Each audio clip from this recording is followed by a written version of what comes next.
North Korea and economic integration in East Asia. Throughout North Korea's history, it has regarded external relations with suspicion and as a potential threat to its regime. With North Korea working towards denuclearization, there is now hope for an economic opening. This book examines the external economic strategies that North Korea may consider for its reforms and development, which are related to the East Asian economic integration process. This book emphasizes that considering theoretical factors as well as conditions of the North Korean economy, economic opening and integration should have high priority, anteceding or at least being parallel to economic reforms and transformation. Also, among various alternative strategies for achieving the goal of economic reforms and development based on economic opening, the utilization of East Asian regional economic integration framework would be the best option for North Korea, because this framework can provide an opportunity for North Korea to overcome structural problems in its external economic relations and to circumvent political contests, thus leading to a smoother rapprochement towards economic opening. This book is timely as it shows how a new economic development strategy on the Korean peninsula may be accomplished. 1.1. 2. Theory of economic integration and transformation. 8. 3. North Korea's motives and strategies for external economic relations. 22. 4. North Korea's external economic relations. 34. 5. Progress of regional integration in East Asia. 50. 6. North Korean trade policy, constraints and options. 70. 7. Regional financial cooperation and North Korean development. 102. 8. Conclusion. 123. What is the most imperative to save the North Korean people from poverty and adversity? The answer is clear to me: economic development. Then what is the most needed to develop the North Korean economy? The answer is also clear to me: economic opening. Simply speaking, there is no other way than economic opening for North Korea to overcome its current difficulties and advance to a modernized economy and better life for its people. This is widely recognized and shared among not only pundits but also the general public. Of course, the nuclear issue is so important that even a minor change in this situation can easily bury all other issues related to the Korean peninsula. This may make any discussion on economic reforms and opening of North Korea meaningless. Nonetheless, North Korea seems to be ambivalent about external economic relations, sending signals that it is willing to economically engage with the international community, while simultaneously emphasizing that it will stick to its stance of self-reliance. To make North Korea have a more positive attitude and more incentives toward opening, trust building among all the parties involved in the Korean peninsula and among North Koreans themselves on their future is essential. One way to contribute to this trust building is that we keep discussion on SPEC policies to develop North Korea and do not sever but instead maintain the economic linkage between North Korea and the world. This book focuses on SPEC external economic policies, i.e. trade and foreign investment policies of North Korea, and examines how these policies can be designed for economic reforms and development of the North Korean economy. The book emphasizes three things among others. First, the discussion must focus on concrete proposals for SPEC economic policies. The more we discuss SPEC and concrete issues, the more North Koreans will be informed about the options and opportunities which can be available in the future, and the more they should realize that economic reforms and opening do not necessarily lead to economic collapse but instead to a manageable shift to a more prosperous economy, as in the case of the Central and Eastern European countries.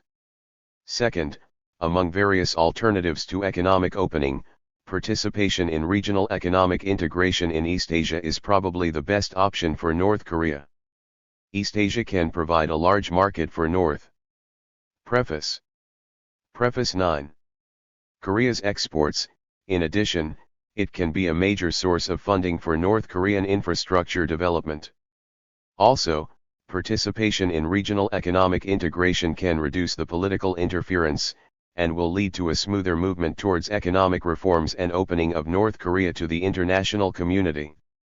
North Korea's participation can create more opportunities for the country to make contact with South Korea and other neighboring countries, and these meetings will be made more for concrete issues, and become less political and less confrontational, but more practical business. Third, discussions of concrete proposals should deal not only with issues related to the opening of the economy but also with other policies key for economic success, including exchange rate policy, macroeconomic policies, labor market policies, structural policies, and social policies. These policies are also needed to promote economic reforms of North Korea and to sustain its economic development. In preparing this book, I have had much support and assistance from many institutions and persons. This research was supported by the Research Grants for Asian Studies of the Seoul National University Asia Center, and I thank the center for its financial support. I am also very grateful to the Cengage for granting permission to reprint the previously published materials. When I was preparing the draft of Chapter 6, I found an article written by Professor Patrick Messerlin of the Sciences Po Paris, France. Since he explained the trade policy of North Korea much better than what I had in mind, I asked him to co-author this book. His work is included in Chapter 6, and he helped to write the introduction. I am grateful to him for his acceptance of the co-authorship. Professor Hong Tak-shun of the KDI School of Public Policy and Management worked together with me to write many papers and books on the issues covered in the book, and I wish to thank him for providing me with intellectual advice and comments. Also special thanks go to my mentor Professor Barry Eichengreen of the University of California, Berkeley, who always shows me what a good teacher and scholar is.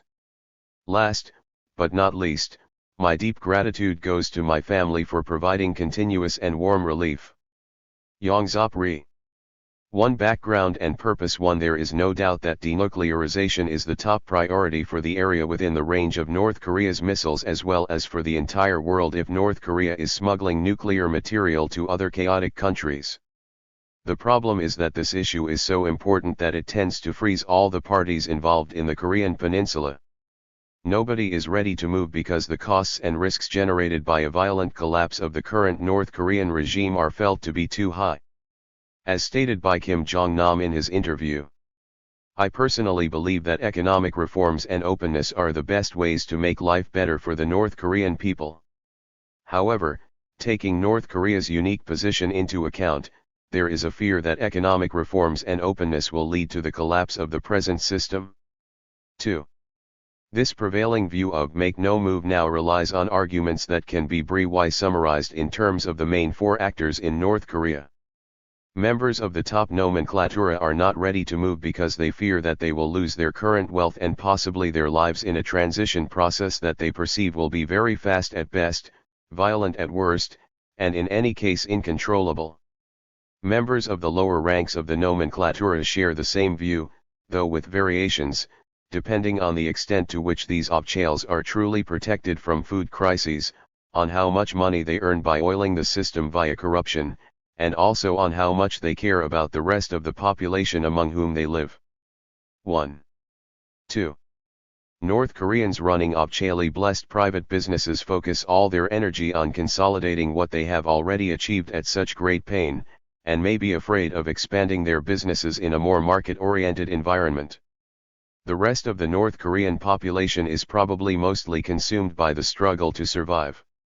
The consequences that the brutal reversals of North Korean economic policies during the last 2 decades have had for their welfare may even have made them more nostalgic of the Kim Il-sung era than of an unchanged ordered market economy. To make things even more difficult, fear of a market-based future is, almost certainly, deeply entrenched in these 4 layers of the North Korean population. Of course, this fear has been fueled by intense propaganda for 3 generations now. But, more importantly, it has been magnified by North Korean policies that have associated market-based successes with punishment.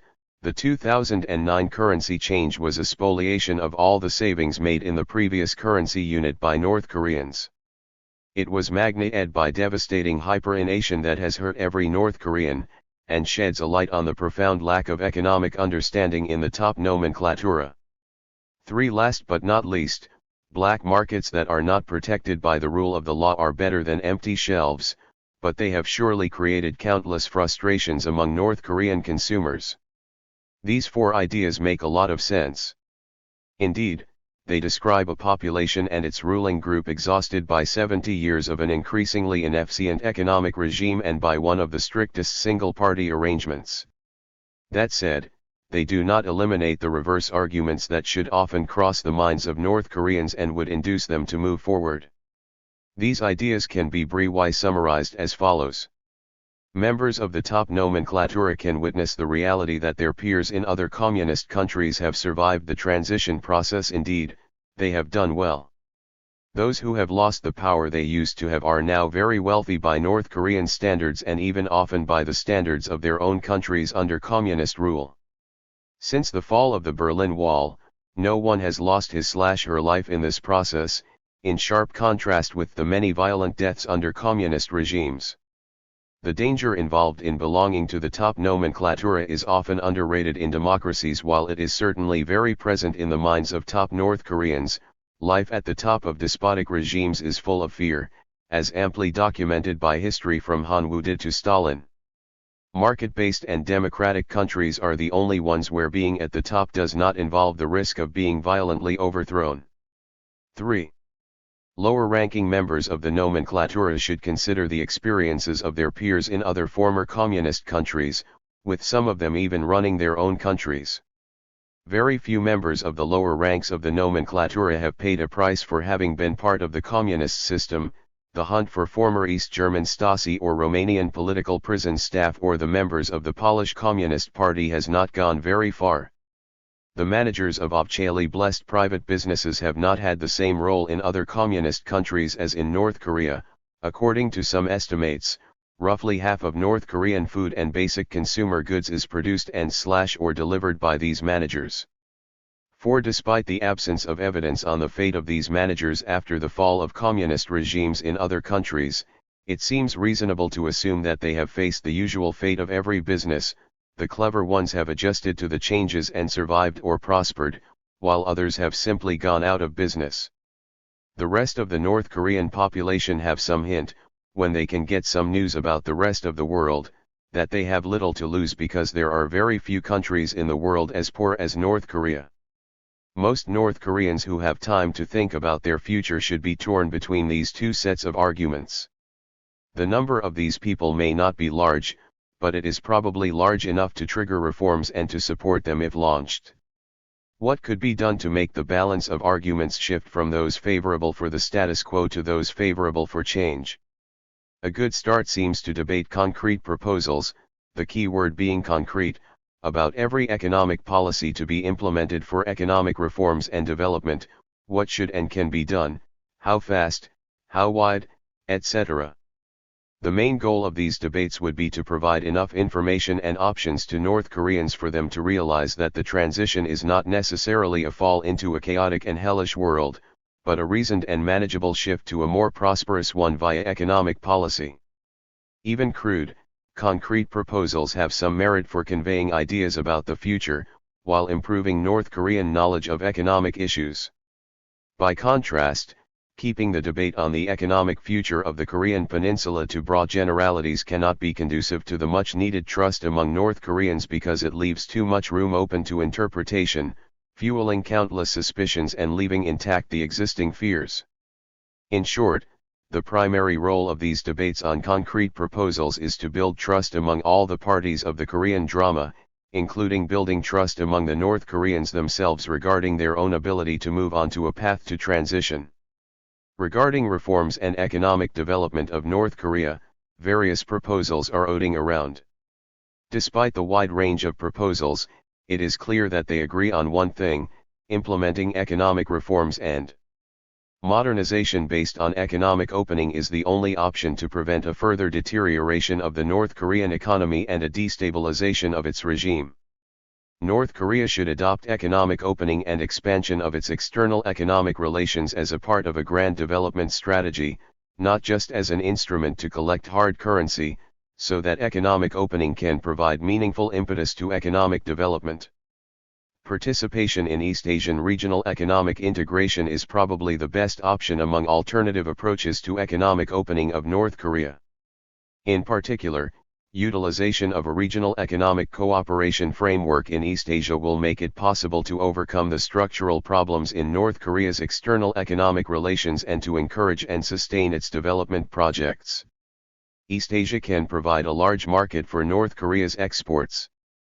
The East Asian market is larger than and growing faster than other regional markets, and North Korea shares a border with the largest countries in the region, including South Korea, China, and Japan.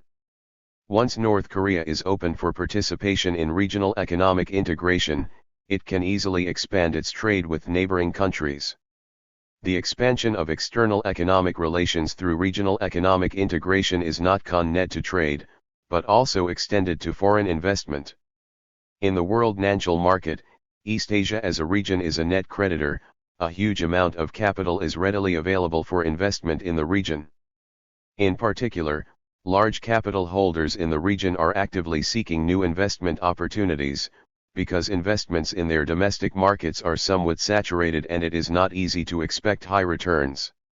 If big potential risks resulting from the internal problems of North Korea and external problems such as international sanctions are reduced, North Korea can attract huge foreign investment from neighboring countries.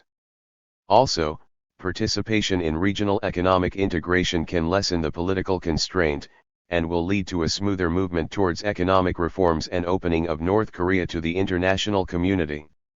If North Korea becomes a party to regional economic arrangements, it can have more contact with neighboring countries. As discussing economic policies becomes more and more routine, ideological confrontation would be reduced. Thus such a movement towards economic reforms through regional cooperation would be politically desirable. This book intends to contribute to the debates on concrete proposals for trade policy and foreign investment policy, focusing on North Korea's external economic relations. It will specifically discuss how North Korea can utilize the East Asian Regional Economic Integration Framework to formulate trade and foreign investment policies so that North Korea has incentives to be more open and to make use of the regional economic integration processes for its economic reforms and development. Under the present circumstances, the most likely place to start such debates is South Korea. But, that is not specific to the Korean Peninsula. Most of the debates on what could and should be done in Central Europe in the early 1990s. 5. Started in Bonn, Brussels, and London before spreading to the Central European countries involved. Indeed, rather than the initial location for these debates, what counts is their capacity to percolate into North Korea. This capacity is a function of the abundance and quality of the options discussed, and their ability to attract the attention of the North Korean actors, and reduce the imbalance of information between the two Korean economies.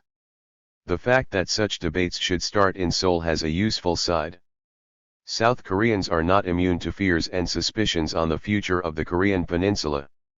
Instinctively, they realize that profound changes in North Korea will require effort from them, possibly for many years, as best illustrated by the German experience.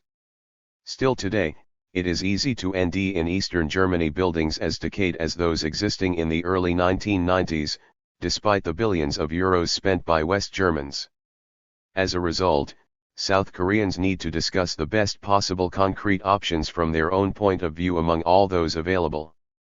2. Synopsis of the book. This book is comprised of 8 chapters. Chapter 1 introduces the book, emphasizing the importance of the study and clarifying the issues to be covered. Chapters 2 and 3 critically review theoretical debates surrounding the relation between North Korea issue and the issue of regional integration. Chapter 2 examines the relationship between economic transformation and economic integration, which is often discussed for the development of a transition country like North Korea. It looks at the experiences of European transition countries. When Central and Eastern European countries attempted to join the EU after the collapse of socialist systems in the early 1990s, the debate on whether economic integration or economic transformation should come was intense in those countries. One group argued that the former Soviet republics should be allowed to join the EU before they had completed the transformation from socialism to democracy, while the other argued that they needed to complete the transition. Also, when East Germany collapsed, there was another hot debate on whether to follow the Big Bang approach or the gradual approach. Proponents of the Big Bang approach were more inclined to immediate unication and preferred that economic integration of East and West Germany precede the economic transformation of East Germany, while proponents of the gradual approach advocated for East Germany to complete its economic transformation before the two countries could be uni-ed. Considering the lessons from these experiences in Europe and also the situation of North Korea, we derive the RST principle that economic opening and integration should precede economic reforms and transformation. Chapter 3 examines North Korea's view on economic opening and regional economic integration. North Koreans have had mixed feelings about this and 6. So far the country has adopted a consistent stance towards economic opening and regional economic integration. Clearly economic opening is considered a significant threat to the stability of its regime. But North Korea also recognizes that regional collaboration and integration will bring direct benefits such as an influx of foreign currency and infrastructure development. This will also bring indirect benefits such as support for a smooth movement towards economic reforms within a politically more acceptable framework. When we suggest that North Korea include the issue of regional economic integration in formulating its external economic policies, it is necessary to consider these mixed feelings. Based on this consideration, we derive the second principle that the strategies for opening North Korea should mitigate the regime's perception of economic opening as a potential threat to its existence. Chapters 4 and 5 critically examine North Korea's external economic relations and the progress of East Asian economic integration as a whole. It is necessary to understand the current situation and unique features of North Korea's external economic relations before seeking a possible strategy for the opening of North Korea to the East Asian and international communities. Thus in Chapter 4, we show trends in North Korea's external economic relations and explain important features of international trade and foreign direct investment in North Korea. Above all, the North has very limited economic interactions with the international community. The poor record of North Korea's international transactions reflects its mixed feelings towards the international community that international economic exchanges are needed, but not liked and actually feared. 5. North Korea still has mainly negative perceptions of economic opening and regional economic integration and fears a threat to the stability of its regime. It therefore has allowed only limited contacts with a few countries, in particular China. Chapter 5 describes the existing regional arrangements in East Asia, including those under hard negotiation. Along with the pursuit of regionalism, various strategies have been proposed for regional integration in East Asia. Although East Asia lags behind Europe with regard to regional economic integration, it is also crowded with many bilateral and multilateral economic arrangements, some of which have served economic development, integration, and globalization very well. We categorize those arrangements into three groups: Pan, East Asian initiatives, sub-regional initiatives, and trans-regional initiatives, and explain their main features and challenges. The chapter also shows the potential benefits of regional economic integration to North Korea and emphasize that participation in East Asian regional economic integration is the best option among various approaches to economic opening. Chapters 6 and 7 propose specific and concrete strategies for how North Korea can utilize the regional integration framework for its external economic policies. Assuming that the nuclear issue denies the pace at which North Korea will enter the world trade system, Chapter 6 examines key constraints on the trade policy to be designed and suggests three specific options that meet these constraints. It argues that the unilateral trade liberalization measures required by the absence of a solution to the nuclear issue may be a blessing for North 7. Korea because these measures will put its economy on the right economic track. Also, the chapter examines the conditions for negotiating bilateral trade agreements that are made possible by an emerging solution to the nuclear issue and preparations for the World Trade Organization accession, which will follow and/or CLANAL solution to the nuclear issue. Finally, the chapter suggests strategies for closer relations between North and South Korea for the best of the whole peninsula and options for North Korea to participate in the ongoing free trade agreement negotiations in East Asia. Chapter 7 suggests strategies for linking the agenda for regional monetary and financial integration to the foreign investment policy of North Korea. A key reason behind the failures of multilateral development projects lies in North Korea's lack of funds for infrastructure construction and foreigners' lack of interest in investing in North Korea. A precondition for attracting foreign investment is North Korea's accession to the international financial institutions such as the International Monetary Fund, the World Bank, the Asian Development Bank, and the Asian Infrastructure Investment Bank. These institutions have their own funds to support the development of low-income countries and can also promote private sector foreign investment. The chapter explains conditions for membership in each institution, evaluates the prospect of North Korea's membership in those institutions, and discusses its implications. Also, it proposes some ideas for development financing in the East Asian region that North Korea can utilize for the building of its infrastructure projects. After pointing out disadvantages of existing strategies, we propose the establishment of the Northeast Asia Development Corporation. Finally, Chapter 8 concludes the book with a brief summary of main arguments.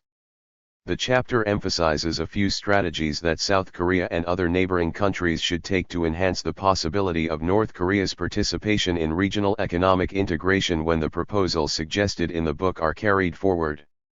It also emphasizes that discussions based on concrete proposals, such as those advanced in this book, are needed not only in regard to the opening policy but also for other policies for economic success, including exchange rate policy, macroeconomic policies, labor market policies, structural policies, and social policies. All of these are needed to promote economic reforms in North Korea and to sustain its economic development. Notes 1. This section is partly borrowed from Messerlin and Hong and Modi et T into the book format. 2. Lankov, p. 117. 3. In a nutshell, the currency change consisted of dividing prices by 100 while keeping wages unchanged. This was a sure recipe for lightning hyperinflation in a very poor country like North Korea. 4. Lankov. 5. Frank. 2. Theory of economic integration and transformation. When we consider the issue of North Korean economic development, mostly we focus on the questions of necessary transformation reforms and of their sequencing. Another important issue that inevitably arises when the North Korea problem is discussed is the relationship between economic transformation and economic integration. The aspect of integration into the regional economy has been researched to a lesser degree. There were a few situations when serious debate broke out regarding the relation and sequencing between transformation and integration, when the C countries wanted to join the EU in the beginning of 1990s, and when Germany attempted to unify two currencies into Deutsche Mark after the collapse of East Germany in 1990. One experience of C countries in the early 1990s, after the collapse of socialist countries in Europe, the main concern was the country's transformation from the central planning system to a market economy. Naturally, the debate about sequencing focused on the necessary speed of reforms, i.e. a Big Bang approach versus a gradual approach. However, the debate on the juxtaposition between shock therapy and gradualism became meaningless and the requirements for integration with the EU increasingly gained importance. The focus of debate accordingly moved to the sequencing between transformation and integration when C countries tried to become members of the EU. The transformation process towards a market economy included three main areas of reform: macroeconomic stabilization, reforms at the microeconomic level, and creation of an institutional framework. A main target of macroeconomic stabilization was price stability, but it also sought to enhance currency convertibility and reform the financial system by abandoning the soft budget system. Reforms at the microeconomic level basically aimed at introducing market competition through price liberalization, opening up to international trade, privatization of state-owned enterprises, and businesses' free entry into and exit from the market. Creation of an institutional framework is to solidify a basic infrastructure for a market. Economic integration and transformation. 9. Economy by ensuring property rights, establishing an efficient government system, introducing a two-tier banking system, and reforming the tax system. These three transformation processes are interdependent, and simultaneous progress in all three areas is required to achieve successful reforms. At the beginning, the debate on how to sequence these reforms was divided between two strategies of transformation, the Big Bang approach versus the gradual approach. Proponents of the Big Bang approach argued that the reforms necessary for transformation to a market economy should be carried out all at once, immediately, while proponents of the gradual approach advocated a step-by-step process of transformation. An important argument in this debate was politico-economic and concerned the costs of transformation. However, in C countries, neither approach worked as expected, because the action plans for the three areas of transformation, macroeconomic stabilization, microeconomic reform, and creation of an institutional framework, were not sufficient for reforms, and the governments lacked the capacity to implement them. As interest shifted more and more from issues of transformation to those of integration to the EU, the relationship between integration and transformation became a focus of interest. To provide a framework for the economic and political integration of C countries to the EU, the Europe Agreements were initiated in the early 1990s. The Europe Agreements aimed for full EU membership of C countries in the long run. After Poland and Hungary signed the agreements in December 1991, other C countries followed suit in subsequent years. Although the Europe Agreements aimed for the full membership of C countries, the huge economic gap between C countries and EU member states made immediate expansion of the EU to Central and Eastern Europe impossible. Table 2.1 shows the economic disparities between the EU and C countries around the end of 1990s. Per capita income of C countries ranged between €1,337 and €8,997, and were mostly below 20% of EU average. Among 10 C countries, Bulgaria and Romania were at the bottom with 7% and 8% of the EU average respectively. Slovenia had the highest per capita income among them with 44% of the EU average. The economic structure represented by the sectoral composition of the GDP also showed a big difference between the EU and C countries. On average, the agriculture sector accounted for only 2.3% of GDP in the EU. In 3 C countries, it was over 10%, and in Bulgaria the agriculture sector contributed 21.1% to its GDP. In contrast, the share of the service sector in most C countries was much lower than the EU's 67%. Only the shares of service sector in Estonia and Latvia were close to the EU average. Macroeconomic stability was also worse in most C countries, compared to the EU. In the EU, the average inflation rate was 1.3% and the average SKD-CIT to GDP ratio was 1.5%. In most C countries, the inflation rate was in the double digits, and the SKD-CIT to GDP ratio was worse than the EU average. Even though there was a wide gap between EU member states and C countries were closely linked to the EU economy. In their total exports, the EU's share was very high, mostly over 50%. An exception was Lithuania, where only 38% of its exports went to the EU market. But in VE out of 10 countries, more than 60% of their exports headed to the EU. The large share of exports to the EU market further encouraged C countries to move toward integration with the EU. Since the gap between the EU and C countries was still too large at that time, the European Council set up the criteria for accession to the EU at its meeting in Copenhagen in June 1993. The accession criteria, or Copenhagen criteria, are the essential conditions all candidate countries must satisfy to become a member state. These are as follows. Political criteria: stability of institutions guaranteeing democracy, the rule of law, human rights, and respect for and protection of minorities. Economic criteria: a functioning market economy and the capacity to cope with competition and market forces. Administrative and institutional capacity to effectively implement the Acquis 3 and ability to take on the obligations of membership. 4. Economic integration and transformation. 11. These accession criteria are the basic requirements for membership negotiations, and mean that only countries satisfied in their reform requirements can join the EU. It may therefore appear that transformation preceded integration in C countries. However, the two processes overlapped. The RST Copenhagen criteria emphasize the building of institutional capacity, which is the RST area of transformation reforms.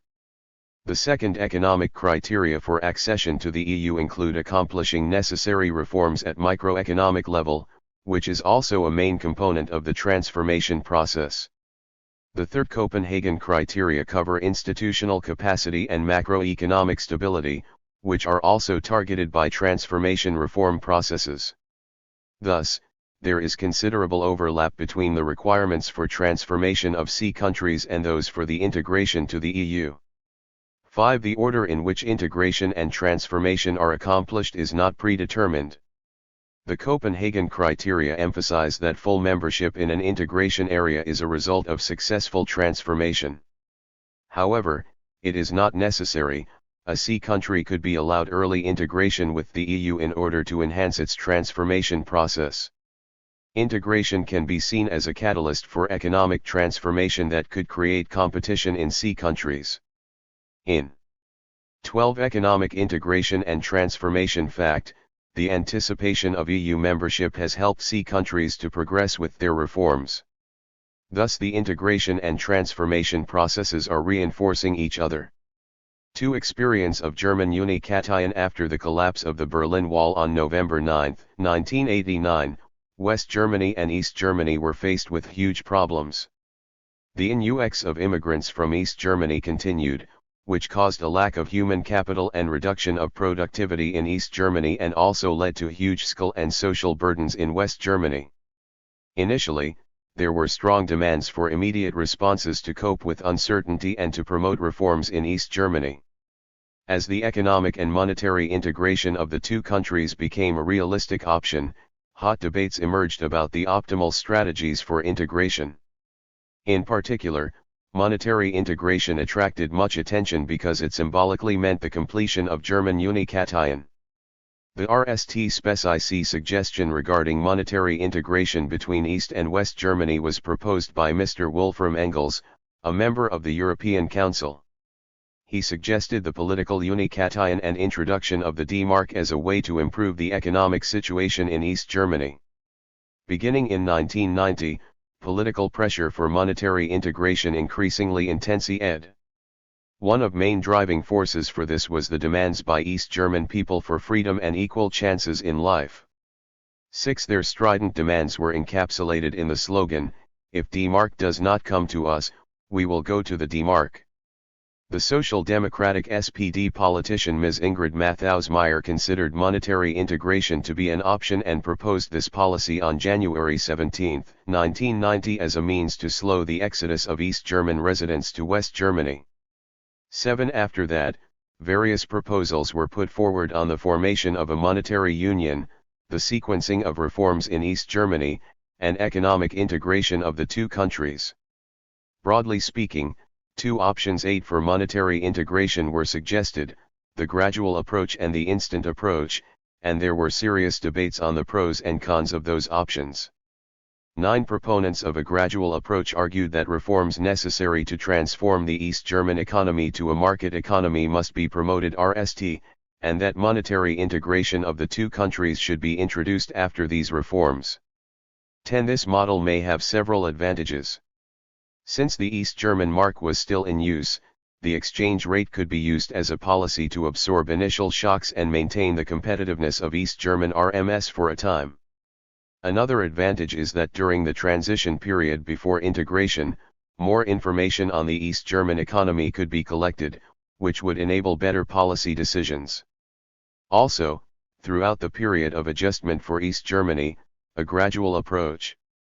Economic integration and transformation. 13. Table 2.3 Discussions on the German Monetary Union. Date. Important proposals. December 1, 1989 Mr. Wolfram Engels suggested the political Unication and introduction of the D-Mark as a way to improve the economic situation in East Germany. January 19, 1990 Ms. Ingrid Mathaus-Meyer proposed an immediate monetary union to cope with East German immigration to West Germany.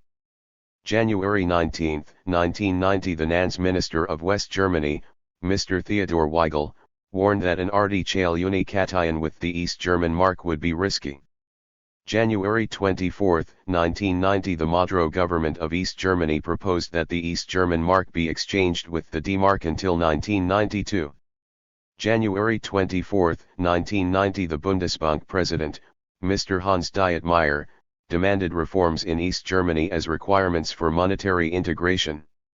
January 26, 1990 The West German Ministry of Finance proposed a slow, step-by-step integration process. February 6, 1990 The Economics Minister, Mr. Helmut Hausmann, proposed a three-stage approach incorporating a phase of XED but adjustable parities for the Ostmark. February 6, 1990 Chancellor Helmut Kohl offered immediate negotiations on a German economic and monetary union. February 9, 1990 The Council of Five Economic Experts sent a public letter to Chancellor Kohl and warned that instant monetary Unikation would have negative effects. May 18, 1990 East and West Germany signed a treaty agreeing on a monetary, economic, and social union. July 1, 1990 The treaty and German monetary union came into force. Source: author's own. Would help to mitigate much of the cost of transformation and make reforms more palatable. Advisors for gradualism warned that if East and West Germany were integrated without some adjustment period, it would cause many serious problems. 11 First, if the D-mark were immediately introduced to East Germany, the wide wage gap between West and East German laborers would become apparent. This would cause East German labor to attempt to reduce the gap by increasing their wages over their productivity, and could lead to the collapse of East German industry and to huge influx of migration into West Germany. 14 Economic integration and transformation. Second, an early integration may damage not only East Germany but also West Germany. The introduction of common currency to East Germany would immediately reveal the income gap between East and West German residents, and East residents would put pressure on the West German government to LL the gap by means of skill transfers. This additional skill burden would need to be financed by tax increases on West German residents, which would dampen economic activity in West Germany. Moreover, skill transfers to East German residents to reduce the income gap would be mostly spent on consumption rather than on constructing infrastructure. Thus huge amount of skill support would not help to improve the productivity and competitiveness of East German industries. Third, since there was almost no information on the value of the East German mark, an early integration of the two currencies would be likely to cause severe price distortions associated with monetary overhang and price controls. In East Germany, there was no properly functioning market, prices were controlled, and Nanchlau was not free, therefore the optimal value of the East German mark was very hazy. One of the most important problems at the beginning stage of early integration was to set up the conversion rate between the two German marks. Without much information on the precise value of the East German mark, the conversion rate would be estimated under great uncertainty. A more serious problem was that political factors would likely play a major role in determining the conversion rate. If this were to be the case, residents in East Germany would demand that the value of the East German mark be enaided to reduce wage and income gaps, which would further devastate East German industries. Fourth, an early integration may be irreversible, which would be problematic. Once the two currencies were uni-ed, it would be impossible to reintroduce the East German mark even if overwhelming problems resulted. If the shock of an early union would destabilize the East German economy and hinder economic reforms as well, monetary policy may not be a viable option. In contrast, if the two currencies are circulated together during the transition period, thus delaying their integration, then the governments could try various economic policies and exchange rate systems between the two currencies. A Oeding exchange system or a XED but adjustable system are both possible options, and a system leading to a more favorable economic condition could be chosen during the transition period. On the other hand, Proponents of immediate integration argued that an early currency union would remove uncertainties about the unication and provide an important symbol of one Germany. It could also lead to rapid macroeconomic stability in East Germany and attract foreign investments. In addition, an early currency union would reduce transaction costs and encourage inter-regional transactions, speeding up economic reforms in East Germany and guaranteeing the inevitability of unication. They warned that delaying the currency integration would not reduce those problems emphasized by gradualism and that the unavoidable costs of economic integration and transformation 15 transformation would increase opposition to reforms. First, one of key arguments for gradualism was that the convertibility of the East German mark should be guaranteed in order to smooth the transition. When movement of goods, capital, and people is free between the two countries, an essential condition for convertibility is stabilization of the East German mark against D-mark and other foreign currencies. Given that the East German economy had collapsed, no one wanted to hold the East German mark. Its plunge in value would lead to further worsening of macroeconomic stability in East Germany. As East Germany becomes more unstable, investors increasingly avoid the country, and the time to economic recovery is further extended. Second, gradualism emphasized that fulfillment of structural reforms before integration would reduce the cost of unication. However, the political and social hardships were actually disrupting economic reform, which was the precondition for monetary integration. If economic reforms were dragged down by worsening disturbance, the economic dependence of East Germany on West Germany would increase, worsening the West's fiscal burden. Historical experience clearly shows that many planned economies have tried to overhaul their economic structures by introducing a market economy, but almost none was successful. It was hard to believe that East Germany would be exceptional enough to overrule past experience. Third, if two currencies were to be circulated under such an unstable situation, this would naturally lead to an overvaluation of D-mark against East German mark. Since everyone wanted to abandon the East German mark, and it was losing its value, speculative attack on East German mark was quite likely to be prevalent and the mark would be crowded out of the market. As the value of East German mark continued to fall against that of D-mark, income and wage gaps between East and West Germany would widen. This would further encourage the migration of East German labor to the West and cause further hollowing out of labor and industry in East Germany. The delay of monetary integration was more likely to render the East German economy torpid rather than to improve its productivity and competitiveness. Fourth, unless a common currency was introduced and two monetary systems were uni-ed while two Germanys were to be uni-ed in a near future, the symbolic implication of unication would be seriously damaged. This would increase uncertainty about the unication, and East German residents' anxiety regarding the future would increase. When the RMLY believed the unication as a breakthrough in the history and expected a break from the past, the delay of monetary integration would disappoint East German residents.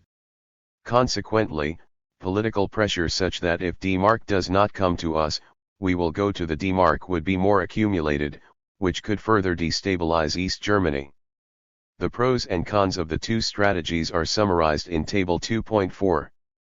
16. Economic integration and transformation. 3. Sequencing of economic integration and transformation. Considering various theoretical explanations and different experiences of the countries involved, the debate could go on forever. Of course, the details of reform measures and sequencing depend on the state of the economy, the political and social situation, and also the people's attitude towards the unication process. According to Lim and Rhee, policy changes and thus reforms will occur when there is a break in the political economy equilibrium. 12. Then, what are the forces that cause this disruption and change the existing political economy arrangement? Those forces fall into two categories: megatrends that gradually but profoundly change the landscape of the political arena, and various shocks that occur relatively abruptly. Notable examples of megatrends include globalization, technological progress, and democratization.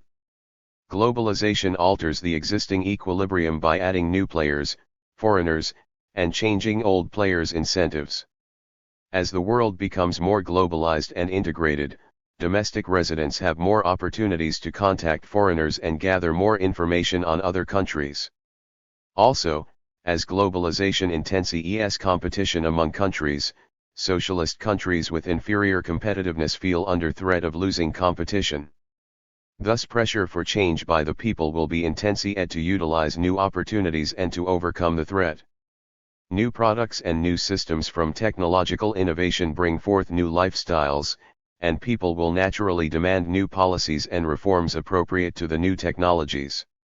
Also, although most people benefit from technological developments, that does not mean that the benefits are distributed. Table 2.4 Early versus Late Currency Union.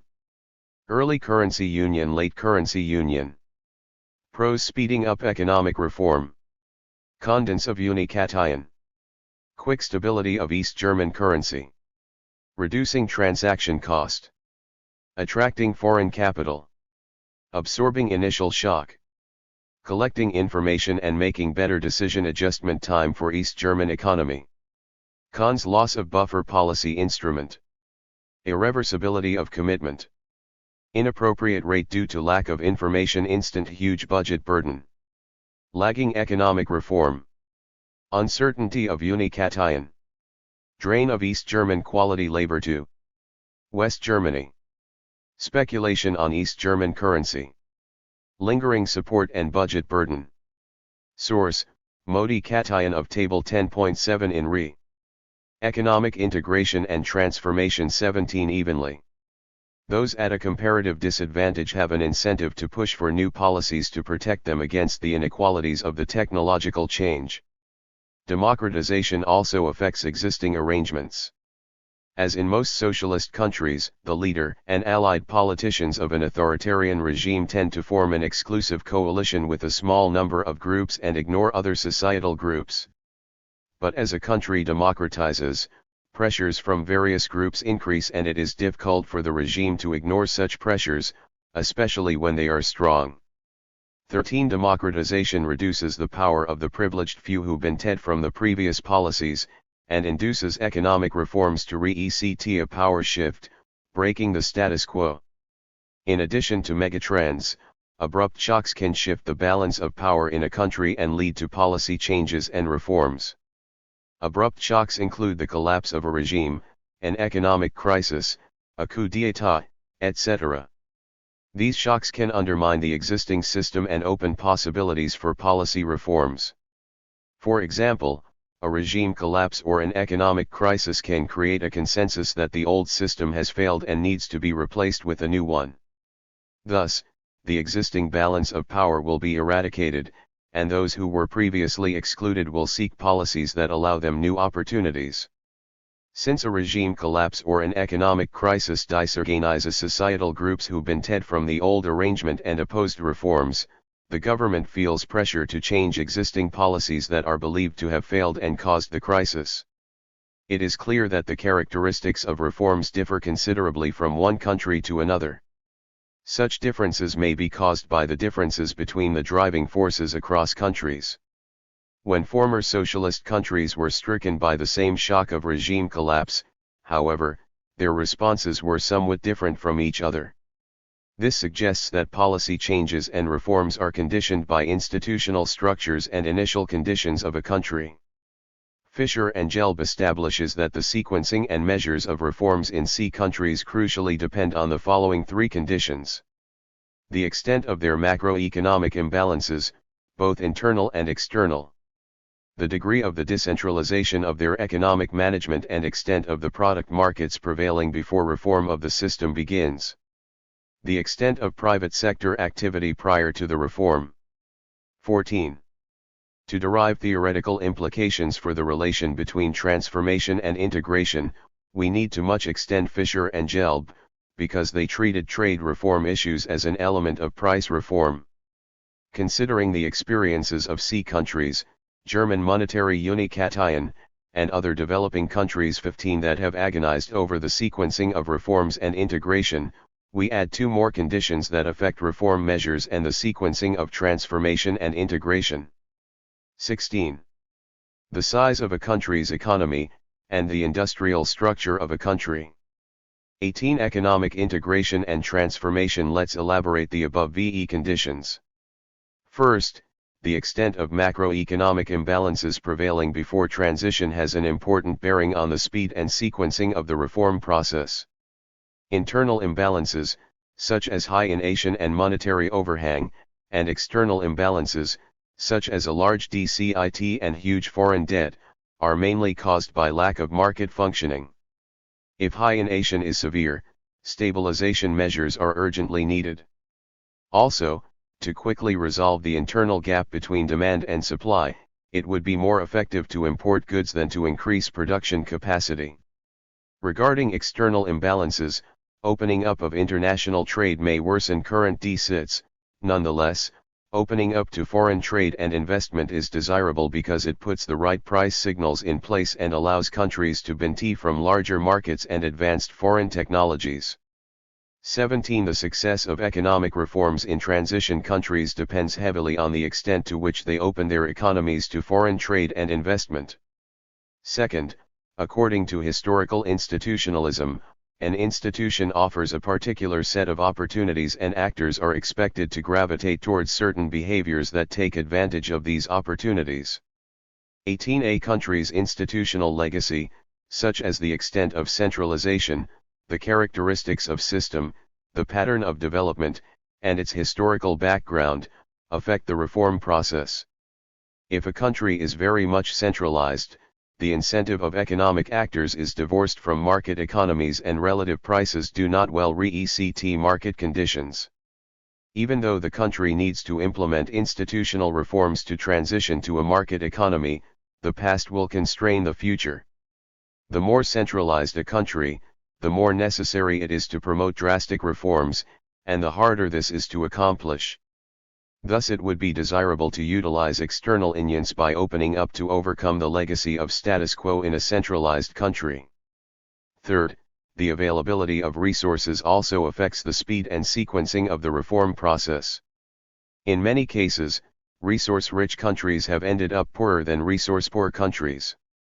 Not only have the former shown lower growth rates but also they have shown greater inequality. Since resource-rich countries can easily make money by extracting abundant resources and exporting them to foreign countries, they often tend to not pursue economic reforms and sustainable growth strategies. This is called a resource curse and is often observed in less developed countries with relatively concentrated and undiversified industrial sectors. 19. Regarding the sequencing of reforms and integration, a resource-rich country tends to neglect reforms but want a link to the world market to export its abundant resources.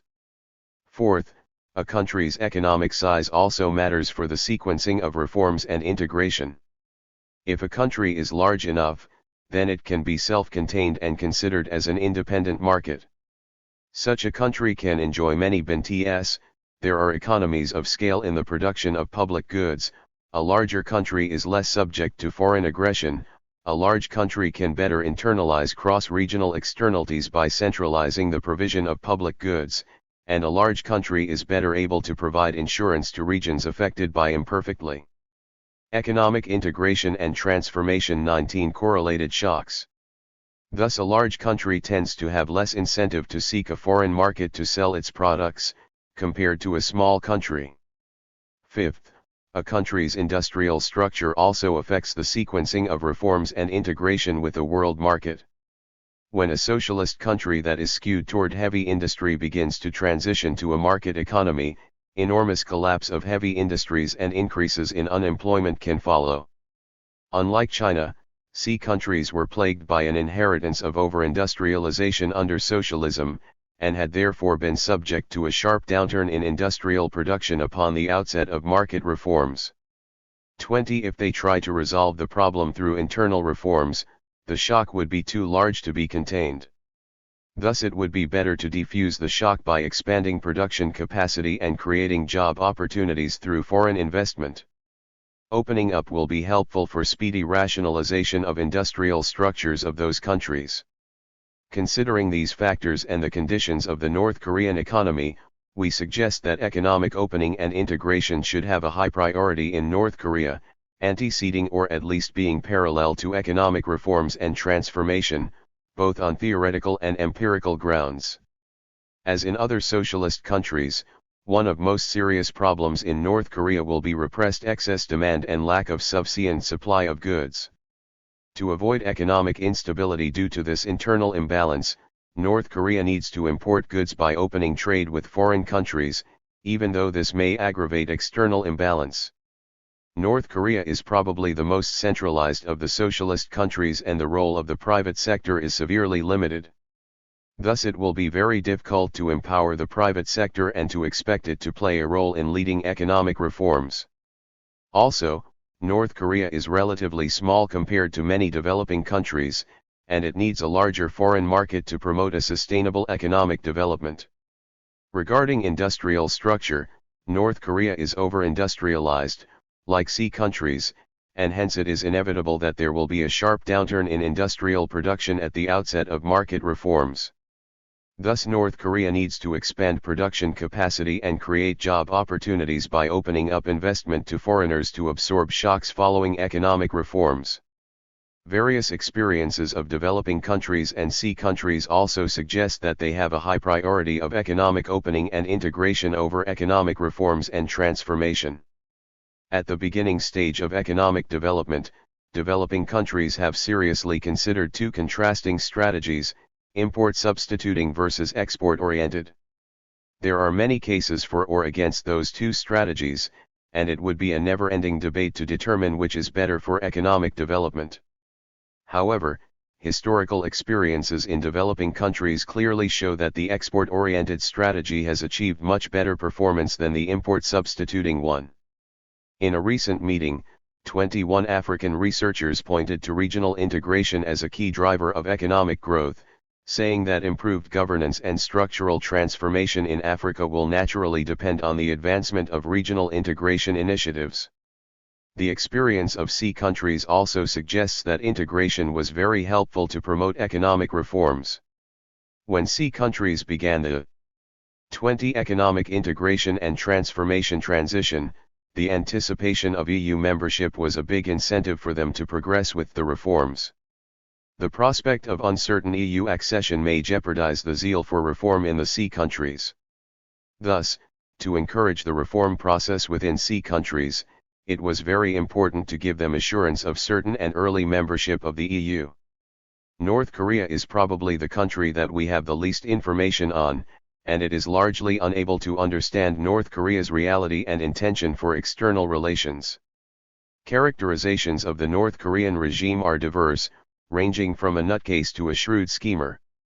To suggest a good idea to induce North Korea to join the international community and participate in regional economic integration, it is essential to understand how North Koreans think of external economic exchange with foreign countries. One perceptions of North Korea: information on North Korea is very limited and not very reliable. However, many stories are floating around because North Korean news is very popular worldwide. Most stories are negative, focusing on the nuclear issue and the country's autocratic system and economic problems. Stories found not only in media coverage but also in analytic reports by experts on North Korea show similar negative perceptions. Virtually all stories on North Korea have focused on the nuclear development issue. In most countries, public opinion on North Korea is not favorable.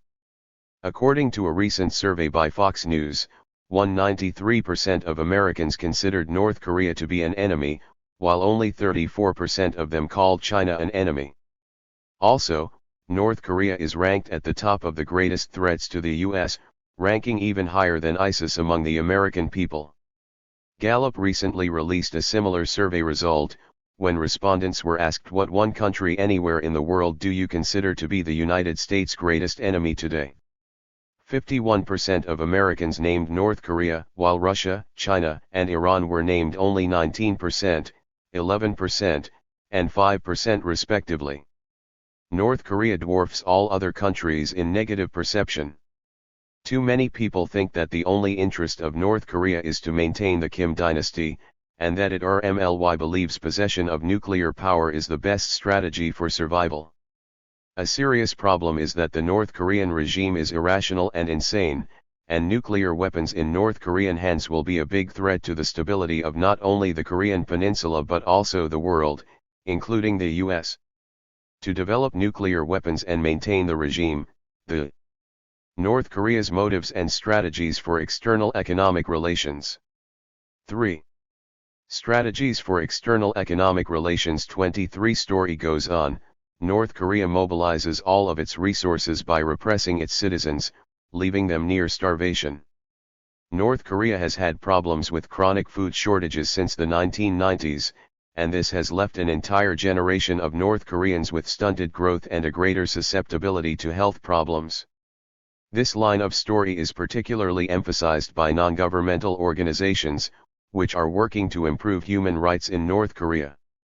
According to Human Rights Watch, North Korea is one of the most repressive countries in the world, with all basic freedoms severely restricted by the totalitarian state. There is no freedom of movement, no freedom of speech, no freedom of information, and no freedom of religion. North Korean residents cannot leave the country without the government's permission. They even need permission to travel within the country. There is no free media in North Korea.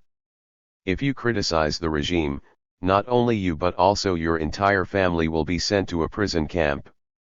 In North Korea, the regime is the only source of information. It blocks all other information sources. It is forbidden to own a radio, and there is no access to the internet. There is also no religious freedom, and if you worship a god, you will be sent to a prison camp. In addition, the North Korean people are abused and persecuted. The UN Commission of Inquiry for NDS that abuses and oppression in North Korea are without parallel in the contemporary world. The regime uses various means of abuse, including murder, enslavement, torture, imprisonment, rape and other sexual violence, and forced abortions. North Korea operates secret political prison camps, some of which have existed times as long as the Nazi concentration camps and twice as long as the Soviet gulags. Torture, brutal beatings, forced labor, and death are commonplace in those camps. In addition to prison camps, collective punishment and public execution are also used to threaten and silence dissents. In North Korea, if someone is punished for crimes against the regime, then 3 generations of the person's family can be punished together. Moreover, when someone is executed for a variety of crimes, whole communities are brought out to watch. Similar perceptions on North Korea are also observed in South Korea. In South Korea, the perception of North Korea has worsened since the mid-2000s. According to Peace Network, a peace movement organization in South Korea, in 2007 79.9% of South Korean people had positive impressions of North Korea and 17.4% had negative impressions. This perception changed dramatically in 2015. Favorable impressions sharply declined to 51%, a drop of 29.9 percentage points, while the unfavorable impressions rose to 40.2%, an increase of 24.8 percentage points. Very recently the perception seems to have reversed, and South Korean people view North Korea more unfavorably than favorably. The results of a survey on South Koreans' perception of North Korea, recently released by the National Unicatian Advisory Council, 7 shows that 52.4% of participants had an unfavorable impression of North Korea, while only 39.5% viewed it favorably. There are many reasons behind this worsening of South Koreans' perceptions of North Korea: several nuclear tests, frequent missile launches, a torpedo attack on the Cheonan, bombardment of Yeonpyeong Island, violation of the denuclearization process, purge of opposition groups, strengthening of repressive politics, etc. This worsening trend of perception has led many to conclude that North Korea is irrational and untrustworthy, and that North Korea's possession of nuclear weapons will be fatal to South Korea. If South Korea and other countries provide billions of dollars in aid to such a horrible rogue country, it would not be spent to feed North Korea's people and develop its industry. Rather, it would be all diverted to the development of nuclear weapons and to increase military expenditures, which would further increase the threat to South Korea. Thus those with negative perceptions of North Korea strongly oppose unilateral and unconditional assistance. Some even say that the North Korean regime is not a country but a rogue and insane group. 8. In contrast to this conventional wisdom on North Korea, which spans political parties and dominates much of the public opinion, there are other observers who consider North Korea not crazy but all too rational. They emphasize that North Korea has survived and persisted through the fall of the Soviet Union, socialist countries in Eastern Europe, and many authoritarian regimes. In the realm of international affairs, surrounded by prosperous South Korea and the world's most powerful countries, including the US and China, the best insurance and survival strategy is having a nuclear capacity. Thus the right way to look at North Korea is as a smart, rational, calculating government that is functioning shrewdly given its priority of regime survival. 9. Strategies for external economic relations. 25. Some even say that it is wrong to view that North Korean government officials are nutcases and that the people are robots, sporting lapel pin pictures of their dear leader and regularly attending mass rallies. They are rather a diverse group, from hidebound apparatchiks to bureaucrats who teach themselves English by listening to foreign radio broadcasts. 10. Regarding foreign affairs, many North Korean officials take a realist and non-ideological view. They have deep knowledge of the outside world and well understand what their national interests are, and try hard to protect them. Unlike the general public's view, most experts, who have watched North Korea for years, and even lived in the country, believe that North Korea is not crazy but rational. While there never cease to be those in the media who are eager to proclaim that North Korea's leaders are crazy, all serious observers of the Pyongyang regime tend to insist that, quite to the contrary, they can detect a perverse logic and clear pattern of behavior from North Korea. 11. If a state follows its perceived self-interest, it is called rational. If it does not follow its self-interest, it is believed to be irrational. When a state is irrational, its leaders are not able to gore out the state's own interests, and make the state behave so much unfocused that it cannot pursue its interests with consistency. If we carefully observe North Korea's actions, it seems to base its behavior on well-calculated self-interest in order to perpetuate the regime. Rational actors have clear goals and know how they want to get there based on reality, and hasn't demonstrated anything that would make one reconsider his rationality. 12. Scholars ascribe North Korea's seemingly deranged behavior to the madman theory. North Korea intentionally employs a posture of irrationality and belligerence as a means of trying to intimidate its adversaries. Some even concludes that the regime, for all the crudity of its politics, remains a master of the diplomatic stroke. 13. While pundits share the view that North Korea is not crazy but rational, they also show a wide spectrum of perceptions on strategic intentions that North Korea is pursuing. Scobell surveyed the views of leading analysts of North Korea regarding Pyongyang's strategic intentions and categorized them from hard to middle to soft line. Hardliners view the strategic intentions of North Korea as extremely aggressive and believe that North Korea is pursuing the unikatayan of the Korean peninsula on its own terms. Thus North Korea wants to possess conventional and unconventional capabilities to conquer South Korea, and it will never give up nuclear weapons. They argue that the North Korean regime will try to sustain itself by extorting aid through unremitting threats of war. The middle line view is that North Korea wants to build a strong, independent, and autonomous state, comparable to South Korea. To accomplish this, it will undertake drastic economic reforms and become an integral part of the 26 Strategies for External Economic Relations World Economic System.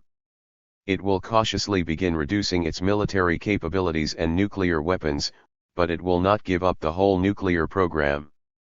Softliners are the most benign and view that North Korea's paramount goal is to ensure the protection of its current regime. Even though the regime is still reluctant to give up its nuclear program, it is willing to negotiate if it is assured that the US and South Korea do not threaten it. There are many reasons why not only the general public but also experts have different views on North Korea and its intentions. First, and most important, is that information is very limited, and even that limited information is not reliable. A few sources of information include the official media, foreign tourists, diplomats, and journalists in North Korea, and North Korean defectors. It is very hard to expect that the official media and foreign visitors would provide reliable information on North Korea.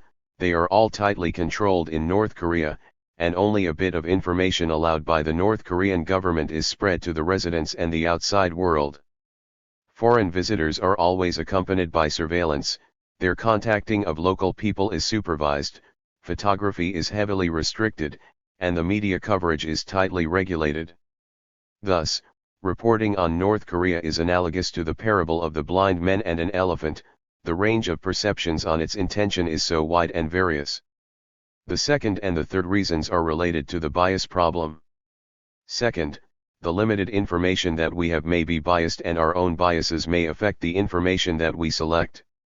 In fact, there are only a few foreigners who have visited North Korea and have had even limited access. As a result, most stories of North Korea may rely on speculation and scanty information gleaned from defectors. A problem here is that even though they are a key source of first-hand information on North Korea, there is growing skepticism about the accuracy of their accounts. 14. The very fact that they are defectors from North Korea may indicate a sample bias problem. Moreover, they have only limited experience and their stories are often inconsistent with each other. Many different stories and false analyses based on their stories are floating around without reliable fact-checking. Third, another problem of bias is that even with the same information, our interpretations are often different due to our political bias. Some even say that incorrect information is sometimes intentionally released for political reasons. For example, when North Korea struggles with severe starvation, some may reproach North Korean leaders and warn that North Korea will increase the threat to receive more aid from South Korea and other foreign countries. In contrast, others may argue that this is a good chance to improve the relation between South Korea and North Korea, because North Korea needs South Korea's help to address the ongoing crisis. Even with the same information, different groups show different analyses and a variety of possible prospects. Since stories of North Korea with very limited information have a tendency to go viral if false and incorrect information with political bias is spread, it will cause further confusion and can escalate into chaos. Strategies for External Economic Relations 27-2. North Korea's motives for external economic relations. We just saw that it is very hard to understand what North Korea wants to do, and that perceptions of North Korea are very diverse. Experts share the view that North Korea is not crazy, but they differ in their analysis of the country's strategic intentions. Even though we narrow down our focus to the issue of economic exchange and cooperation between North Korea and foreign countries, the earlier observation will be the case again. It is very hard to gauge out North Korea's motives and strategies for economic exchange and cooperation. A hardliner shows a very hawkish view, saying that North Korea's external economic exchange is the key source of money to develop the worst deadly weapon in the history. 15. In contrast, a moderate liner believes that external economic exchange is needed to sustain the North Korean economy.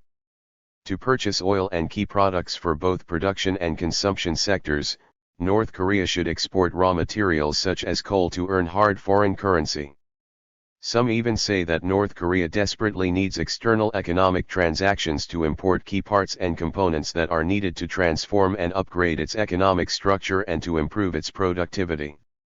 To better understand the motives of North Korea's external economic relations, we should recognize that the motive behind the economic activity of North Korean people is different from that of capitalist countries.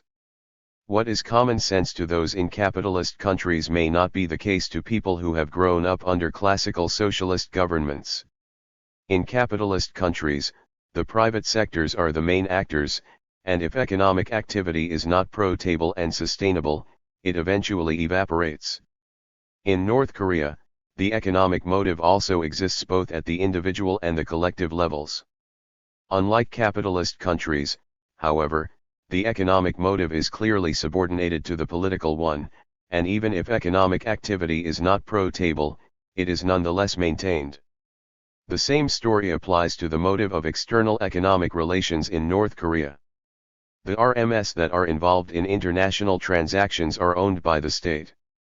They are not run by the motive of individual companies, but directed by the state. Thus their external economic transactions reflect the political motives of the state rather than those of individual companies. This is quite different from the basic motives of international transactions in capitalist countries. In capitalist countries there are three fundamental motives of international transactions: comparative advantage, economies of scale, and international borrowing and lending. 16. First, international trade benefits countries by allowing them to export goods in which they have comparative advantage and import goods in which foreign countries have comparative advantage. If a country has a lower opportunity cost of producing a good than other countries, the country is called to have a comparative advantage in producing the good. Differences across countries in labor, physical capital, natural resources, productivity, and technology cause comparative advantages among the countries.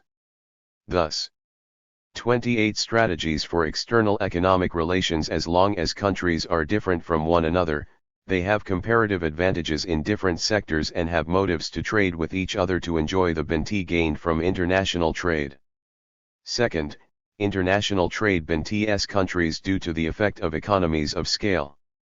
If output increases at a higher rate when we add inputs for production at a certain rate, this is referred to as economies of scale or the increasing returns to scale.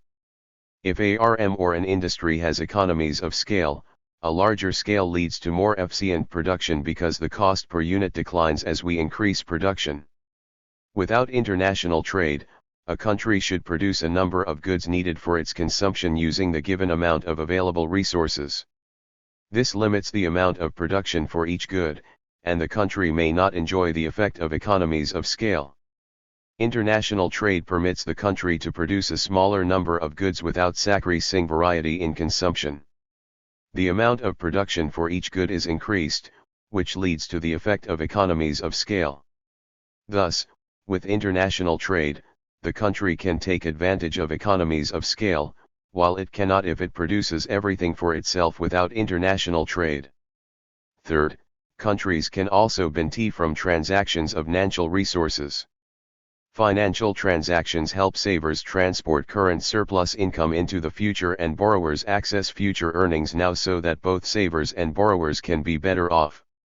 They can also act as efficient allocators of credit resources, channeling investment funds to uses yielding the highest rate of return.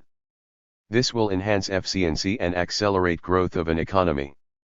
Another benefit is that natural transactions can provide a safety net, because natural markets provide vehicles for trading, pooling, and diversifying risks.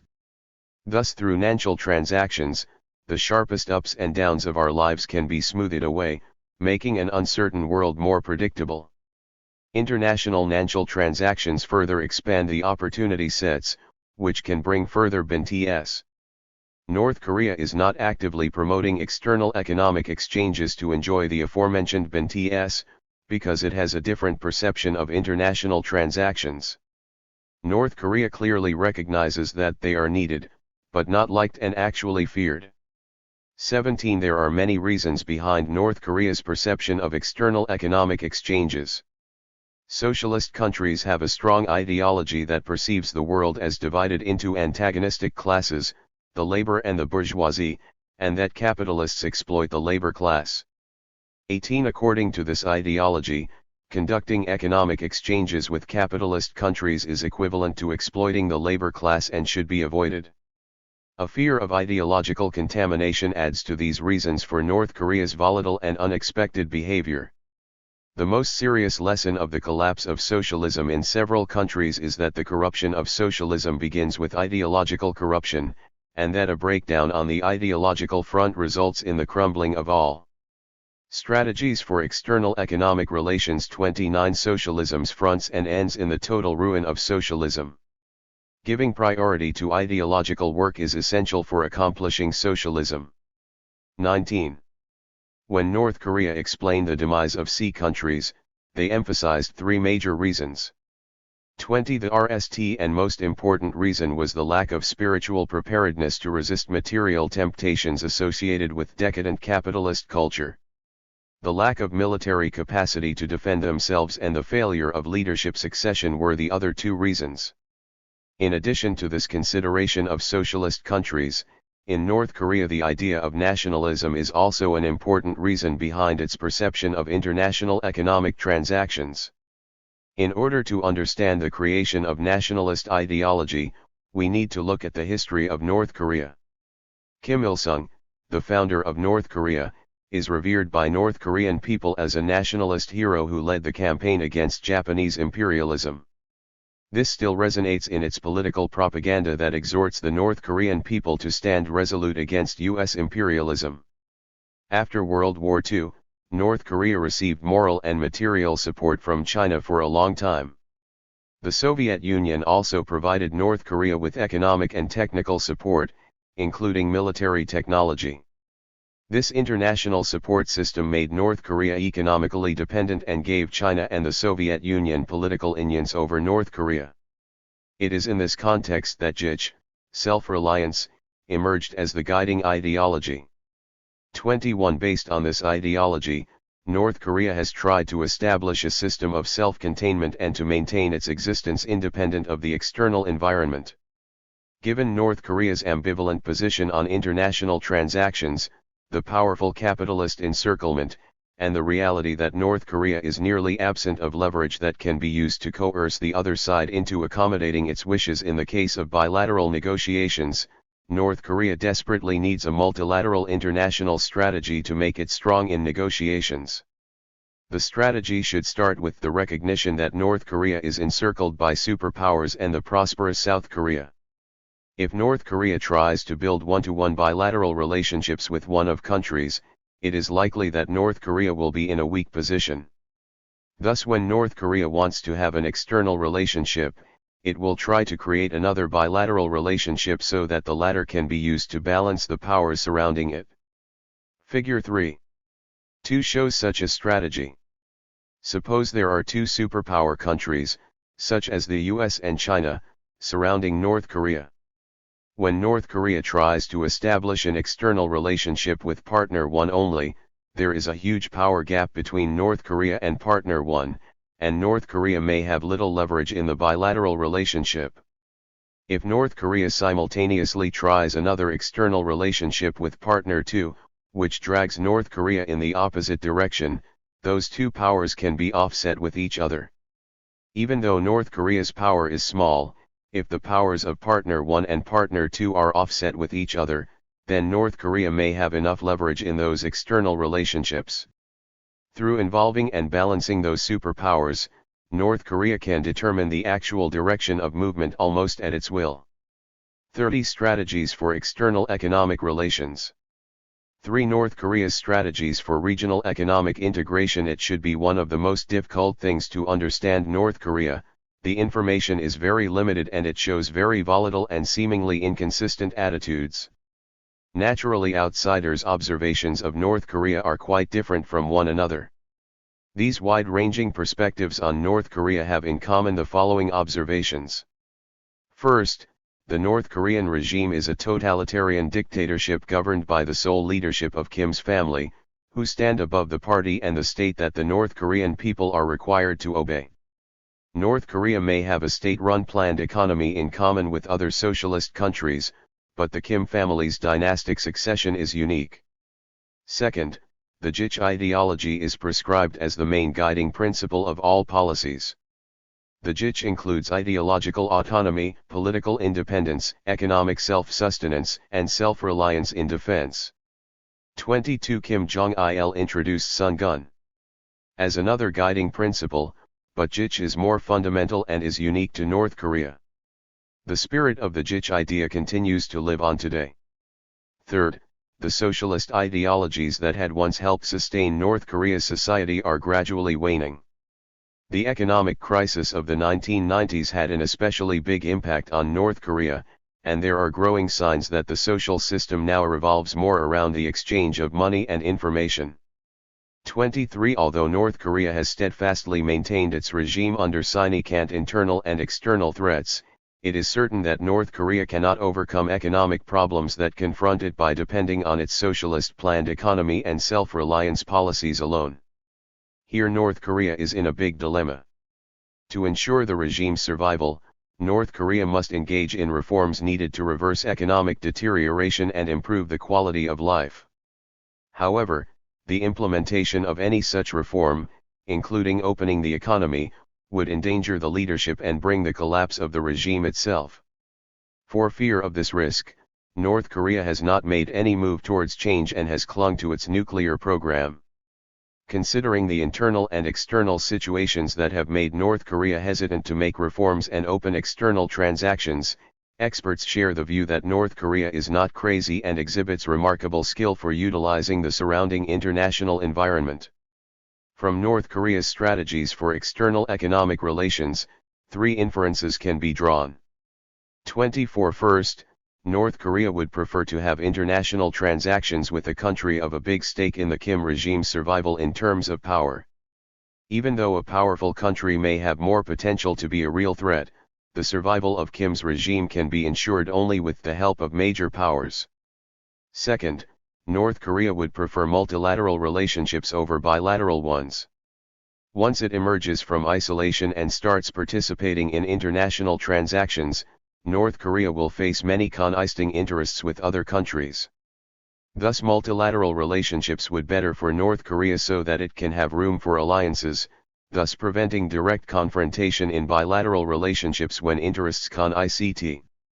Third, formal and institutionalized cooperation frameworks are preferred for North Korea over informal ones. A formal and institutionalized framework is a source of prestige, allows to retreat behind negotiated clauses in case of disagreement, and corresponds with the formalized power structure in North Korea itself. 25 Based on these analyses, some suggest that the Association of Southeast Asian Nations would be an ideal partner that would support North Korea's interests. 26 North Korea has well-developed bilateral relationships with many member states of the ASEAN, and it has shown a friendly attitude towards the group. When tension is very high on the Korean peninsula, North Korea has often asked ASEAN to act as a mediator in the crisis. For example, during the ASEAN summit in April 2017, North Korea sent a letter of request to the ASEAN chairman to prevent nuclear holocaust by providing an acceptable proposal. Indeed, the ASEAN is the last remaining diplomatic bridge between Pyongyang and the broader Asian neighborhood. 27. 32 Strategies for external economic relations. However, ASEAN's role is very limited in inducing North Korea to the international community so that it can benefit from international transactions. The organization is too small to enhance the future of the North Korean regime. Among ASEAN plus 3 members, ASEAN 10 countries plus Korea, China, and Japan, the main sources of potential benefit that North Korea can gain by participating in regional economic cooperation will be 3 Northeast Asian countries rather than the 10 ASEAN countries. ASEAN is a multilateral alliance, and one of its core principles, non-interference, may be attractive to North Korea. But this principle suggests that the ASEAN cannot provide the prestige of a formal and institutionalized cooperation framework, which is one of North Korea's preferences for external exchanges. Thus, it would be better for North Korea to participate in a regional arrangement in which key stakeholders are involved in rather than the ASEAN. Regarding regional economic integration in East Asia, North Korea still has mixed feelings and so far adopted a bipolar stance towards it. Participation in regional economic integration presumes the opening of its economy and is considered as a threat to the regime's stability. At the same time, North Korea recognizes that regional collaboration and integration would bring the direct benefits of foreign currency and infrastructure development as well as the indirect benefits such as support for a smooth movement towards economic reforms within a politically more acceptable framework. If contacts are carried out within a regional framework, less ideological confrontation is probable, since the contacts are less unusual and more routine business. To induce North Korea to join in a process of regional economic integration, we need concrete strategies to mitigate its perception of economic opening as a potential threat so that North Korea can expand its external economic relations with neighboring countries and that it can sustain its reforms without interruption. North Korea has so far had limited economic interactions with the international community. The poor record of North Korea's external economic transactions re-echoes its mixed feelings towards the international community. North Korea still has mainly negative perceptions of external economic relations and greatly fears the threat to the stability of its regime, and has allowed only limited contacts with specific countries, in particular China. 1. Foreign trade. 1.1. Overall trends. Figure 4.1 shows trends in North Korea's foreign trade, including inter-Korean trade between South Korea and North Korea since 1990. Its trade volume sharply declined from $4.2 billion in 1990 to $1.7 billion in 1998. The collapse of the former Soviet Union and C countries at the beginning of the 1990s was a main cause of this downward spiral. Annual trade hovered around $2.0 billion in the following years to the end of the 1990s. Despite its overall poor record with international transactions, trade has continuously increased since the 2000s, which suggests that North Korea also recognizes the necessity of international economic transactions. 2. With the beginning of the new millennium, the amount of trade skyrocketed due to increased activity with South Korea and China. It surpassed $3.0 billion in 2001 and reached $4.06 billion in 2005. Surpassing the $4.0 billion level in 15 years since 1990. In the aftermath of the global financial crisis, Pyongyang saw its trade gears temporarily fall in 2009, but the numbers rose nearly to $10.0 billion in 2014 before declining to $6.9 billion in 2016. This indicates that the country is increasingly becoming dependent upon the external world, despite its image of a hermit kingdom. However, the increased volume of trade is still negligible. North Korea's total trade volume is equivalent to less than 1% of that of the South in 2016. When it is compared to China and Vietnam, which are successfully proceeding with economic transformation, the amount of exports per capita was similar to that of China and Vietnam in the mid-1990s. But the current exports per capita. North Korea's external economic relations. 1. 4. External economic relations. 35. Of North Korea recorded $120.80 in 2016, equivalent to only 7.6% of China and 5.9% of Vietnam. Meanwhile, the trade to GDP ratio is 21.9% in 2016, which is considerably lower than China's 37% and Vietnam's 184.7%. Observing the long-term trend, we can see a notable feature in North Korea's trade since the 1990s. Besides its small trade volume, the trade balance of North Korea is persistently in deficit since 1990, as shown in Figure 4.2. The trade deficit stayed lower than $1.0 billion in the 1990s. With the expansion of trade in the 2000s, the trade deficit also expanded and reached a record high of $1.5 billion in 2008. While the foreign trade balance improved a little, the trade deficit remains around $1.0 billion. Even though $1.0 billion may look small, the trade deficit is too high for North Korea to LL the gap. Considering that North Korea does not have a convertible currency and has virtually no legal access to international finance, it is puzzling how the country can have such a persistent trade deficit. This strongly suggests that North Korea must have other sources of income in addition to the exports listed in the OPCHAL data. 3. An example of other licit trade sources includes transfers or remittances and fees that North Korea receives for sending its labor abroad or to special economic zones such as the Kaesong Industrial Complex. In addition, illicit trade in arms, drugs, and counterfeit notes is believed to be a further source of funds to cover the trade deficit. 1.2. Geographical and sectoral distribution. Another notable feature of North Korea's trade is that it is massively dependent on China in regard to geographical distribution.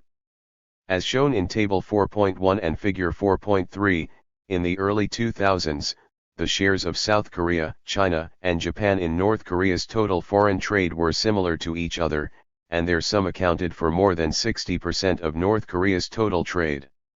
North Korea's trade dependence on South Korea and China further increased when North Korea's trade with Japan nearly halted after Japan's trade sanctions against North Korea in 2006, due to the country's abduction of Japanese citizens and its nuclear testing. For South Korea was an important trading partner until 2015 before the KIC was shut down in February 2016.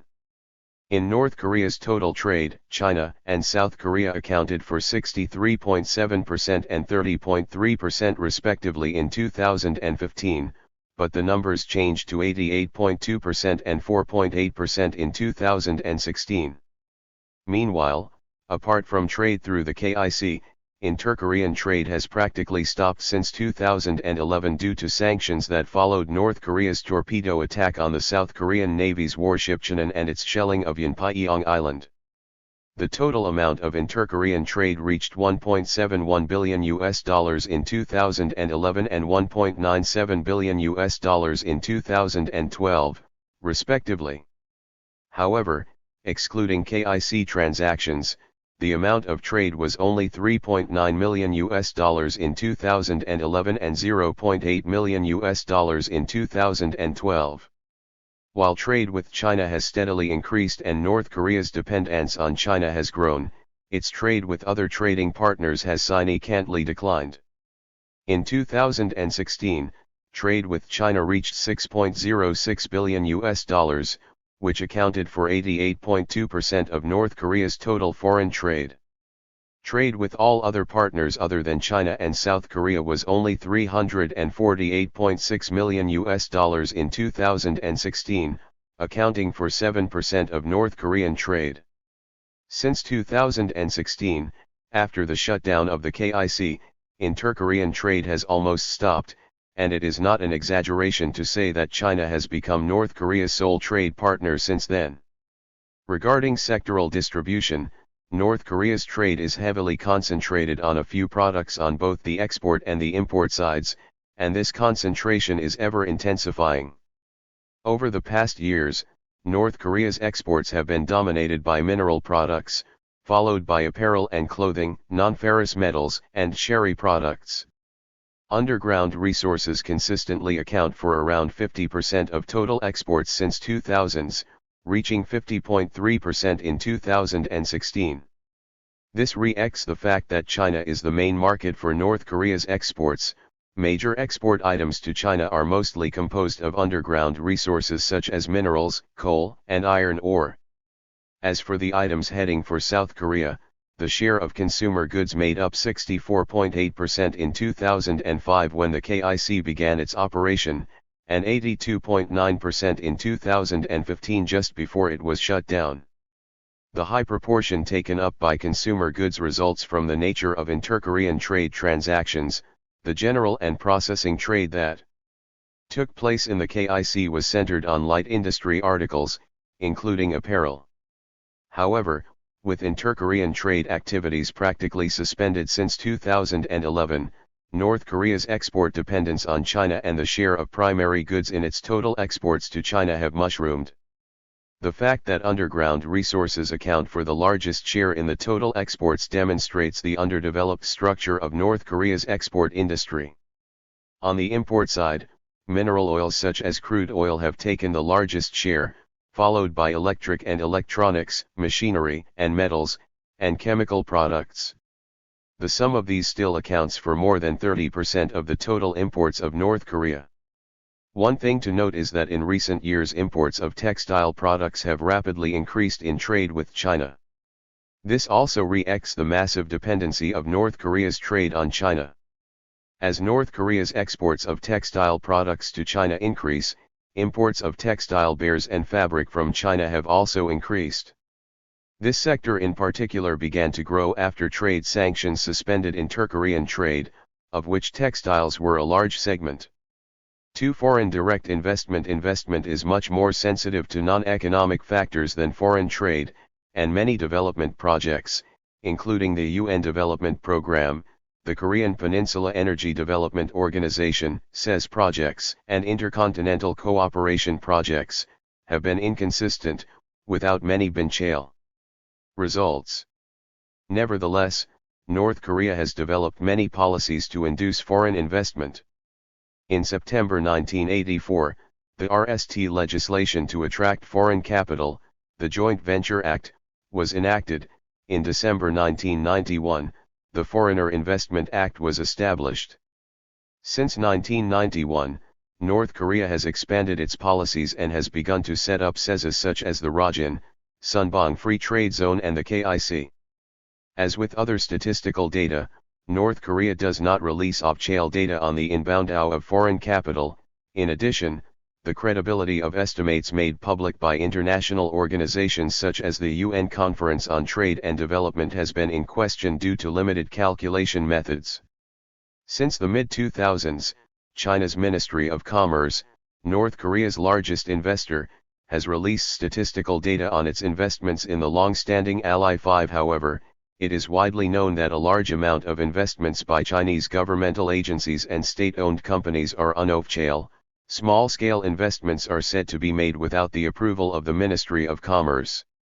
Despite such shortcomings, the data regularly published by the UNCTAD and China's Ministry of Commerce provide a rough account of foreign investments into North Korea. Before 1991, foreign direct investment to North Korea was very restricted, and only some investment was made by North Korean residents in Japan. North Korea began to encourage foreign capital beginning in the 1990s, when its alliance with the Soviet Union and socialist countries was broken due to the collapse of the Soviet bloc. During the 1990s, the FDI in AO slowly increased. But in AO plummeted after North Korea a nuclear test and subsequent UN sanctions in 2006. As in the case of international trade, China has emerged as the top investor in North Korea since the mid-2000s. Around 2000, China began encouraging local companies to invest overseas. In line with Beijing's overseas investment policy, Chinese corporate investments in North Korea have covered a wide range, including industrial infrastructure, distribution, and manufacturing. Of the total foreign investments in North Korea in 2012, which amounted to $227.8 million, 6 China accounted for 47.9%, or $109 million. Wu, a research fellow at the Chinese Academy of Social Sciences in Liaoning Province who examined China's investments in North Korea, including unoff-chale transactions, reported that China invested in North Korea more than $53.69 million in 2005 and $58.74 million in the RST half of 2006.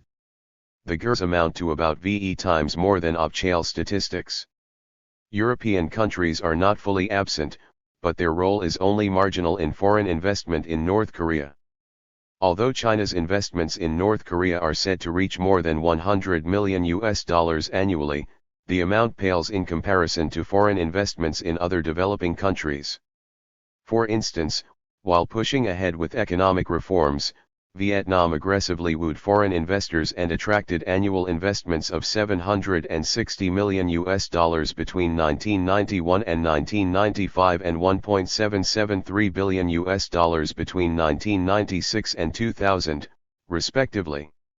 Thus, foreign investment in North Korea is still far too limited to have a substantial impact on the country. 3 Special economic zones. As a part of its strategy to open up the economy, North Korea began to establish CESs in the 1990s.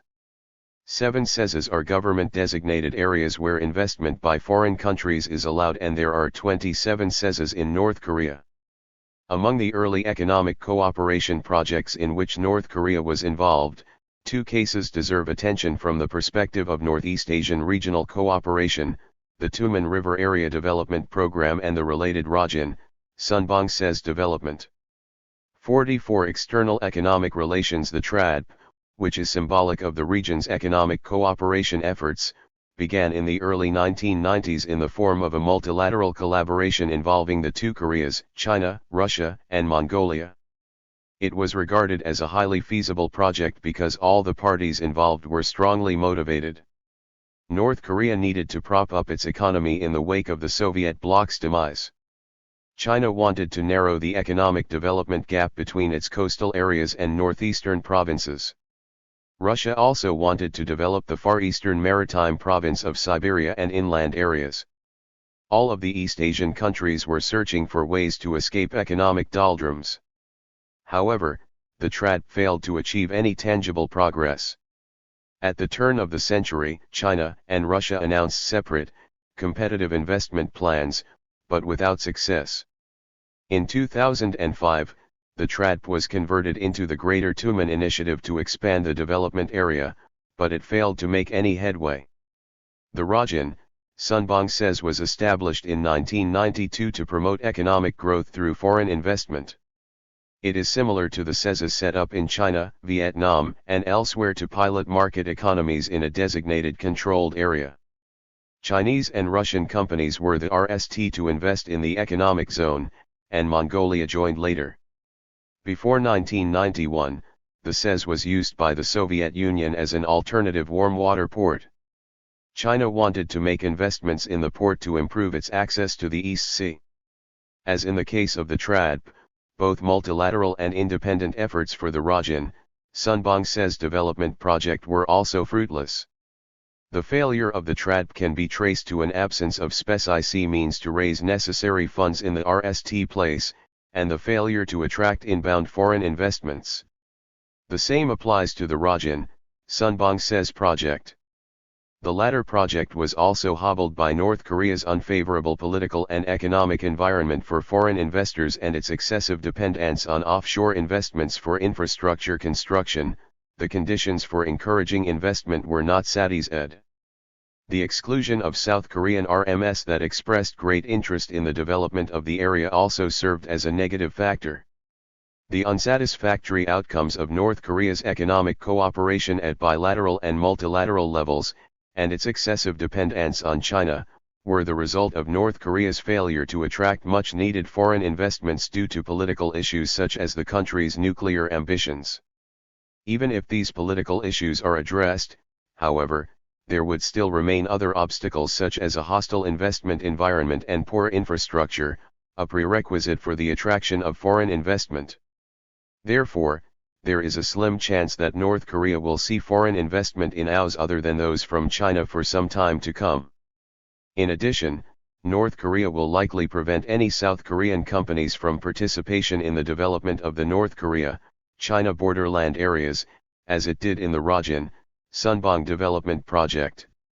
Meanwhile, in spite of the political and economic obstacles, China has continued to invest in North Korea as long as there are been ties to its national interests. Since the mid-2000s, while pushing ahead with development of the three northeastern provinces, the Chinese government has tried to link its development projects in the Changji-2, Rajin, Sunbong, Dandong, and Hwanggumpyeong areas. In this context, China's investment in North Korea. External economic relations 45 will continue for years to come, centering on these areas, along with exploitation of underground resources. In addition to these early attempts at establishing CESAs, two more cases deserve attention from the perspective of inter-Korean economic cooperation, the KIC and Mount Kumgang. The KIC was a CES in North Korea, located 43 miles north of Seoul and 106 miles southeast of Pyongyang, just across the demilitarized zone.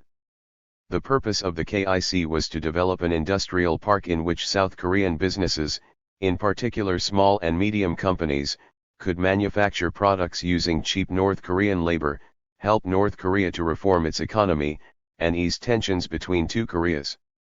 The KIC was initiated by the Hyundai Group in 1998 and opened in June 2004. South Korean companies operating in the KIC enjoyed preferential treatment. They received special tax breaks and were provided loans with low interest rates. From North Korea's perspective, the KIC was also attractive as a source of hard currency. The infrastructure, including the industrial park itself and the supporting zone of residential areas, hospitals, and shopping centers, was also expected to be a big boon for North Korea. The original master plan of the project was to evolve in 3 stages. The RST phase, in 2002 to 2007, was planned to encompass 800 acres, with 300 South Korean companies operating and employing 100,000 North Korean workers in the KIC. In the second phase, in 2007 to 2009, the zone was to be further expanded and open to non-South Korean investors, including 800 South Korean companies and 200,000 North Korean workers. When the third phase was completed in 2012, the zone was expected to encompass 6,400 acres, include 1,500 South Korean companies, and employ 350,000 North Korean workers. At the beginning, only 11 companies operated at the KIC. As of December 2015, shortly before the KIC was shut down, there were 125 tenant companies, 123 of which were engaged in production activities, while 2 had suspended their operations. 8. The number of North Korean workers was 54,988, and the average monthly wages in 2015 were about $188. The annual output for 2015 was $563.3 million, and the accumulated output up to 2015 reached $3.2 billion. Among the products, textiles topped the list, followed by electrical and electronic products, machinery and metals, and chemicals. External economic relations 47. The project was frequently modified and interrupted subject to political tensions caused by missile tests, nuclear threats, and other military incidents provoked by North Korea. In 2009, entry into the KIC was temporarily prohibited when North Korea imposed restrictions on the KIC, blaming U.S., South Korean military drills. In May 2010, a South Korean warship, the Cheonan, was sunk in the Yellow Sea allegedly by a North Korean torpedo, killing 46 sailors. In late 2010, North Korea dropped bombs onto Yeongseop Island, killing 4 South Koreans. The KIC was not shut down in 2010, despite these 2 violent incidents, although North Korea severed ties with South Korea and closed its consultative OPSE, existing production activities in the KIC were maintained. In April 2013, North Korea halted all operations at the KIC by withdrawing all North Korean workers, again blaming a joint military exercise by the US and South Korea. The KIC was reopened in September of that year.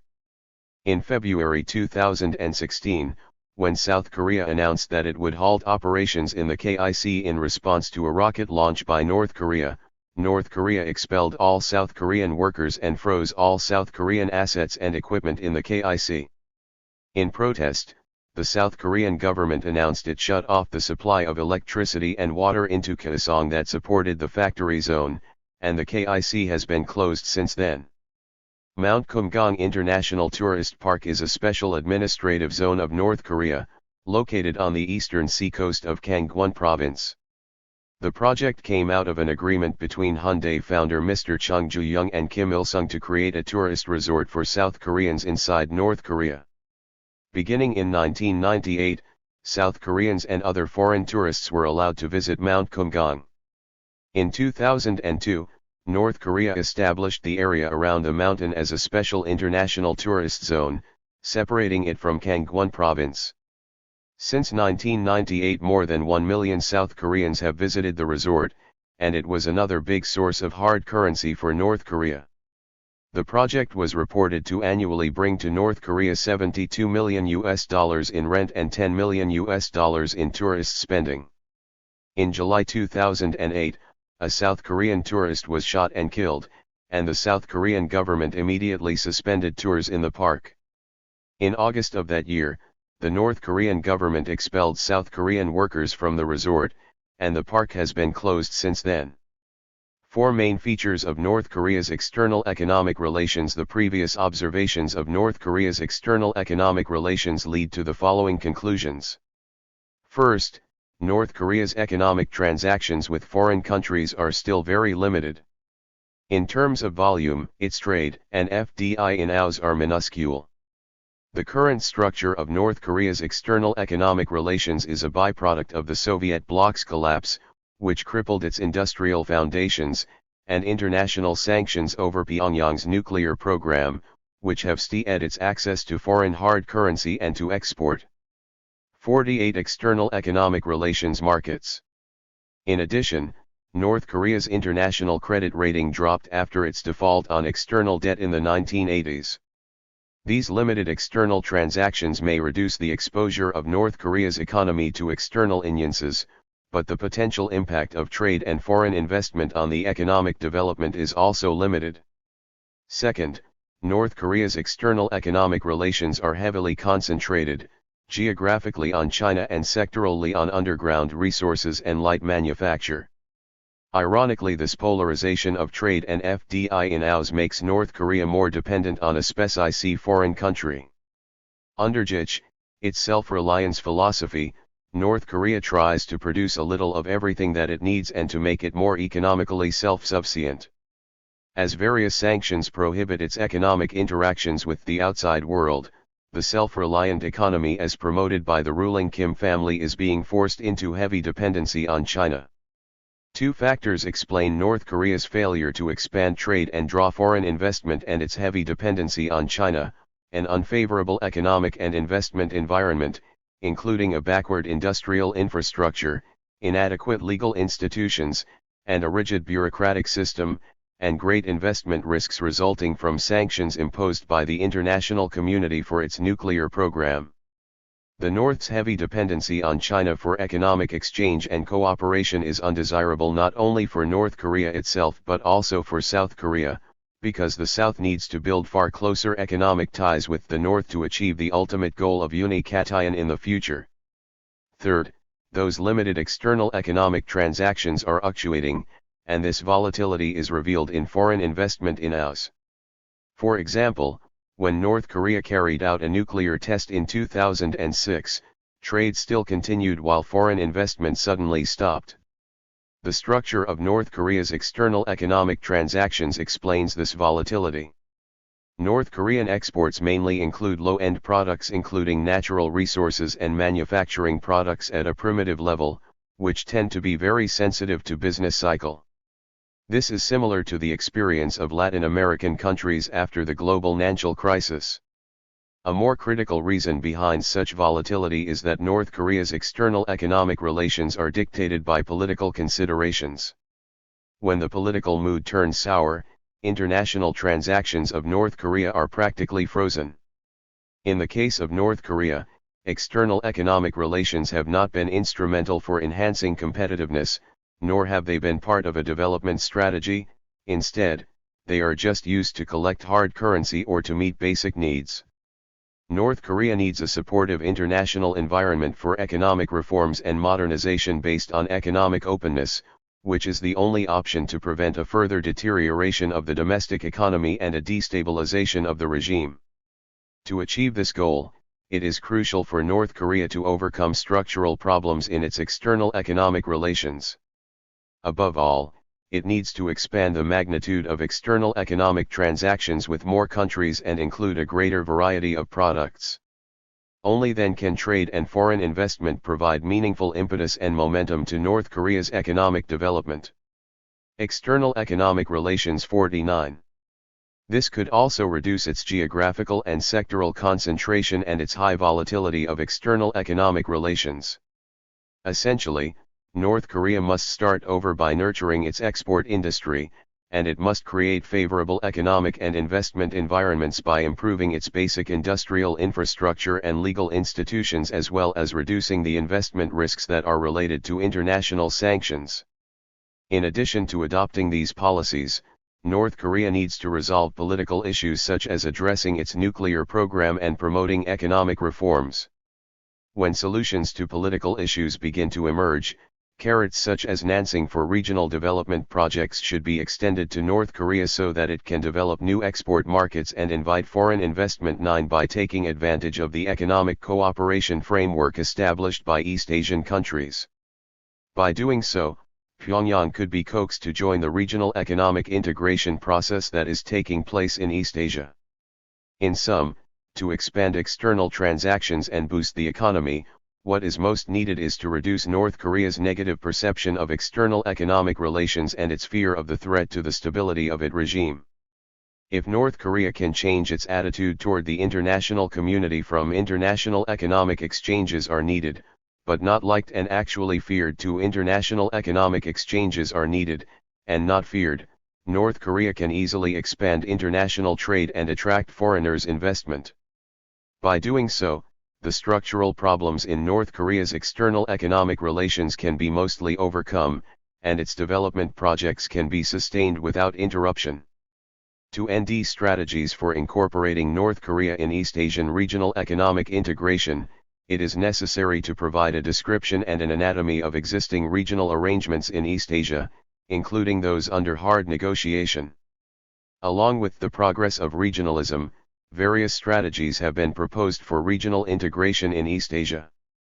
There are mainly two forces behind regional integration efforts in East Asia. One is the expansion of the East Asian economy itself. For decades, East Asia has been the fastest growing region in the world, leading the world economic growth. To boost and sustain economic growth by increasing regional transactions and investments, East Asian countries have promoted collective regional arrangements that have further expanded and deepened regional economic interdependence. International financial crises, including the Asian crisis and the global financial crisis, have also served as a catalyst for regional integration. East Asian countries have tended to suffer from international financial crises, regardless of their origin. As Randall Henning said, regionalist movements are intimately connected to economic and financial crises. Two East Asian countries were led to conclude that in order to avoid the detrimental effects of international financial crises, they must protect themselves through regional collective action. Still, East Asia continues to lag behind Europe with regard to regional economic integration. Nonetheless, East Asia is crowded with many bilateral and multilateral economic arrangements, some of which have served economic development, integration, and globalization very well, while others have often been nominal. The progress of East Asian integration is mostly market-driven, and regional arrangements have been results of spontaneous responses to market forces and financial crises. Even though Asian integration is gaining momentum through enhanced cooperation between governments, RMS, and people, the road ahead is long and full of challenges. 3. Progress of regional integration in East Asia. 1. 5. Progress of regional integration. 51. The ASEAN, China FTA has the important position as the RST such ASEAN Plus One FTA ever concluded. Considering the increasing strategic value of the ASEAN, China was generous to provide preferential market access for ASEAN products. It even started to implement special treatment before the whole agreement went into force, especially under the name of Early Harvest, which was originally devised to provide ASEAN member countries enough motivation to participate in the negotiation. ASEAN countries no longer regard closer trade and investment ties with China as pathways to becoming dependent on the Chinese economy. More and more, a closer economic relationship with China has been considered an additional vehicle to common prosperity for both the ASEAN and China. The recent emergence of China as the largest and most important trading partner for almost all ASEAN member countries has played a crucial role in this changed posture towards China. China, for its part, was pragmatic enough to acknowledge ASEAN's role in East Asian regional integration. For that is to say, the economic interests of the ASEAN were well matched with the strategic interests of China when negotiating the bilateral FTA. However, the quality of this bilateral FTA is not high, considering that it is an FTA between the developing ASEAN and a not fully advanced China.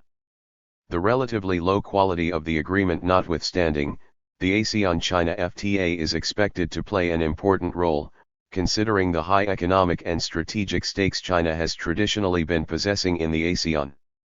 In an emergency response to this FTA, Japan initiated its own trade agreement with ASEAN. Japan feared losing its leadership role in helping ASEAN economies ensure the potential of a sustainable development. It was therefore also quite generous in giving concessions to the members. In fact, the Japanese government launched an initiative establishing an East Asian community, and proposed it as a region-wide integration mechanism. The EAC was not supported by the US and encountered a number of obstacles. This initiative soon gave way to a more affirmative and aggressive regionalism strategy, which eventually led Japan to participate in Trans-Pacific partnership negotiations. The ASEAN-Japan FTA, therefore, can be regarded as an emergency response that assumed only a temporary strategic position in Japan's grand regionalism strategy. The ASEAN-South Korea FTA was born under similar geopolitical circumstances as the ASEAN-Japan FTA. Therefore, the former shows similar shortcomings as the latter, the low level of liberalization, and the one-sided concessions provided by South Korea, etc. After this FTA went into force, South Korea has been making efforts to upgrade the liberalization effects by supplementing this collective FTA with individual FTAs with a few strategic partners, such as Vietnam and Indonesia. Also to be noted is the fact that all the three ASEAN Plus One FTAs show relatively low levels of liberalization, especially from the side of the ASEAN. This suggests that those FTAs may have been prompted by the competitive strategies from the three Northeast Asian countries that sought to secure the ASEAN as a trading partner, rather than ASEAN's leadership in the region. 5. As the three ASEAN Plus One FTAs have existed for a while, an interesting question also arises as to whether the region-wide integration for East Asia would be progress of regional integration 53 possible by merging the three FTAs. With three ASEAN Plus One agreements in place, emerging discussion on the creation of an East Asian Free Trade Agreement including all ASEAN Plus 3 countries can be regarded as a next step to a region-wide FTA. 1.2. Monetary and financial cooperation. The Asian crisis spurred monetary and financial cooperation among East Asian countries who sought to protect themselves against financial crises and to develop regional financial markets so that their money would circulate within the region. 6. The most notable achievement was the Chiang Mai Initiative. The CMI is a regional currency swap arrangement among the 10 members of the ASEAN and 3 Northeast Asian countries. The initiative began as a series of bilateral swap arrangements after the ASEAN Plus 3 countries met on May 6, 2000 in Chiang Mai, Thailand, at an annual meeting of the ADB. East Asian countries started this initiative to manage regional short-term liquidity problems, and to facilitate the work of other international financial arrangements and organizations like the IMF. The total amount under the bilateral swap agreements reached $90 billion with 16 BSAs in 2009. Although it was undeniably an important RST step in establishing regional monetary and financial integration, the CMI is far from truly being such a regional arrangement. First, the total amount of the financial arrangement was too small and needed to be increased, since only large financial arrangements could serve as a deterrent to future financial crises. Second, the agreed swap arrangements were incomplete and insufficient for coping with the currency crisis because of the absence of an independent monitoring and oversight system and the consequential linkage to IMF facilities. Third, the arrangements were bilateral, not multilateral. Thus, to improve the efficiency and effectiveness of the financial arrangement, the network of bilateral swaps should be organized into a multilateral arrangement, which may eventually lead to the establishment of an institution such as an Asian Monetary Fund. 7. In May 2005, the ASEAN Plus 3 finance ministers reached a set of major agreements to improve the effectiveness of the CMI and endorsed the multilateral swap arrangements. At a meeting in Bali, Indonesia, in May 2009, ASEAN Plus 3 finance ministers reached an agreement on all the main components of CMI multilateralization, including contribution sizes per country, borrowing accessibility, and an oversight mechanism. Its total size was set at $120 billion, and the initial capital contribution was made mostly by South Korea, China, and Japan, while the ASEAN contributed 20%. There is no question that substantial progress has been made, but there is still a lot more to be done. Above all, the total size and individual borrowing amount are very limited and may not be enough to cope sudden disruptions of capital movement. Also, the IMF conditionality is still binding. A crisis-affected member requesting short-term liquidity support may immediately obtain financial assistance for the rest 20% of the borrowing accessibility amount, and the remaining 80% would be provided within the IMF agreement. The linking of the CMIM to an IMF program, especially the small IMF-delinked portion, is regarded as an impediment to countries in urgent need of international liquidity when they approach the CMIM for financial support. In addition, the stigma effect that is related to IMF assistance may also be applied to the CMIM. 8. Finally, the CMIM is not a permanent fund and liquidity provision may not be guaranteed under a crisis. To resolve these problems, the CMIM has been further reinforced since the global financial crisis. A few notable achievements are the followings: the size has been doubled to $240 billion. The IMF-delinked portion has been raised to 30% of each member's quota, the maturity and supporting period has been extended, and a crisis prevention facility by the name of CMIM Precautionary Line has been introduced. 9. The Asian Bond Market Initiative involves a variety of efforts led by ASEAN plus 3 countries to create regional bond markets through the creation of Progress of Regional Integration 55 new securitized debt instruments. This initiative was originally proposed by Thaksin Shinawatra, the Prime Minister of Thailand, in 2002, and was approved at the ASEAN Plus 3 Finance Ministers meeting in August 2003 in Manila. Working groups were established to actively promote the ABMI in order to meet regional needs for medium and long-term financial resources. The ABMI mainly focused on facilitating access to bond markets for a wide variety of issuers, and enhancing the market infrastructure necessary to foster regional bond markets in East Asia. The ABMI showed little tangible progress at the beginning, and more specific action plans were needed for further development of well-functioning regional bond markets. In May 2008, the ASEAN Plus 3 finance ministers agreed on the new ABMI roadmap. To implement the new roadmap, ASEAN Plus 3 countries established the working structure, a steering group, 4 task forces, a technical assistance coordination team, and an ad hoc working team. Specifically, the task forces were charged with identifying and addressing the major issues in 4 key areas: promoting the issuance of local currency-denominated bonds, facilitating the demand for local currency-denominated bonds, improving the regulatory framework, and improving the related infrastructure. Furthermore, a steering group were established, while the TACT continued to exist given the importance of technical assistance in decreasing the disparities in bond market development levels among member countries. 10. In 2009, the ASEAN Plus 3 finance ministers stressed the importance of local currency bond markets in recycling regional savings within the East Asian region.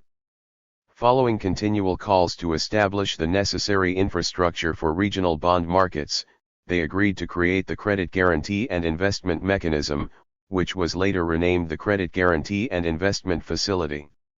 Its main purpose was to provide credit guarantees to domestic and cross-border issuers seeking to meet their funding needs in local currencies. The ABMI later set up the Asia Bond Market Forum, which undertook an in-depth analysis of regional bond markets and cross-border bond issues and investment. So far, the ABMI has fallen short of expectations to secure a critical mass for a successful launch and ensuing cooperation. There have been few local currency-denominated bonds so far and little institutional building for issuing bonds of regional, if not global, acceptance. A lack of financial infrastructure and market-driven growth resulted in lukewarm participation by private market participants. More fundamentally, East Asia still does not have a fully convertible currency, with the exception of the Japanese yen, but it still cannot be a full-edged vehicle currency, due to its chronic political and economic problems. The focal needs of the ABMI have not been correctly identified and put on the table. 11. To overcome the ABMI's limits and support its progress, several specific strategies are proposed. For example, Asian Prime Collateral Forum was established under ABMI Task Force 4. The APCF is a regional forum to get the bonds issued within the ASEAN Plus 3 region recognized as prime collateral in the global market. The forum was launched in 2016, and has the following objective: provide opportunities to exchange knowledge, expertise, and 56. Progress of regional integration experience on the prime collateral issues among the global and regional financial market experts, assess existing criteria of prime collateral and identify the requirement to expand the pool of eligible collateral, and explore ways to achieve the goal of gaining global recognition for Asian bonds as prime collateral. 12. Another important mechanism for macroeconomic monetary policy cooperation is the Economic Review and Policy Dialogue, established in 2000. This was designed to protect against irregularities, provide opportunities for authorities to take remedial policy action as preventive measures, and enable swap providing countries to make swap activation decision. In particular, the ERPD assesses global, regional, and national economic conditions, monitors regional capital flows and currency markets, analyzes macroeconomic and financial risks, looks at how to strengthen banking and financial system conditions, and gives East Asia a unified voice in discussions on reforming the international financial system. 13. Although the ERPD process has gradually improved over time, it has not been as effective as initially expected due to the insufficient infrastructure for such oversight. Cooperation through the ERPD was still mostly limited to information exchange. There was little or no discussion on the adoption of common regimes or binding policy coordination agreements in East Asia. The global financial crisis prompted authorities to establish a new regional oversight unit.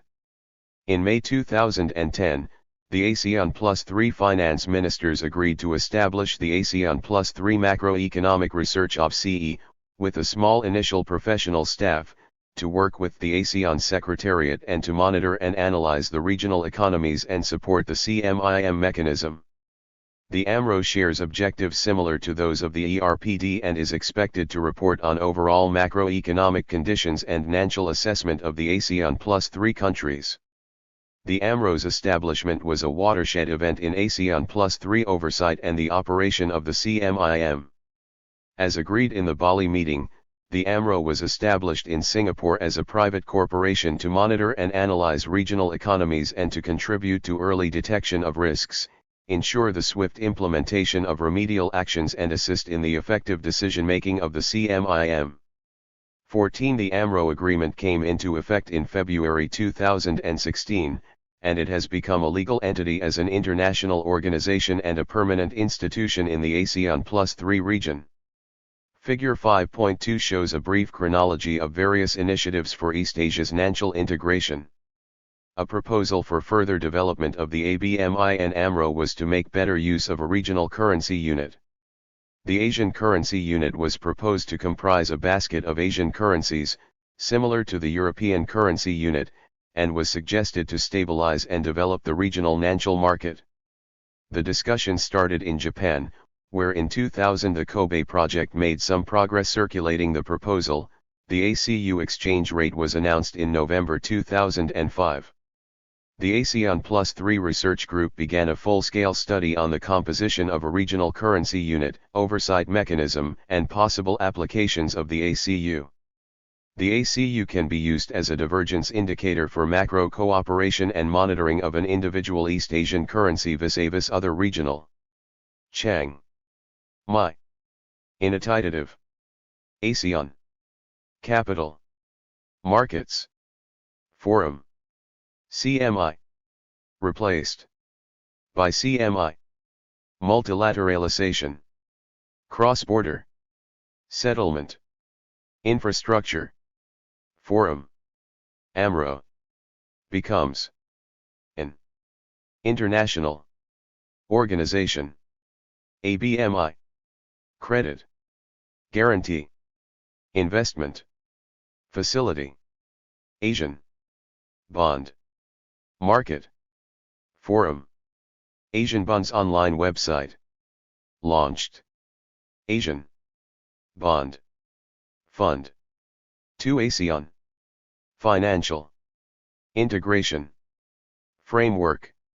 ASEAN Trading Link.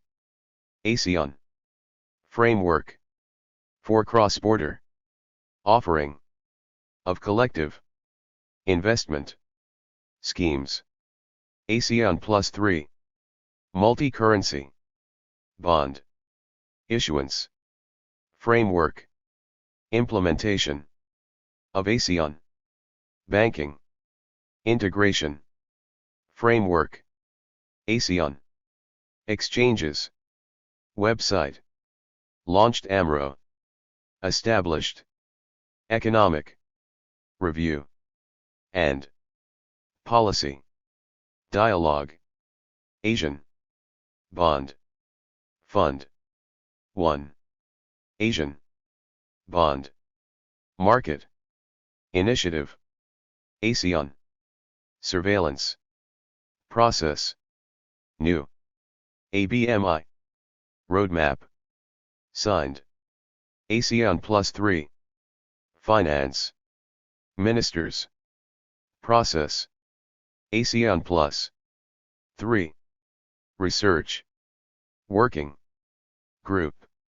1998 1999 2000 2001 2002 2003 2004 2005 2006 2007 2008 2009 2010 2011 2012 2013 2014 2015 2016 2017 Figure 5.2 Chronology of Asia's National Integration Initiatives.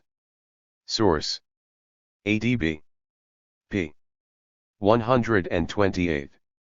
58 Progress of Regional Integration. Currencies and collective movement of East Asian currencies against the US dollar or the euro. In addition, ACU-denominated bonds can be issued and used as valid assets for foreign reserve management. The use of the ACU at an off-scale level also leads to its private use, in particular, promoting an ACU-denominated bond market in East Asia, which is indispensable for eliminating the underlying causes of regional financial instability. Also, the ACU can become a supplementary framework for the development of regional financial markets in East Asia. For example, it can serve as a useful instrument for the introduction of a regional settlement system to link East Asian financial markets. It can also serve as a swap arrangement and oversight mechanism to improve the efficiency of the CMIM. 15 Table 5.2 shows sequences of how these ideas for monetary and financial integration using ACU can implemented at each stage. However, not much progress has been made with the idea of the ACU, because the issue is still relegated to the back burner, with nobody taking responsibility for its development. In fact, most discussion still re-echoes the reality that sovereign interests are given priority in a globalized world, especially in East Asia where dollar dependency remains predominant. 16. Progress of regional integration. 59 And visible improvements have yet to be made. Other efforts have been made in two directions, sub-regional and trans-regional. 2.1. Sub-regional initiatives. Trade arrangements. At a sub-regional level, a number of regional integration initiatives for Northeast Asia have been put on the table, mainly in the form of bilateral and/or trilateral FTAs among the three countries in the region. South Korea, Japan FTA, South Korea, China FTA and China, Japan FTA, as well as China, Japan, South Korea FTA have been proposed or negotiated among them. The idea of a South Korea, Japan FTA was raised by South Korean President Kim Dae-jung at the South Korea, Japan Summit meeting in October 1998. However, it has been at a stalemate since November 2004, after 6 rounds of OPCHAL negotiations. In fact, the launching of OPCHAL FTA negotiations has not been an easy task, especially if one takes into consideration the historical legacies of Japanese colonial rule, territorial disputes, and history textbook disputes, etc. It was, therefore, a bold policy initiative for the two countries' governments to discuss and even begin negotiations for a bilateral FTA in the early 2000s. The need to respond to the rise of China may be attributed as one of main contributing factors to this new movement towards improving the South Korean-Japanese bilateral relationship. Having started with a grand vision of making the FTA a milestone of future South Korea-Japan relations, in the beginning the initiative was welcomed by many societal groups such as business people, academics, and a substantial number of politicians. However, this initially favorable mood was burdened by a number of political factors. Unless the Japanese government changes its right-wing political stance towards the Dokdo and history textbook disputes, the stalled FTA negotiations are unlikely to resume in the near future. Japan's participation in the Trans-Pacific Partnership Agreement is another hindrance to the relaunch of a South Korea-Japan FTA, mainly because Japanese interest in this agreement has been diluted.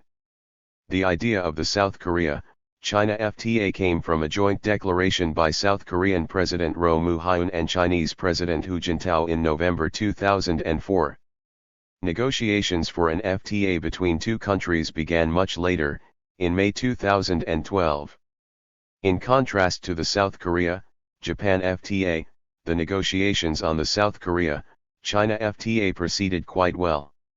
These OPCHAL negotiations were based on a jointly undertaken feasibility study during 2005-2006, which was followed by a 4-year tripartite study conducted among the two countries' government, business, and academic sectors. China, which had experience with FTA negotiations with ASEAN, Hong Kong, and Macau, as well as Taiwan, became very progressive in making an FTA deal with South Korea. With China having emerged as the largest market for South Korean export products over the past years, South Korea was favorably inclined towards an FTA with China. Though some issues, such as the sanitary quality of Chinese 60 progress of regional integration, agricultural products and market access threats from low-priced manufactured goods from China, caused some concerns on the South Korean side, the general acceptance of the FTA was relatively high in South Korea. The very fact that South Korea has been making trade surpluses vis-a-vis China for the past 2 decades consecutively was one of its selling points. The FTA was signed in June 2015, and went into force in December that year. The China-Japan FTA, in fact, is the one with the least progress. Japanese consumers have displayed a sizable antipathy toward low-price, low-quality products, and unsanitary agricultural goods from China. The traditionally protectionist Japanese farmers are also alarmed by potential large-scale market penetration from China. In addition, the Japanese business community expects that, considering the high Chinese trade barriers, any market access gains would not be high enough to compensate for the losses expected from Japanese liberalization measures.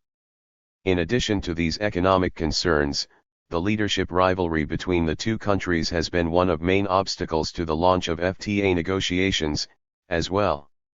Therefore, policy making for this FTA deal has been proceeding slowly in both countries, and the China-Japan FTA is still in its infancy. In addition to these 3 bilateral initiatives, there is a sub-regional FTA initiative for Northeast Asia as a whole.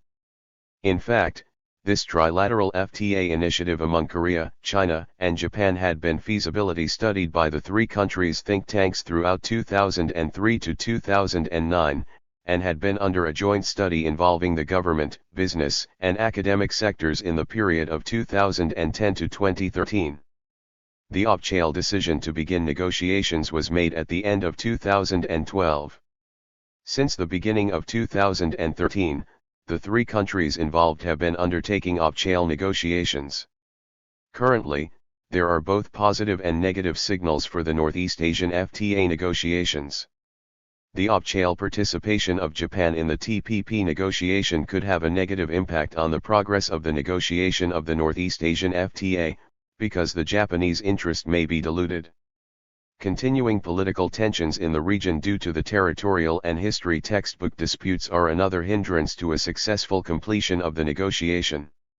The declaration of the 2012 Trilateral Summit meeting in support of the optional launch of negotiations provided a necessary impetus to the negotiation teams of each country. In addition, the establishment of the Trilateral Cooperation Secretariat in Seoul in 2011 provides the negotiation process with welcome logistic and administrative supports. 17 However, the talks have not yet made much progress. Monetary and financial arrangements.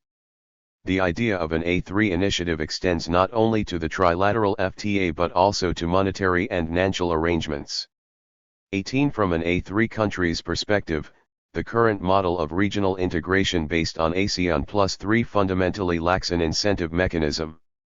It is driven mainly by governments whose interests cannot be secured within the ASEAN Plus 3 framework without a full mandate from progress of regional integration. 61 Their populace, A3 countries are the main donors of capital in regional monetary and financial integration such as CMIM and ABMI, but they are less likely receive the regional BNTS. Also, there are striking differences among ASEAN members and it is difficult for A3 to discuss issues of common concern with them. In practice, the ASEAN Plus 3 framework may end up creating an entity that does not fulfill any role to their mutual BNT. Therefore, this is the basic rationale for pursuing the agenda with A3 countries, whose feasibility is better than that of a bigger perimeter including all ASEAN Plus 3 countries. 19 As we observed during the global financial crisis, the CMIM under the ASEAN Plus 3 framework was not effective in coping with the crisis and showed serious problems in its governance structure. Thus, if regional monetary and financial cooperation is to be effective in coping with future crises, it is better for 3 Northeast Asian countries to establish a separate fund, the A3 Fund, based on contributions from their foreign reserves. In addition to its role as emergency liquidity facility, the A3 fund can also be used to guarantee local currency-denominated bonds in regional capital market. Such bond issuance with the guarantee of the A3 fund would promote financing for A3 megaprojects of regional development and other regional activities that could not have been feasible within national boundaries, allowing for increased supply of public goods for the regional market. 2.2 Trans-regional initiatives. There are a number of initiatives put forward as concepts for regional integration for the broader East Asian region. Some of them extend to the whole Asia, while others go beyond Asia and cover other continents as well. Trade arrangements. The Regional Comprehensive Economic Partnership is a regional FTA scheme of the ASEAN Plus 3 members and Australia, India, and New Zealand. It was RST suggested in November 2011. Those 16 countries supported the RCEP framework and launched their negotiations in November 2012. At that time, the leaders endorsed the guiding principles and objectives for negotiating the Regional Comprehensive Economic Partnership and announced that the RCEP would be a modern, comprehensive, high-quality, and mutually beneficial economic partnership agreement establishing an open trade and investment environment in the region to facilitate the expansion of regional trade and investment and contribute to global economic growth and development. 20 The RCEP will cover trade in goods and services, investment, economic and technical cooperation, intellectual property, competition, dispute settlement, and other issues. It will have broader and deeper engagement, with significant improvements over the existing 3 ASEAN Plus 1 FTAs. The RST round of formal RCEP negotiations was held in May 2012 in Brunei Darussalam, and the negotiations were initially targeted to be concluded by the 62 Progress of Regional Integration end of 2015, but they are still ongoing, as of this writing. The RCEP is viewed as an alternative to the TPP, a proposed trade agreement which includes several Asian and American nations but excludes China and India. 21 There is a difference between the RCEP, the EFTA, and the Comprehensive Economic Partnership in East Asia. 22 While the membership of the EFTA and the CP is limited to a specified number of countries, the RCEP does not have a predetermined membership. Since it is based on open accession, any of the original 16 countries can participate at the outset or later when they are ready to join, and membership is also open to any other external economic partners. 23 A number of other trans-regional initiatives are related to the future development concept of Asia-Pacific economic cooperation, which has been suffering from identity and credibility crises. 24 For example, the APEC has adopted the concept of the Free Trade Agreement for Asia-Pacific as its long-term vision, especially to realize its failed attempt to institute the free trade and investment in the Asia-Pacific region under the Bogor goals. 25 The FTAPE Initiative 26 is in fact the significant departure from the APEC's long-lasting adherence to its guiding principle of open regionalism. As noted by Hee-sik Park and Yoon-sok Lee, the two crises facing the APEC process since the outbreak of the Asian crisis in 1997 were the main motivations for the APEC to change its approach. 27 In particular, the APEC member economies' collective failure to meet the Bogor goals, which gave rise to strong concerns over the APEC's credibility, has led the APEC to shift from the original principle of open regionalism. Ben Sheng and Robert Scalé argued that the FTAPE initiative had already been proposed before the Asian crisis by the business sector in the Asia-Pacific region. 28 But a meaningful shift of the APEC's stance took place only after the crisis. The TPP initiative involved 12 countries before the U.S. government left in January 2017. 29 It had grown from the original 4, Brunei, Chile, New Zealand, and Singapore. From its establishment in 2005 until 2009, the TPP operated under the name of P4 and did not receive much attention from the international community, because all the 4 original members were small economies that had minimal influence on the APEC process and the world economy as a whole. However, since the US, Canada, and Japan joined the negotiations for an expanded TPP, it emerged as potentially one of most significant and impactful economic integration bodies in the Asia-Pacific. 30 The TPP was planning to establish a high-quality FTA, including provisions requiring advanced degree of liberalization and opening on environmental regulations, labor standards, regulatory frameworks, investment liberalization, and state-owned enterprises. 31 Once successfully established as originally planned, including the US, the TPP was expected to exert a large impact on the world economy in general and the Asia-Pacific economies in particular. 32 However, in January 2017, U.S. President Donald Trump declared U.S. withdrawal from the agreement. In March 2018 the remaining 11 countries. Progress of Regional Integration 63 signed a revised version of the agreement called the Comprehensive and Progressive Agreement for Trans-Pacific Partnership. Monetary and financial arrangements. While the ASEAN Plus 3 initiated the discussion on the ABMI, the executives' meeting of East Asia-Pacific central banks tried a separate initiative to develop regional bond markets by establishing the Asian Bond Fund. The EMEP is a cooperative organization of central banks and monetary authorities in the East Asia and Pacific region. Its primary objective is to strengthen the cooperative relationship among its members, which comprise the central banks of 11 economies. 33 In June 2003, the EMEP announced the launching of ABF1. In subsequent developments, the ABF1 revealed a serious limitation as it could invest only in bonds denominated in US dollars, thus failing to resolve the currency mismatch problems in the region. Subsequently, the ABF2, which consists of the Pan-Asian Bond Index Fund and Fund of Bond Funds and amounts to $2 billion, was launched, allowing member countries to invest in regional currency-denominated bonds. The PAIF invests in 8 EMEP member countries' bonds denominated in a regional currency according to a specialized institution's bond index.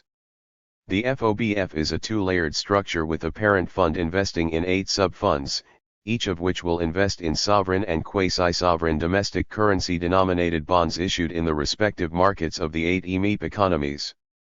34 The Manila Framework Group was established in November 1997, as deputy NANS ministers and central bank governors from 14 countries within and outside the Asia-Pacific region agreed on a new framework for enhanced Asian regional cooperation to promote financial stability. The MFG was the RST important regional cooperative framework after the Asian crisis, and was formed to cope with possible currency and financial crises. It worked through frequent exchanges of information and regional oversight as well as through a network of repurchase and swap arrangements to reinforce foreign exchange reserve positions. The MFG established a mechanism for regional oversight that was complementary to the IMF's global oversight. This mechanism provided a basis for a more intensive and high-level process of oversight and dialogue among participating member countries, with support from the IMF, the World Bank, and the ADB. The MFG met twice a year from 1997 to 2001, and once a year thereafter. However, because it had no formal secretariat and included both Asian and non-Asian countries, it was prevented from functioning as an effective forum for peer pressure. The MFG meeting was eventually terminated in 2004. The role of the MFG as a regional forum was replaced by ASEAN Plus 3 meetings, to which the IMF was not invited. 35 Figure 5.3 shows the dense web of overlapping and multi-layered arrangements of regional integration initiatives in East Asia. 64 Progress of regional integration. 3 Features and benefits for North Korea of regional economic integration. 3.1 Main features and limits of East Asian regional economic integration. From the observation of existing regional integration arrangements and voting initiatives, we can identify a few features and limits of the regional integration process in East Asia. The evolution of East Asia's regionalization has been mostly a result of market forces allied with national policies to liberalize and open the region's markets. Regional integration in East Asia is thus more a spontaneous outcome of national policy initiatives for specific needs than the result of a grand scheme to create a single market for the region, as in Europe. 36 Accordingly, the developments of regional arrangements have been somewhat ad hoc and reactive, with most having emerged in response to specific objectives and pressing needs. In general, regional institutions for integration in East Asia are characterized by an intergovernmental structure, consensus decision-making, non-binding rules and commitments, low delegation, weak compliance, and robust sovereignty norms. 37 East Asian integration has also shown some limitations. First, integration has advanced unevenly between the real sector and the financial sector.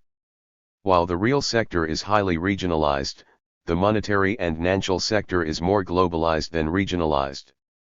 Economic linkages of East Asian countries with progress of regional integration. 65 The US and Europe in the real sector have declined. In contrast, as East Asian countries have started to liberalize and globalize the financial sector, their financial markets have become more and more connected to the world financial market. 38 Second, uneven integration is observed within the real sector itself. Integration is focused mostly on production stage, while other areas are generally much less integrated. The networks of production facilities established in industries such as electronics, automobiles, and machinery in the region have tied the economies of many East Asian countries together through trade and FDI. But regional integration in NAL goods and services has lagged behind. 39 Third, East Asia's regional architecture is very complex. It comprises a dense web of overlapping institutional arrangements with overlapping agendas and memberships. Such a complex regional architecture reflects the region's diverse geography, history, ideology, culture, and politics, as well as the influence of events and the external players. But the tangled web of overlapping bilateral and multilateral arrangements has created a spaghetti bowl effect, whereby inconsistencies and conflicts between agreements potentially raise the costs of doing business as well as the welfare losses associated with trade diversion.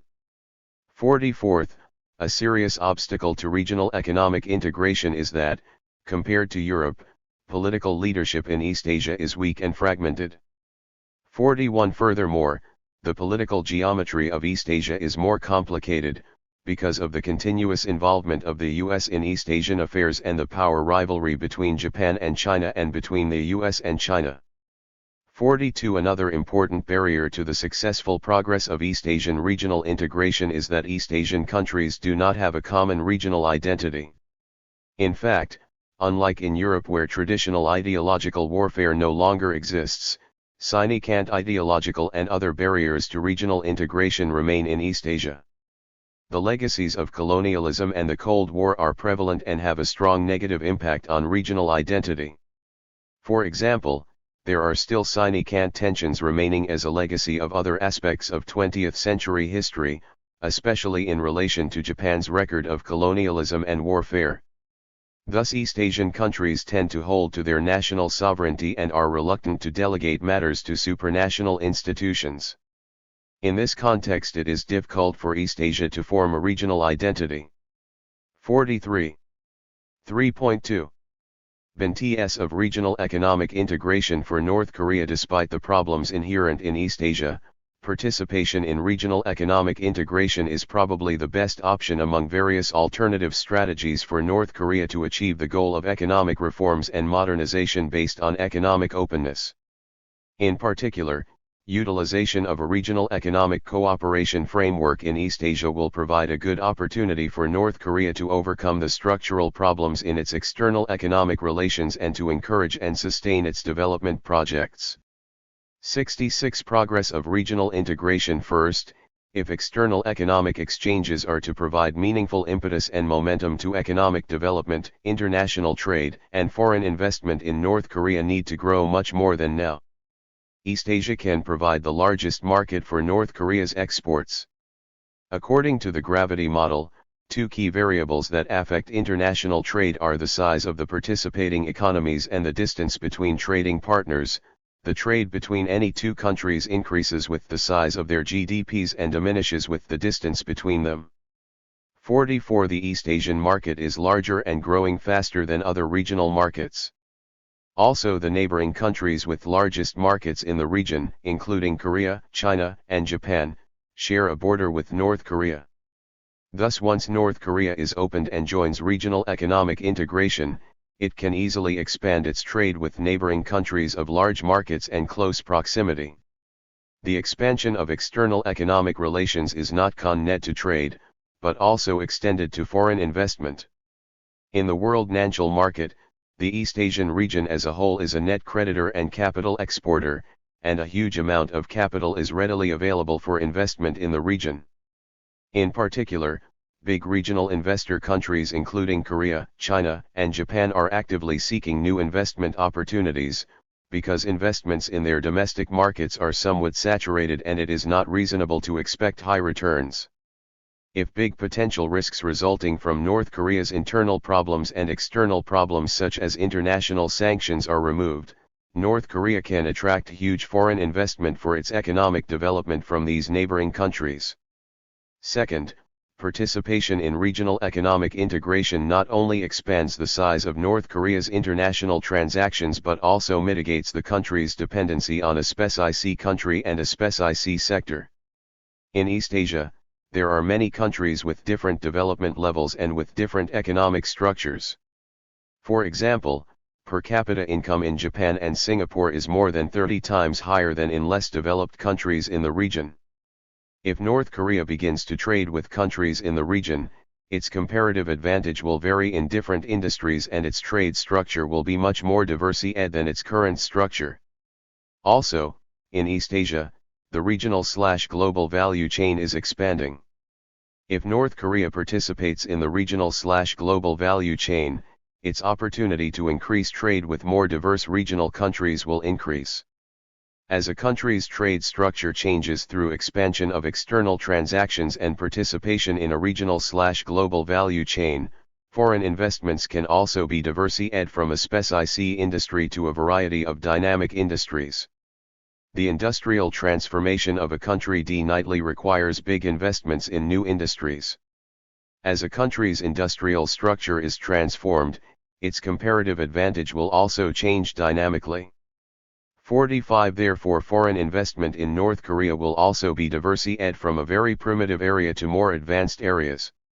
Also the diversification of foreign investment would not be limited to manufacturing sectors but can be spread even to service sectors.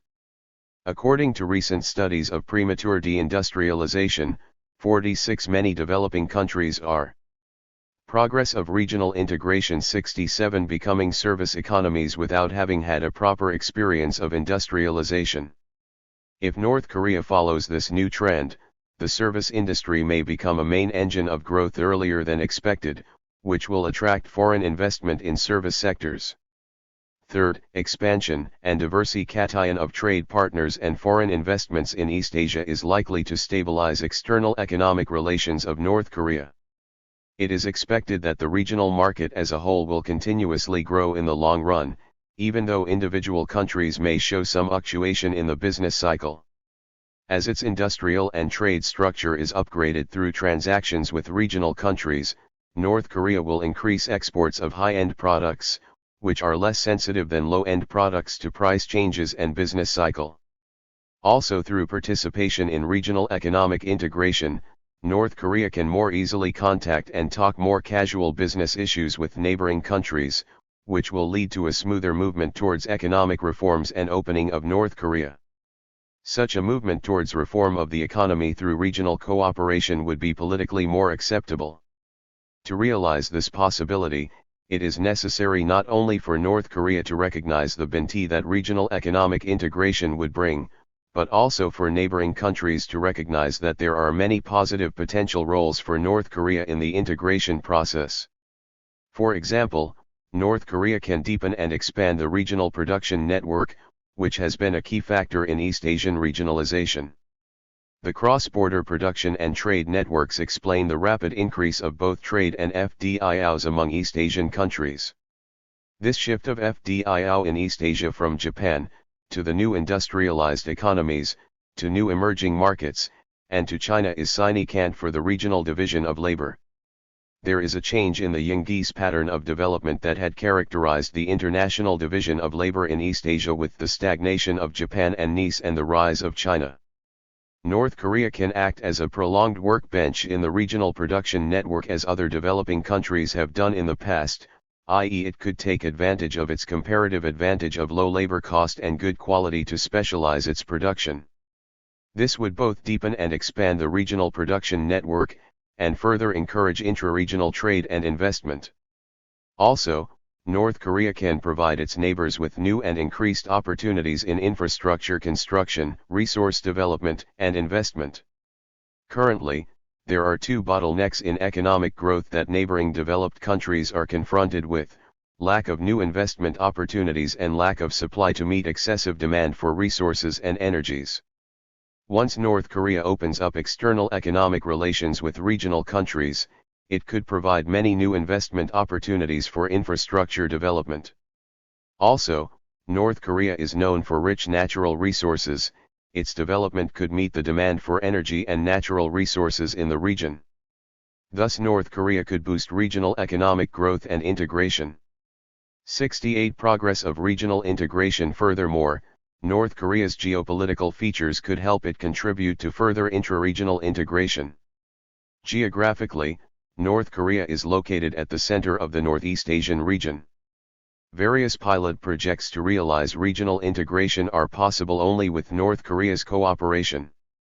North Korea can act as a land bridge for transcontinental projects, such as the connection of the Trans-Siberian Railway and Trans-Korean Railway, and natural gas pipelines running from Russia through North and South Korea.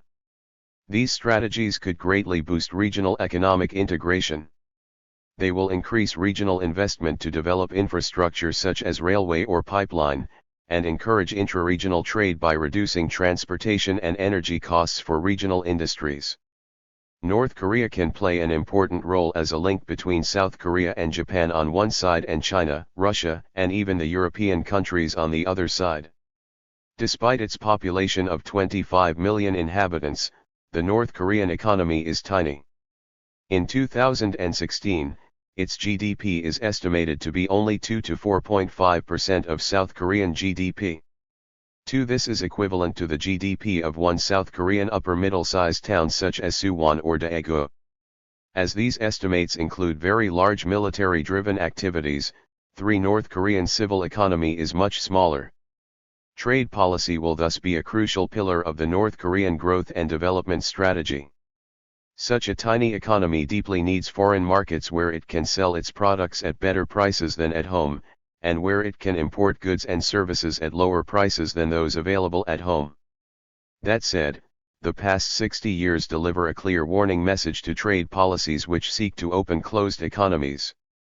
Many trade policies have not promoted growth because they have been badly designed, and some of them have even created additional obstacles to growth. This chapter intends to provide the best possible information to North Koreans willing to understand the trade policy options that would be truly pro-growth. North Korea's economy raises a very unusual challenge.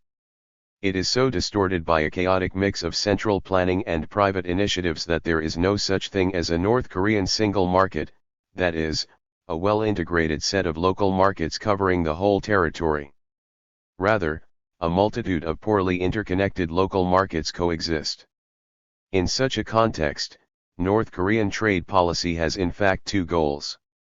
First, it needs to eliminate the many North Korean internal barriers that are the RST obstacles preventing North Korean RMS from producing what they can do best and North Korean consumers, households and enterprises, from consuming what they want and need. Second, it needs to progressively integrate this emerging North Korean single market into the world economy. This chapter begins by presenting the two key principles for an economically sound North Korean trade policy that North Korea should adopt for its own good, hence stick to it at any cost, and the relatively unconventional negotiating tactic it should pursue in the short to medium term. Then, it should look at reference countries that have successfully adopted these two principles in order to draw concrete lessons for their implementation in North Korea. Finally, the North Korean trade policy. Constraints and options 1. 6. North Korean trade policy 71 chapter examines the pros and the cons of two departures from the key principles, the creation of FEZs in North Korea and the establishment of closer trade relations with South Korea. Once combined, all these elements show to North Koreans that the transition to an open economy is not the fall into a chaotic world that many fear, but can be a reasoned and manageable path to faster growth and higher development. 1. Adopting two key principles for its own good. Designing a North Korean trade policy faces three unusual challenges. First and foremost, the chaotic mix of state planning and quasi-private operations makes very hard to get good detailed knowledge of the current North Korean economy and impossible to assess its economic potential once open to the rest of the world. Second, North Korea already faces a lot of international political tensions, hence, it should avoid to amplify them by trade contests that a badly designed trade policy will almost inevitably fuel. Last, but not least, North Korea is characterized by a complete lack of the institutions required by international trade operations.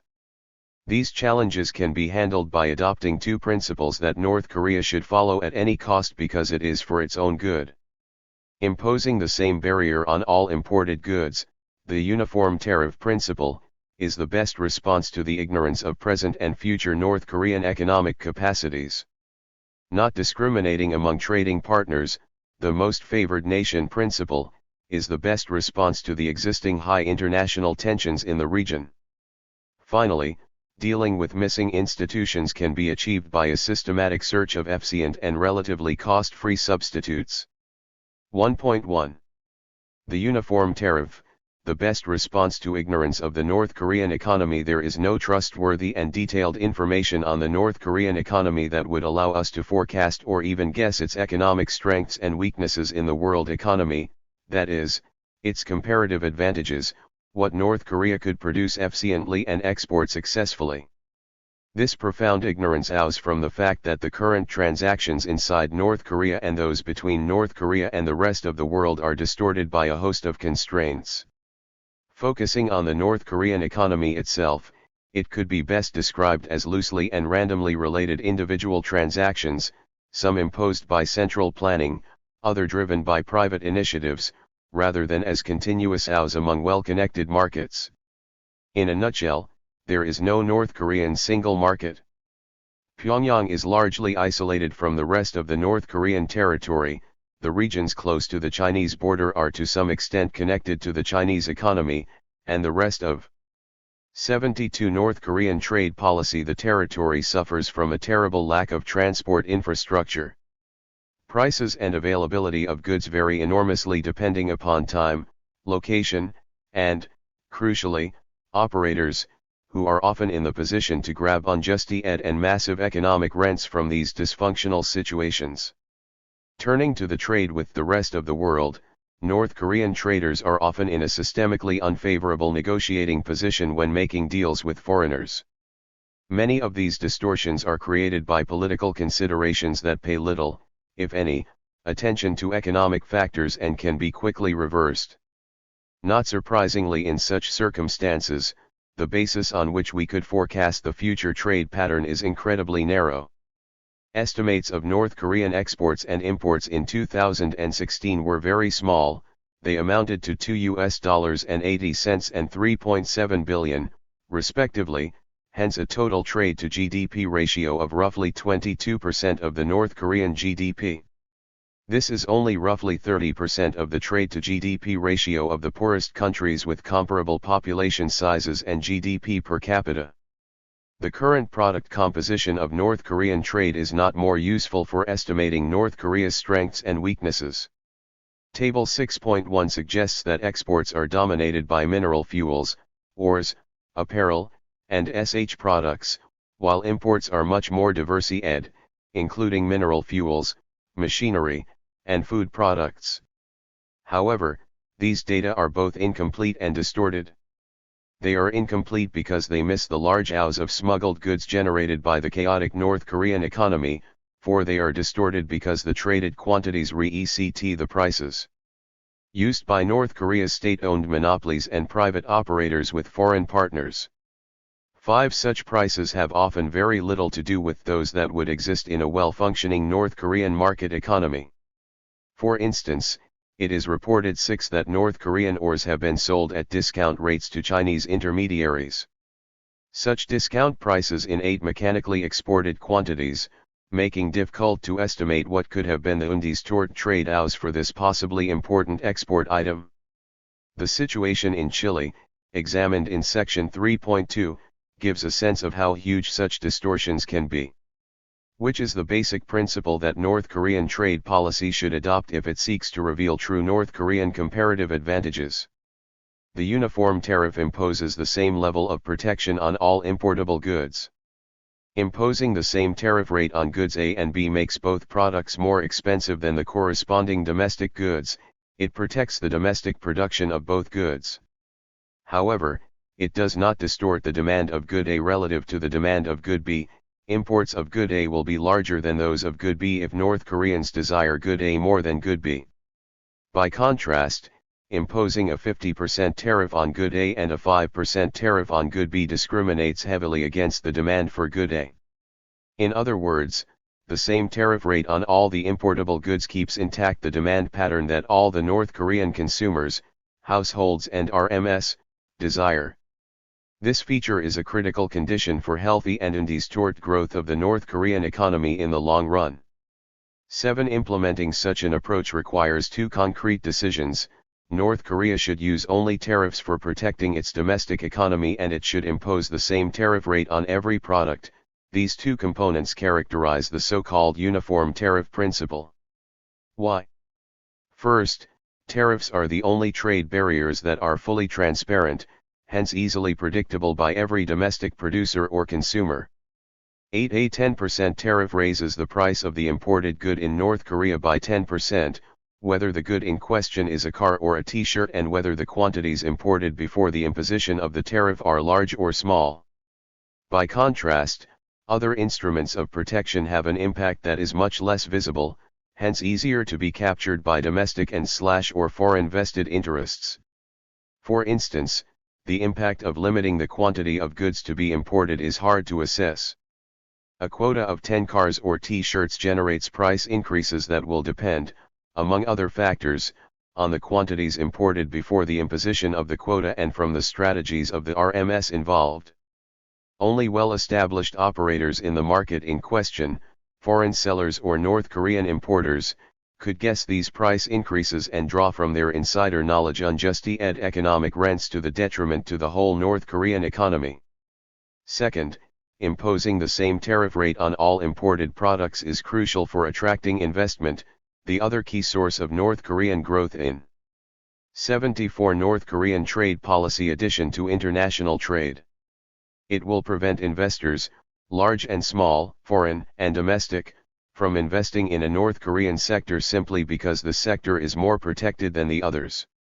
When tariff rates are different, business people tend to invest in the goods protected by the highest tariff rates because these products are seen as the most likely to ensure high rates of profit, whether or not the country has a comparative advantage in producing the goods in question. Under a uniform tariff, business people have no reason to take tariff rates into account in their investment decisions since there is one unique tariff rate for all imported goods. In other words, investment and production decisions by domestic and foreign investors alike will be made only on the basis of North Korean real economic factors of success, production location, skills of the North Korean labor force, existing technologies, etc. For its own good, North Korea should thus adopt an uniform tariff and apply the same tariff rate on all imported goods. Doing so will ensure that only goods that are truly demanded by North Korean consumers, households or RMS, are imported while granting some protection for domestic products. It will also contribute to creating a North Korean single market, an unique tariff rate on all imports, and the absence of quotas and economic rent at the borders, will make access to imports possible for all North Korean operators. Prices at the North Korean borders will progressively converge. However, they could diverge again within different North Korea regions or cities for reasons reacting North Korean poor transport logistics that will be solved by investments in roads and railways. Sections 3 and 4 examine in detail how to implement this principle. 1.2. MFN, the best response to existing international tensions. The current country composition of North Korean trade is heavily distorted by the trade sanctions related to the nuclear issue, especially since the strengthening of the sanctions in 2016. China's lax enforcement of trade sanctions until 2016 massively increased its share in North Korean trade. Whether North Korean imports from China consist only of products of Chinese origin is open to question since there is no information on the magnitude of the trade of non-Chinese products transiting via China. During the last decade, South Korea's share of the North Korean trade has sharply declined, reacting the net effect of the increasing economic sanctions and the positive impact of South Korea's support to intra-Korean trade. As a result, as shown in Chapter 4, Table 4.1, the share of North Korean trade with countries other than China has gone down from 60 to 70% on average to roughly 10%, with almost no trade between North Korea and the EU, the US, or Japan. Such a concentrated country composition is clearly not propitious for the long-term growth of the North Korean economy. It does not ensure that imported goods come from North Korean trade policy 75 the most efficient foreign producers, and it massively increases the risks and costs of trade contests mutating into political contests, and vice versa. By contrast, a well-designed trade policy based on the principle of the MFN enshrined in the General Agreement on Trade and Tariffs, WTO agreements eliminates these two shortcomings. According to the MFN provision, if one country grants to another a better tariff rate on imports of a product, it should extend this better rate to all the other WTO members, a process undertaken in particular during the GATT, WTO rounds. 9. The use of this principle has allowed the GATT, WTO to deeply integrate an economic world that was initially sharply divided among developed, centrally planned, and developing economies. Imposing the same tariff rate on a given product coming from all its trading partners will ensure that North Korean households and producers buy foreign goods on the sole basis of their costs, undistorted by different tariff rates. Moreover, the MFN provision will diffuse political international tensions since North Korea will treat all its trading partners similarly. 10. a key binti for North Korea, which is already immersed in many political international tensions. For its own good, North Korea should thus adopt the MFN principle, i.e. apply the same tariff rate on imports of a given product coming from all its trading partners. Then the goods needed by North Korean consumers, households and RMS, will come from the most efficient trading partners, not from countries having the highest political clout. Sections 3 and 5 give some information on how this principle has been implemented. 1.3. Transitory simple substitutes, the best response to a lack of institutions. The literature on North Korea makes clear that key institutional conditions for a modern trade policy are not present. There is very little trust among foreign and North Korean traders. 11 markets are distorted by off-chain monopolies and private black or gray markets. 12 and, ominously, highly volatile personal relation, generating unjustified economic rents. 13. By contrast, a modern trade policy requires a wide range of well-developed institutions, efficient and transparent customs, trusted agencies enforcing technical norms for food or industrial products, skilled regulators designing legal frameworks for services markets, etc. The problem is that these institutions take a lot of time to create, and even more time to be fully operational. What then should North Korea do in order to buy the time necessary for establishing such well-designed and functioning institutions? It should end substitutes as simple and cost-free as possible that could work as good proxies for these missing institutions in the short to medium term. These substitutes do exist. ARST illustration is provided by the two combined principles of uniform tariff and MFN. If the tariff rate enforced by North Korea is the same for all the products that it imports from all its trading partners, then there is no need for a large and sophisticated customs system. A small number of 76 North Korean trade policy customs officers could easily handle the task to levy this tariff. This simple and inexpensive solution provides a huge systemic benefit to the whole North Korean economy. As the uniform tariff is known to all the business people and custom officers, opportunities for corruption are greatly minimized. This result seems trivial, but corruption at the borders is one of the largest sources of corruption in developing countries. In fact, it is considered as the mother of the long list of corruptions at every level of the production chain.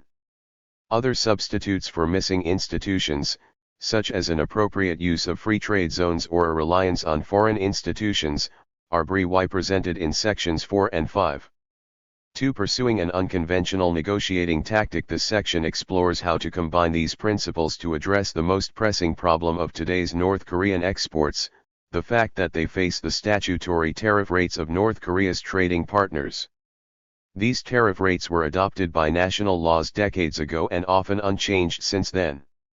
As a result, they are extremely high, indeed, multiples of the MFN tariff rates that, after 70 years of GATT, WTO negotiations, most WTO members apply today to each other. North Korean exports face thus an insurmountable handicap compared to their competitors that should be addressed as quickly as possible. North Korea could achieve this goal by negotiating its accession to the WTO or by negotiating bilateral trade treaties.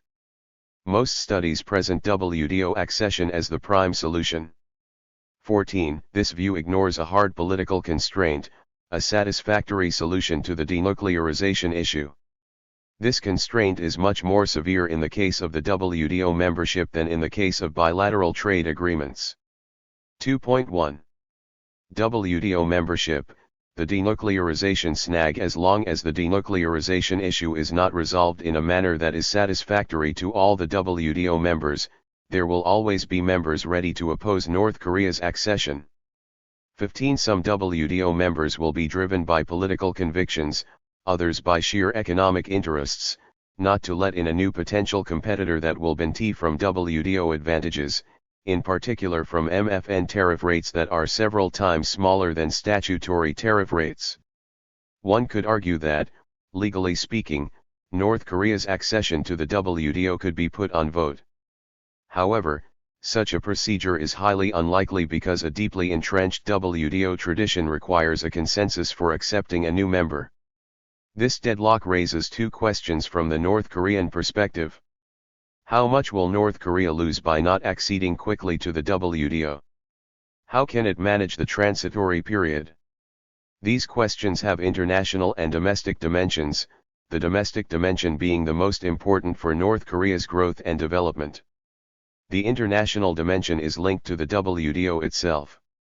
The WTO is a unique forum that ensures each WTO member gets maximum benefits from North Korean Trade Policy 77. The MFN principle: each member gets from all the other members the best tariff rate, the rate that the member in question has initially granted to some WTO members and then expanded to the others via GATT, WTO multilateral trade negotiations.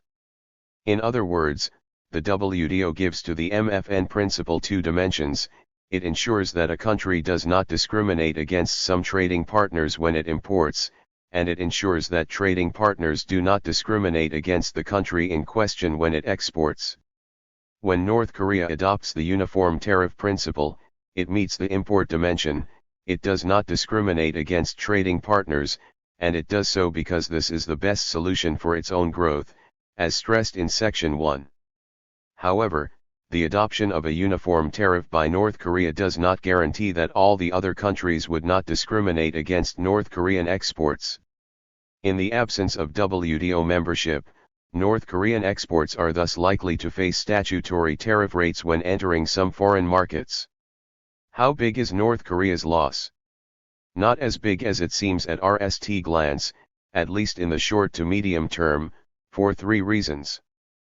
First, WTO law allows the MFN principle to not be applied in some instances, most notably in the case of non-market economies, and North Korea is likely to be a non-market economy for some time to come. Second, during the last 15 to 20 years, the MFN clause has been increasingly eroded by the proliferation of so-called FTAs that eliminate tariffs among FTA members, but keep them between FTA members and non-FTA members. 16. Third, the North Korean economy will be so tiny for years to come that the country will not immediately need many foreign economies with whom to trade, hence many countries with whom to negotiate trade agreements, a welcome feature in the tense international context in which North Korea is immersed. Benefiting from the MFN clause by trading with a few partners, such as South Korea or China, would open enough opportunities for most North Korean exports. A few bilateral agreements would thus contain the damage of not being a WTO member in the short to medium term. By contrast, the domestic dimension of not being a WTO member could prove to be costly for North Korea for the following reason. When a WTO member negotiates tariff cuts, it often uses a mechanism called tariff binding. Binding a tariff means that a WTO member commits itself not to increase the tariff above a negotiated bound level. If it reneges on its commitment, the member can be requested to pay appropriate compensation to its WTO partners. If the reneging member refuses to pay this compensation, WTO law allows its WTO partners to retaliate, which makes reneging costly. The threat of these costs has helped many governments to resist the pressures of domestic lobbies willing to reverse an ongoing liberalization process. Thus, not being a WTO member makes it more difficult for North Korean authorities to resist such internal pressures because there is no systemic and coordinated threat of retaliation from North Korea's trading partners. As a result, North Korean authorities must have an unflinching determination to keep the domestic 78 North Korean trade policy economy open. History shows that such a political determination tends to erode over time. One of the main reasons for China to join the WTO was that its unilateral market opening policy that boosted so much Chinese growth and development in the 1990s and early 2000s was under increasing attack by Chinese vested interests that were unable to adjust to foreign competition. To sum up, the non-accession of North Korea to the WTO may not be so costly in the short to medium term, when its economic size is still tiny and when initial support for opening the economy is still strong. However, these costs are sure to increase over time. A larger and more diversified North Korean economy will need MFN tariffs from more than a limited number of trading partners, and initial enthusiasm for a more open economy will be increasingly under siege by domestic vested interests unable to cope with foreign competition. In short, WTO membership will become increasingly attractive. 2.2. Concluding bilateral trade agreements. The transition period for WTO accession could be short or long, depending on how quickly a satisfactory solution to the denuclearization issue is achieved. During this transition period, North Korea will need to negotiate bilateral trade agreements with a few trading partners in order to shift from exorbitant statutory tariff rates to tariff rates as close as possible to MFN tariffs. 17. How to assess North Korea's situation on this front? The North Korea-US trade agreement is expected to be the most difficult to negotiate. This is due to the key role of the U.S. Congress in U.S. trade policy, a role unmatched by the parliaments of the other democracies. Congress makes things difficult because its members focus more on the interests of their narrow constituencies when dealing with international trade matters than on the interests of the whole country. Since 2017, the Trump administration has been adding a new layer of difficulty with its denial of the mutual benefits that partners receive from trade and its antagonistic stance in trade matters. However, this chapter assumes that the Trump trade policy will be an abnormality in the long run because the American people will increasingly realize that the costs of such a policy are bigger than its benefits for a large majority of them. 18. A return to the more balanced approach of previous U.S. presidents can thus be expected, though arguably it could be incomplete and or slow in coming. This chapter assumes thus that the U.S. Congress will be the main source of difficulties for North Korea. What does that mean exactly for North Korea? In 1974, the U.S. Congress included the so-called Jackson-Vanik Amendment to U.S. trade law. 19. This amendment deals with freedom rights in non-market economies, e.g. the freedom to emigrate of Soviet Jews or the absence of human rights for workers in China. These rights have no direct link with trade.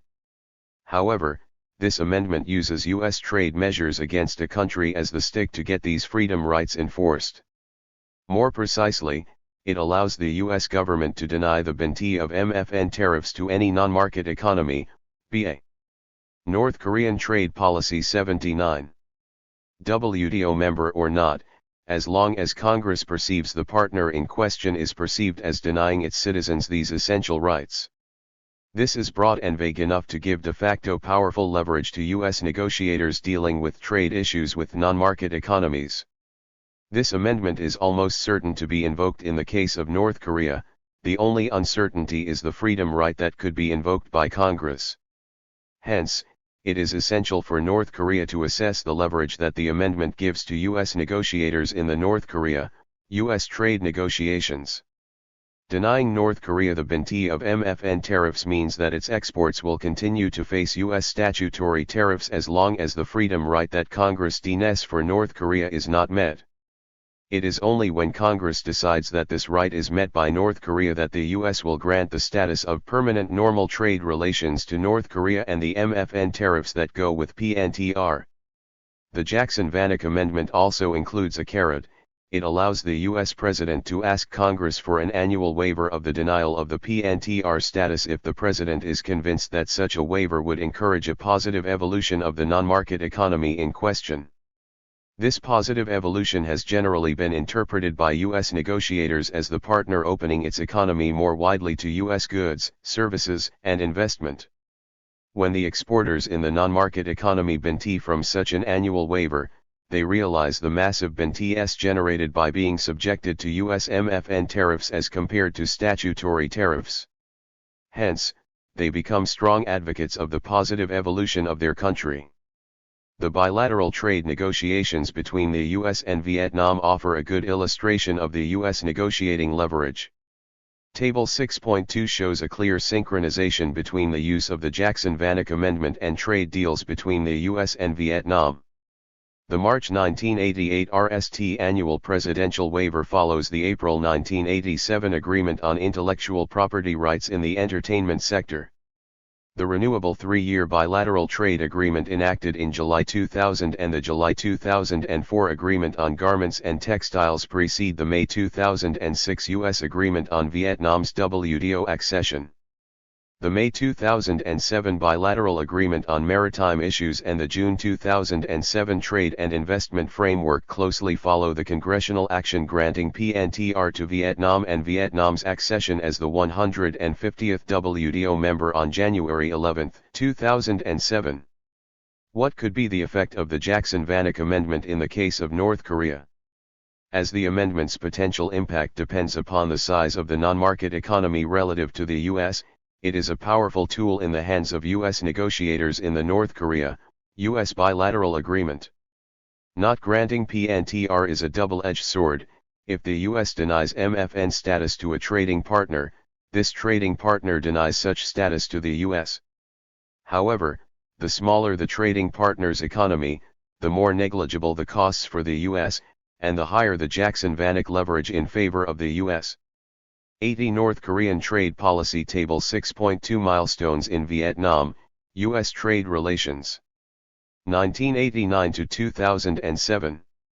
1989 May 1 Discussions on Normalization of Bilateral Ties. 1991 April U.S. Roadmap for Phased Normalization of Vietnam, U.S. Ties. 1994 February U.S. lifts its trade embargo on Vietnam. 1995 January Vietnam's formal request for WTO accession. 1996 May U.S. presents Vietnam with trade agreement blueprint. 1997 April Vietnam, U.S. agreement on providing legal protection for copyrights owners. 1998 March presidential waiver of the Jackson-Vanik Agreement on Vietnam. 1999 July principle of a bilateral trade agreement signed. 2000 July conclusion of the Vietnam, U.S. bilateral trade agreement. 2001 November bilateral trade agreement ratified by Vietnam's National Assembly. 2001 December bilateral trade agreement entry into force. 2002 June 1 major U.S. anti-dumping case against Vietnam. 2003 July Vietnam,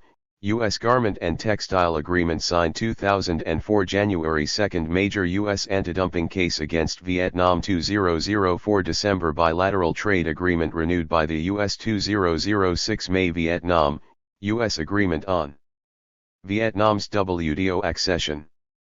2006 November ratification of Vietnam's WTO accession protocol by Vietnam's National Assembly. 2006 December U.S. Congress passes law granting PNTR to Vietnam. 2007 January Vietnam becomes the 150th member of the WTO. 2007 March Vietnam, U.S. Maritime Agreement signed. 2007 June Vietnam, U.S. Trade and Investment Framework Agreement. Source: USTR website. However, today North Korea is in a more favorable situation than, for instance, Vietnam in the 1990s and 2000s, because North Korea has more alternatives to the U.S. market than Vietnam had. North Korean, Chinese relations are better than those between Vietnam and China, and the size of the Chinese economy is much larger today than 2 decades ago. South Korea, with its GDP 30 to 50 times larger than North Korea's, offers large enough opportunities to North Korean exporters that South Korea could not offer to Vietnam 30 years ago. The EU has pivoted substantially to East Asia, and Russia has made a sign he can't come back. That said, the Vietnam case has one last important lesson for North Korea: the RST bilateral trade agreement that North Korea signs should be consistent. North Korean Trade Policy 81 with an overall economic strategy focusing on growth in the long run. North Korean negotiators should concede and stand RM with a clear view of North Korea's long-term economic interests. Vietnam did not have this long-term view. In its trade negotiations with the U.S., it decided to keep intact its high protections for the NFC and state-owned RMS that were operating in sectors that were of little interest for U.S. exporters, and hence under little U.S. pressure to open them. Vietnam's long-term economic strategy would have been better served by an U.S.-Vietnam trade agreement that progressively opened these inefficient sectors in order to allow their workers and capital to be reallocated to the new and promising sectors. The long-term costs of this choice have been substantial. Over time, Vietnamese state-owned RMS have required more subsidies and generating more corruption, endangering the remarkable success achieved by the Vietnamese private sector since the 1990s. 20. Keeping early negotiations consistent with a strategy for long-term growth is not an easy task because trading partners will try to get concessions from North Korea that tee their own interests, whether these concessions benefit the North Korean economy in the long run or not. Section 3 discusses how a uniform tariff would help to get this task done. 2.3. Back to WTO membership. Progress in denuclearization will determine the pace of WTO accession. Initial progress, when it is substantive enough, could open the door to observer status. That would allow North Korea to learn the complexities, and traps, of the WTO, its rules, and its negotiating processes. At one point in time, progress in denuclearization will be sufficient to open the door to full membership. This membership would not require prior political unication of the Korean Peninsula. North Korea could accede under the status of a customs territory, with the same rights and obligations as any other WTO member, as it is today the case of Hong Kong, Macau, and Chinese Taipei. One of the very important decisions that North Korea should make in the WTO is how to qualify its economy. Would it be classified as a least developed country or as a developing economy? This choice will be a North Korean decision. At first glance, the LDC status looks attractive because it opens widely the markets of the industrial countries to the LDC's exports without requiring from the LDC in question commitments to open its own markets. However, such a status will be a trap for North Korea's long-term growth strategy. Both economic analysis and the last 70 years of trade policies show that free access to the markets of other countries is not conducive to growth and development for a country if the country in question does not open its own markets. This is because imports of better or cheaper goods and services are a critical ingredient to make the economy of the country in question more efficient, hence to enhance its export capacity and ultimately to grow. The next section shows how the uniform tariff and MFN principles helps to avoid this LDC trap. 82. North Korean Trade Policy 3. Looking for appropriate reference countries. Are there countries that could be inspiring references for North Korea? The uniform tariff and MFN principles are rather abstract. They deserve to be supported by evidence that shows they work well and that also suggests interesting lessons on how to successfully implement them. Countries should meet 3 conditions to be appropriate references. First, they should share key political and economic similarities with the current North Korean situation, tense international environment, heavy reliance on raw material exports, low GDP per capita, and transition from a non-market or highly regulated economy. Second, they should have followed a trade policy based on the principles spelled out in the RST section, non-discrimination in terms of goods and countries. Third, they should exhibit good performance in terms of economic growth and institutional effectiveness. Looking for reference countries deserves a preliminary caveat. Trade policy is only one of many economic policies, hence it is not the only source of successful growth. However, countries that have adopted non-discrimination in terms of goods and countries and cared about improving their institutions have often followed non-discriminatory policies in the other economic domains, such as adopting a limited number of domestic indirect tax rates, enforcing well-designed industrial and subsidy policies, etc. What follows provides some evidence supporting this observation. 3.1. East Germany and China. Many studies on North Korea look at East Germany as a reference, in particular those focusing on monetary union. However, it is not such a suitable case from a trade point of view for economic and political reasons. 21. From an economic point of view, East Germany was one of the best-run economies in the Soviet Union's bloc.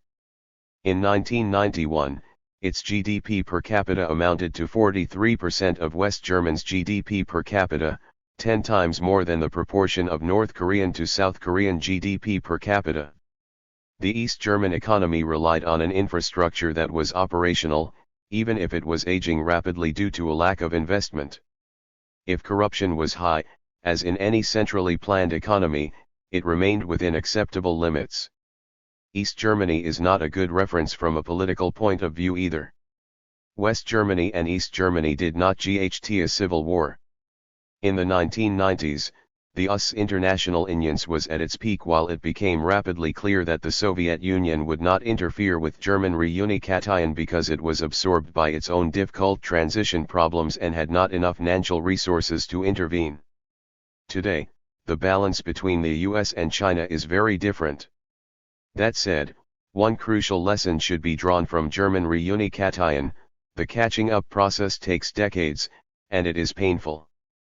Despite a wide consensus on the world trade regime in the 1990s, early 2000s and the improving North Korean trade policy 83 economic situation in East Germany, the integration of East and West Germany is even now a work in progress. In 2017, the Eastern German GDP per capita still amounts only to 73.2% of the Western German GDP per capita. 22 This gap is big enough to feed nostalgia for the communist era in some parts of Eastern Germany and to explain the recent rise of populism in this region. China could be seen as another possible reference country, for obvious reasons. However, its economic size and its leverage in international fora make China unique. Nonetheless, despite the very different context, it is interesting to note that the Chinese unilateral liberalization process in the 1990s and early 2000s has broadly followed the two principles stated in Section 1.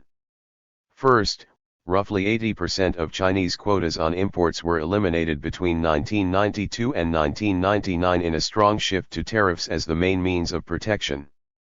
23 Second, the average tariff rates collected in 1997 were very similar across industries, indicating a de facto uniform tariff policy. 24 Finally, the MFN principle was seen as key by the Chinese leadership. However, it could be reached only by negotiating WTO accession, since bilateral trade negotiations with the US and the EU were not politically feasible options. 3.2. Suggesting reference countries. Table 6.3 presents a few countries that are good references for North Korea: the Baltics, Georgia, Mongolia, and Chile. It also includes South Korea for comparison's sake. Block A shows that all these countries have been exposed to serious international tensions, Russian minorities in the Baltics case, and for Mongolia, the fact that it is a landlocked country with only two neighbors. Block B presents the GDP per capita for the year when one can consider that the main trade liberalization decisions have been made. 25 Block C provides information on how deliberate and clear was the adoption of the uniform tariff principle and of the current average tariff rates. Block D and E summarize the performances achieved by these countries.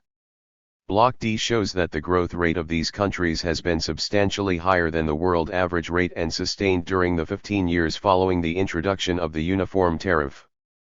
Block E presents institutional performances based on the World Bank Doing Business indicators. 26 The rankings of the summary indicator in 2011 and 2018, and the ranking of trading across borders indicator in 2018. 27 These rankings provide two observations. First, adopting a uniform tariff policy tends to be correlated with remarkable rankings, with Mongolia being the only clear exception. Second, South Korea exhibits excellent institutional performance, despite the fact that it does not implement an uniform tariff. In other words, it seems to have compensated for the complexity of its trade regime by better institutions.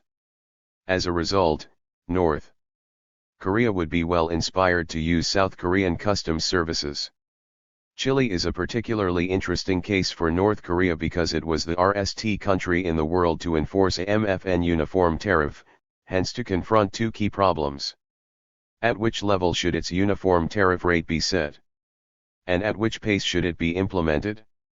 The lessons for North Korea are crucial in this respect. In 1973, Chile began a much-needed tariff reform.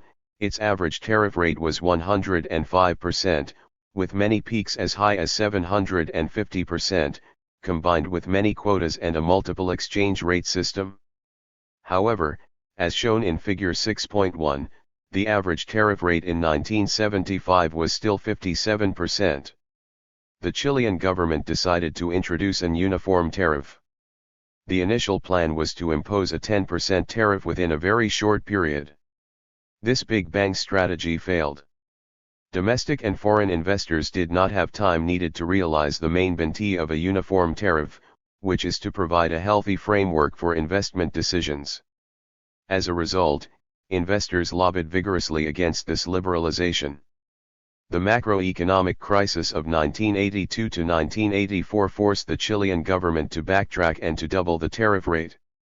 Crucially, however, the higher tariff rates, RST 20% and then 35%, were kept uniform during this process of backtracking. The 35% tariff was high enough to assuage the fears of domestic and foreign investors and producers, allowing them to realize the uniform tariff's positive impact on their investment decisions.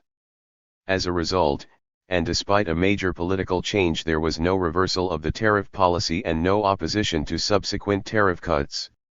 Since 2003, the Chilean uniform MFN applied tariff has been 6%.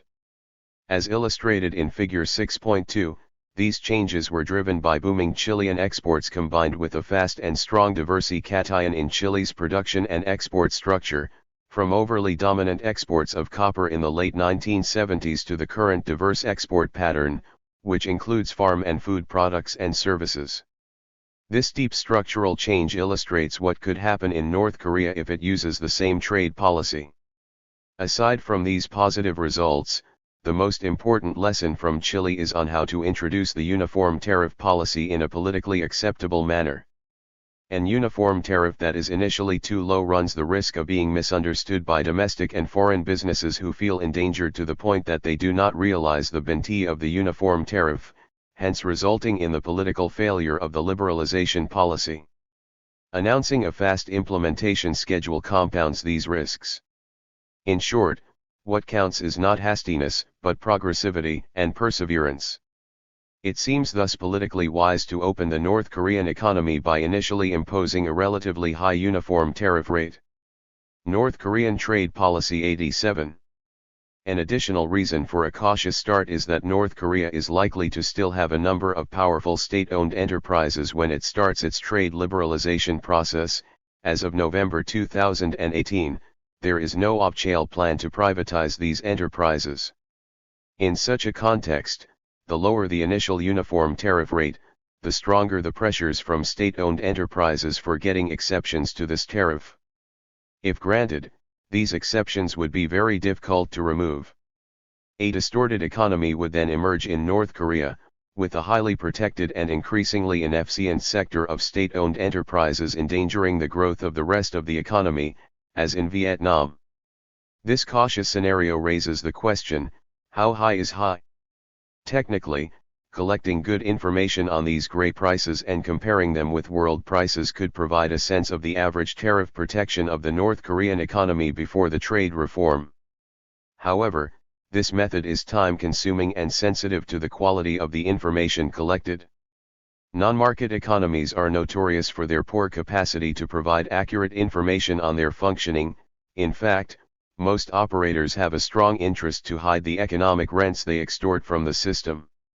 As a result, North Korea may have no alternative other than the pragmatic approach followed by Chile: impose an arbitrary uniform tariff high enough to give domestic and foreign investors in North Korea the time necessary to realize the benefits of a uniform applied tariff on their investment decisions. Then, two forces will progressively exert pressures to reduce this initially high tariff rate. First, the realization that the level of the uniform applied tariff plays no role in relative investment and production decisions will prompt support from domestic and foreign RMS, which will allow the government to reduce progressively the applied tariff rate. 28. North Korea could use its RST bilateral trade agreements as a source of pressure to progressively reduce its initial applied tariff rate. In this case, North Korea's main concession in these agreements would not be to cut certain tariffs while keeping others unchanged, but the pace at which the uniform applied tariff will be reduced. For departure from the principles, FES's imposing an initially high uniform tariff rate on all the North Korean imports would impose a drag on its growth. It would make expensive the purchase of the goods and machines that North Korean RMS need to import massively in order to increase the efficiency of their existing productions or to develop new industrial activities. A RST solution to this problem could be a system of drawbacks. Tariffs levied on imported goods and equipment utilized in North Korean production would be given back to the producers importing them. South Korea has used this system widely. However, this requires an efficient and uncorrupted customs service, an institution that South Korea has nowadays, but that will take years to build in North Korea. 88 North Korean trade policy. Another solution is to establish FEZs, that is, well-defined areas in North Korea that are specifically devoted to the production of industrial goods for export. Foreign products and equipment needed for this production are imported into the FEZs at a zero or very low uniform tariff, hence avoiding the costs generated by the high uniform tariff imposed on imports into the rest of the North Korean territory. That said, FEZs have additional benefits and costs to explore. 4.1. Taking full advantage of the benefits from FEZs. First, FEZs offer an efficient solution to North Korea's severe lack of modern transport infrastructure. It would take time to build all the roads and railways that would be necessary for industrializing the whole of North Korea. FEZs minimize the immediate need for a modern transport infrastructure, especially if they are built on the coasts. In other words, instead of delivering goods and equipment to every part of the North Korean territory, it is much less expensive and faster to allow North Korean workers to move to a few FEZs at the initial stage of economic development. One could argue that building a modern transport infrastructure for the whole of North Korea would not be a big problem for large South Korean or Chinese conglomerates. However, it would innate the North Korean debt and or shift North Korean public investment away from other essential activities, such as education or basic health services. Another key benefit of FEZs concerns the North Korean workers hired by the industrial enterprises and the associated services sectors based in FEZs. Concentrating workers in FEZs would help to accelerate the accumulation of technological knowledge. This would favor more efficient investments in technical schools, and it would encourage North Korean workers to improve their skills, because they would be in competition with other skilled workers. In short, FEZs have a key role to play in the accumulation of human capital in North Korea, a key factor in long-term growth. Finally, FEZs could also play a positive role in the bilateral agreements that North Korea would need to negotiate. Including a timetable of the progressive cuts to the uniform applied tariff in these agreements may be felt as a too rigid constraint by North Korea. By contrast, FEZs represent a fast and deep liberalization of a notable part of the North Korean economy as well as a strong instrument for accelerating and amplifying North Korean industrial growth. This role would be enhanced if FEZs become part of the network of the preferential trade agreements concluded by North Korea's trading partners. This is not the case today. For instance, goods produced in the KIC were excluded from the coverage of the current FTAs between South Korea and the EU or the US, hence not eligible for the zero tariffs that South Korean goods enjoy in these two large markets. As stressed in Box 6.1, the internationalization of the KIC has had the explicit objective of achieving this goal. Box 6.1 Internationalizing the KIC, testing the potential of trade policy to diffuse political tensions. The KIC provides a fascinating illustration of this capacity of trade policy to diffuse political tensions. In early 2013, the complex was at the epicenter of the tensions in the Korean peninsula, and one of the best illustrations of how bilateral trade agreements can be subjected to and magnify international tensions. 29 The decision taken jointly a few months later by the North and South Korean authorities to internationalize the KIC was a huge step in using the trade policy to reduce political tensions. Involving other countries in the KIC dramatically changed the status of the KIC by making it implicitly more WTO-like. In August 14, 2013, South and North Korea agreed on the normalization of KIC after 133 days of crisis. The joint declaration stated that no further closure of activities at KIC should occur, either by blockage of workers, or their withdrawal, and emphasized the neutrality of the KIC from political tensions. In this joint declaration, the two parties also agreed on concrete measures for internationalizing the KIC that would include active promotion of foreign enterprises in the KIC, institutional reforms in labor, taxation, and wages, as well as ensuring that insurance policies meet international standards, the implementation of a special tariff rate for exports to third countries, and an opening of a South-North Joint Foreign Investment Fair. 30 On September 11, 2013, the second meeting of the South-North KIC Joint Committee, which had been established by the Joint Declaration on the Normalization of the KIC, agreed to sponsor a common foreign investment fair for foreign enterprises in October 2013. However, a more permanent internationalization process would require further elaboration on the side of the South Korean government by addressing institutional issues such as taxes and the possibility of recognizing the goods produced in the KIC as products of South Korean origin in the context of the FTAs that South Korea had signed. The Joint Committee also agreed on the composition of a Commercial Arbitration Council to serve as a dispute settlement body for the KIC. The Commercial Arbitration Council was initially agreed in 2003 between South and North Korea, but it was never put into practice. 31 The KIC was closed in February 2016. 4.2. Handling the costs generated by FEZs. FEZs generate two main categories of costs. First are those related to their day-to-day management. To be attractive, FEZs require swift and accurate customs controls, hence they need efficient customs systems that North Korea 90 North Korean trade policy will not have for some time. However, this situation offers another opportunity to end an efficient substitute to missing institutions. Because FEZs are limited areas of North Korea, their managers could request technical support from the very efficient South Korean Customs Authority. This support would ensure that FEZs would benefit from the most modern customs techniques. This solution has also a broader advantage in the long run. It would prepare the way for a customs unification of the Korean peninsula. For instance, traded goods are classified according to a list of products called the harmonized system. The HS is fully normalized at the world level only for its 6 RST digits. It would make sense for North Korea to go further by adopting the South Korean HS classification, which is more detailed, as well as the South Korean customs interpretations that such a list requires when dealing with millions of different products.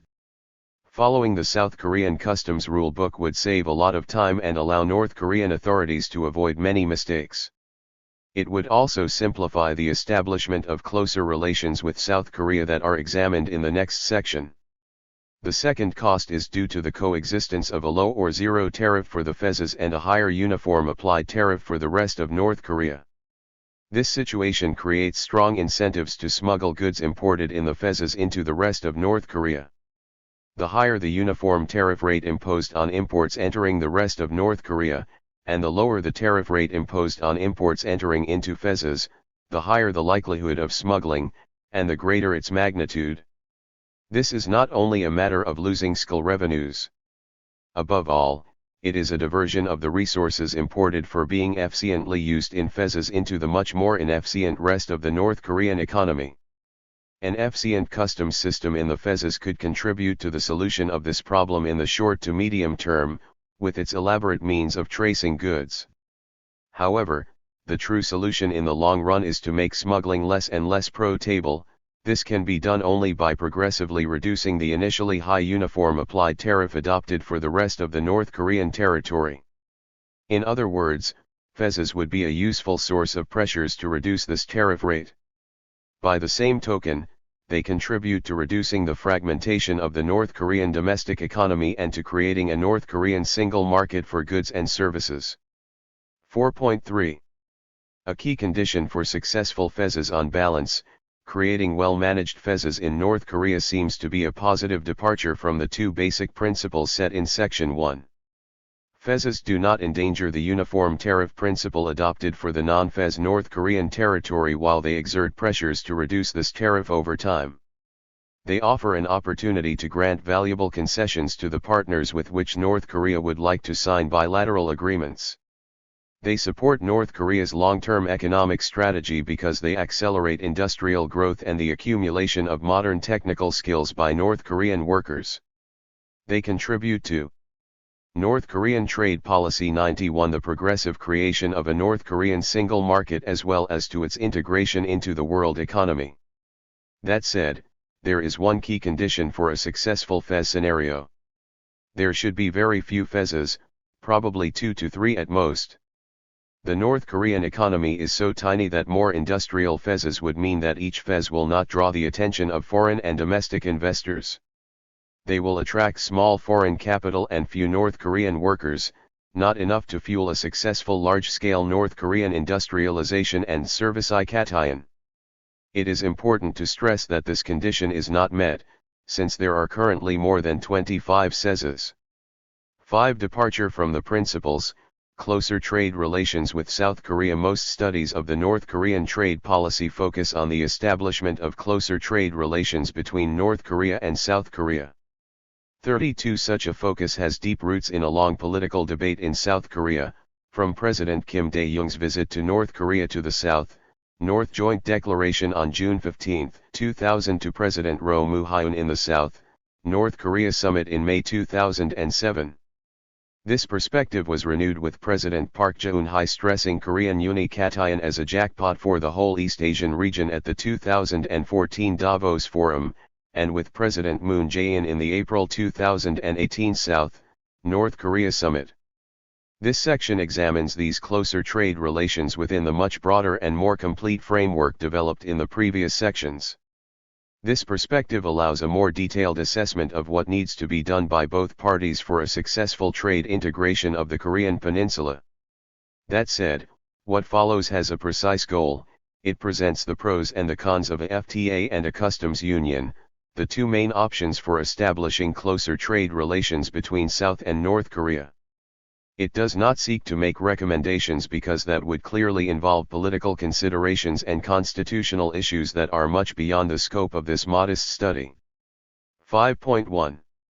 A FTA between South Korea and North Korea. In an FTA, each partner eliminates its tariffs on goods imported from the other partner, but keeps its own tariffs on products imported from the rest of the world. North Korea will thus eliminate its tariffs on South Korean goods only, and South Korea will do the same on North Korean products. The issue is, how to dismantle the tariffs existing between North and South Korea. ARST method would consist in cutting the initial tariff rates of both countries by the same annual percentage over a given period. This was the method used by the 6 founding members of the EU. The existing tariffs between them were cut by 10% on an annual basis over a period of 10 years. The 92 North Korean trade policy second method consists in applying a arithmetical formula that cuts the higher tariff rates by a larger percentage than the smaller tariff rates. This option was used in the GATT, WTO rounds with the so-called Swiss formula. If, as suggested in this chapter, the North Korean tariff is uniform, this second method will be implemented only by South Korea, which has the advantage of accelerating the access of North Korean products to the most protected South Korean markets. How valuable this advantage is remains open to debate. It depends on whether the most protected South Korean products can be efficiently produced in North Korea. The third method consists of an asymmetrical tariff dismantlement whereby South Korea would eliminate all its tariff rates faster than North Korea. That said, today FTAs among modern economies deal with a wide range of other issues, industrial norms, regulations in services that, for instance, specify which kinds of services can be provided and how they can be supplied, intellectual property rights, public procurement, state-owned enterprises, etc. Addressing these so-called 21st century issues is a much more challenging task than cutting tariffs, especially when the negotiating parties have such different levels of development, such as North Korea and South Korea. The North, South Korean FTA on these issues should thus take into account the constraints imposed by the low level of North Korean development. Interestingly, South Korea should take initiatives that would contribute substantially to alleviating these constraints, but would also be beneficial to the South Korean economy itself. North Korean constraints. The 21st century trade issues involve in each country many laws and regulations implementing these laws as well as many institutions enforcing these regulations. These regulations are often costly for consumers. Environmental norms, food safety, the range of authorized services, and quality of services come with a price tag. Framers of a North-South Korean FTA should thus be very careful not to impose high costs on North Korean consumers nor to overburden embryonic North Korean institutions. The correct balance could be achieved with either of two alternative negotiating approaches. The RST negotiating tactic would consist in including in an unique FTA treaty provisions on the whole range of these issues, while recognizing the necessity of a progressive implementation process that would take into account the limited North Korean capacities to enforce the FTA provisions. The EU took this approach in the early years of its existence. The text of the Treaty of Rome covers most of the 21st century topics. It was very advanced for its time, but in general terms. For instance, it has a provision on the freedom to provide services, but it does not go into details on how to DNE and achieve this goal. The concrete implementation of these general provisions of the treaty was left to future and progressive initiatives. For instance, the intra-EU technical barriers. North Korean Trade Policy 93 started to be addressed only in the early 1970s, and this is still a work in progress. The same can be said for food safety and services liberalization, which started in the mid or late 1980s. Unfortunately, the EU did not use this progressive approach when poorer Central European countries joined the EU after the fall of the Berlin Wall in 1989. Rather, it imposed on the new member states the whole rule book that had accumulated between 1959 and 2004 without taking into consideration whether it was manageable for these new members, indeed, putting too much burden on most of them and creating a source of frustrations between Western and Central European member states that are still visible today. The alternative approach would follow a tradition that is followed more frequently in Asia. It would consist of a series of independent treaties negotiated over time that cover more and more domains in an increasingly wide and deep manner. This approach has inspired the 2010 Economic Cooperation Framework Agreement between China Mainland and Chinese Taipei or, more recently, the RCEP among 16 Asia-Pacific countries. Both approaches have pros and cons. The RST approach has the merit of building a consistent and global framework, but its lack of progressivity and exibility in the implementation process can make it very costly, as can be seen in Europe. The second approach is exible by definition, but it runs the risk of inconsistencies or of running out of steam after a while, leaving an incomplete framework, as can be seen in Asia. South Korean initiatives. It is important to stress that South Korea could take initiatives that would substantially alleviate the problems caused by North Korean constraints. Broadly speaking, these initiatives would consist of internal in-depth evaluations of the intrinsic quality of the current South Korean regulations in order to assess which are good enough to be included in the FTA, which should be revised by South Korea before inclusion in the FTA, and which should be left aside or even eliminated from the South Korean rule book. 33. It is important to stress that this exercise would not only be beneficial to North Korea, but also to South Korea because it is an exercise in the indispensable modernization of a rule book.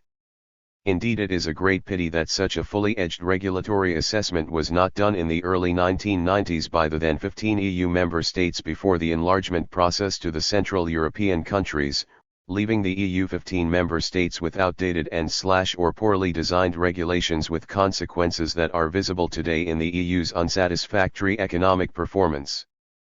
5.2.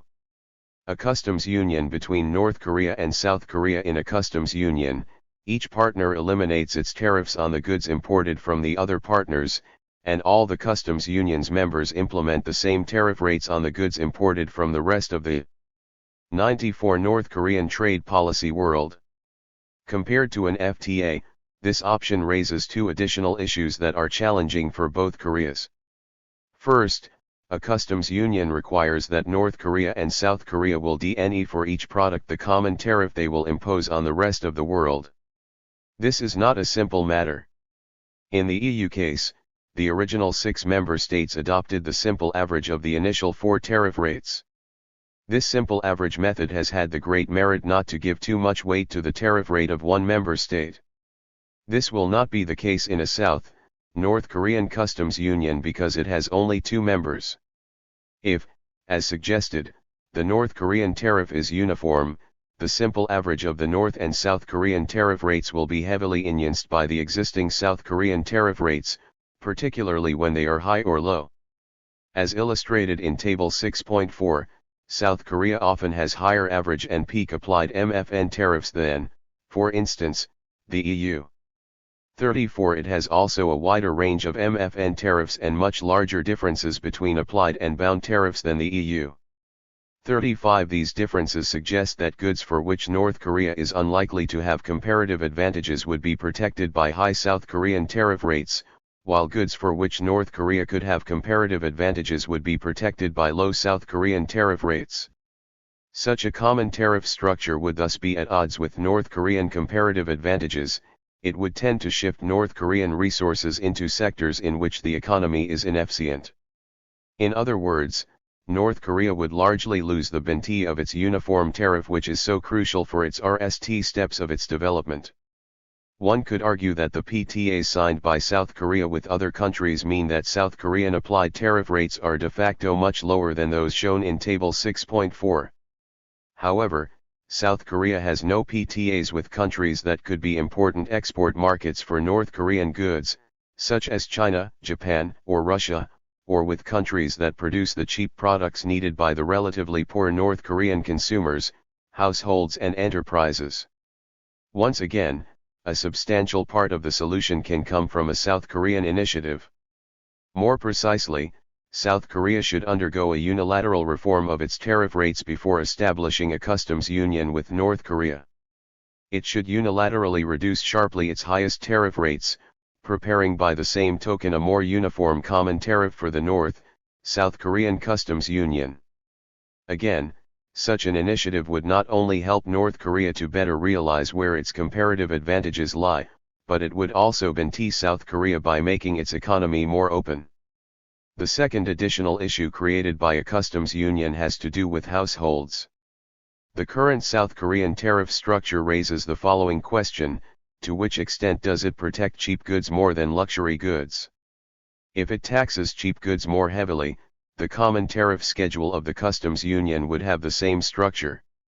It would be more favorable for the goods consumed by the North Korean upper class at the detriment of the products consumed by the rest of the North Koreans. If this distortion is significant enough, it would have obvious political consequences. It would make reunification more costly for the relatively poor North Koreans than for the richer ones, indirectly amplifying the differences among North Koreans in terms of real income. This would be the opposite of the South Korean Han River miracle, which was characterized by low income differences among the various layers of the South Korean population during the RST decades of South Korea's growth. The last consequence of the South, North Korean custom union is that North Korea would automatically join the WTO with the same concessions and obligations than South Korea. This would be similar to what happened to East Germany in 1990.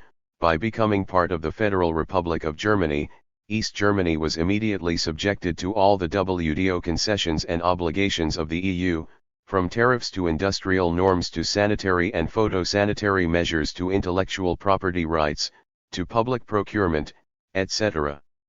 As argued earlier, this huge package of regulatory obligations has been a burden for the former East Germany that the massive subsidies granted by the former West German have only partially compensated. 5.3. North Korea and ongoing negotiations of FTAs in Asia. As already mentioned, there are many ongoing negotiations on FTAs in Asia: ECFA, RCEP, the Progressive and Comprehensive Agreement for Trans-Pacific Partnership, to name a few. If North Korea is interested in these agreements, it has two main options. First, it could try to become a full participant to these negotiations. The main problem faced by this approach is that most of these negotiations are advanced enough to make difficult to include a newcomer, and this is all the more if this newcomer has thin experience in such complex negotiations and would have great difficulties providing the information on its own economy that would be needed by North Korean negotiators. The second option for North Korea would be to include an association provision in its PDA with South Korea. This provision would DNE the appropriate procedures for North Korea's participation in South Korean negotiations on a FTA. This provision could also offer the opportunity to review South Korea's existing FTAs, in particular those with the EU and the US, hence helping to solve pending problems, such as applying the rules of origin to the goods produced in the couple of North Korean pheasants. Appendix 6A. The Baltic and Georgian experiences. As underlined in Section 3, the Baltic countries have had interesting experiences. They have little idea about their comparative advantages. In the Soviet Union, productions were allocated among the various Soviet republics by central planners who were much more concerned with North Korean trade policy 97, creating artificial economic interdependency among the Soviet republics than with promoting economic efficiency. They have faced fragile domestic and international situations. The proportion of Russian nationals in their populations ranged from being limited to substantial. In addition, Russia was not ready for a hands-off policy with respect to former members of the Soviet Union, as best illustrated by the situation in Ukraine. Georgia faced these same constraints even more severely, with huge economic distortions and corruption. The Baltics have favored relatively radical choices in trade policy as well as in other economic policies, Estonia being the most extreme and clear in this matter, and beginning in 2006 Georgia has followed their example. Table 6.A1 summarizes these policies, which consist of the following measures. The elimination of almost all the tariffs and tariff equivalents on both imports and exports. 36. A very short list of exceptions largely concentrated on agricultural products and on the export side. 37. The abolition of state-owned enterprises in external trade activities. The currency regime, that is, how easy it will be for traders to acquire foreign currencies at a good rate. 38. It is interesting to note that all these measures were very frugal in terms of institutional requirements.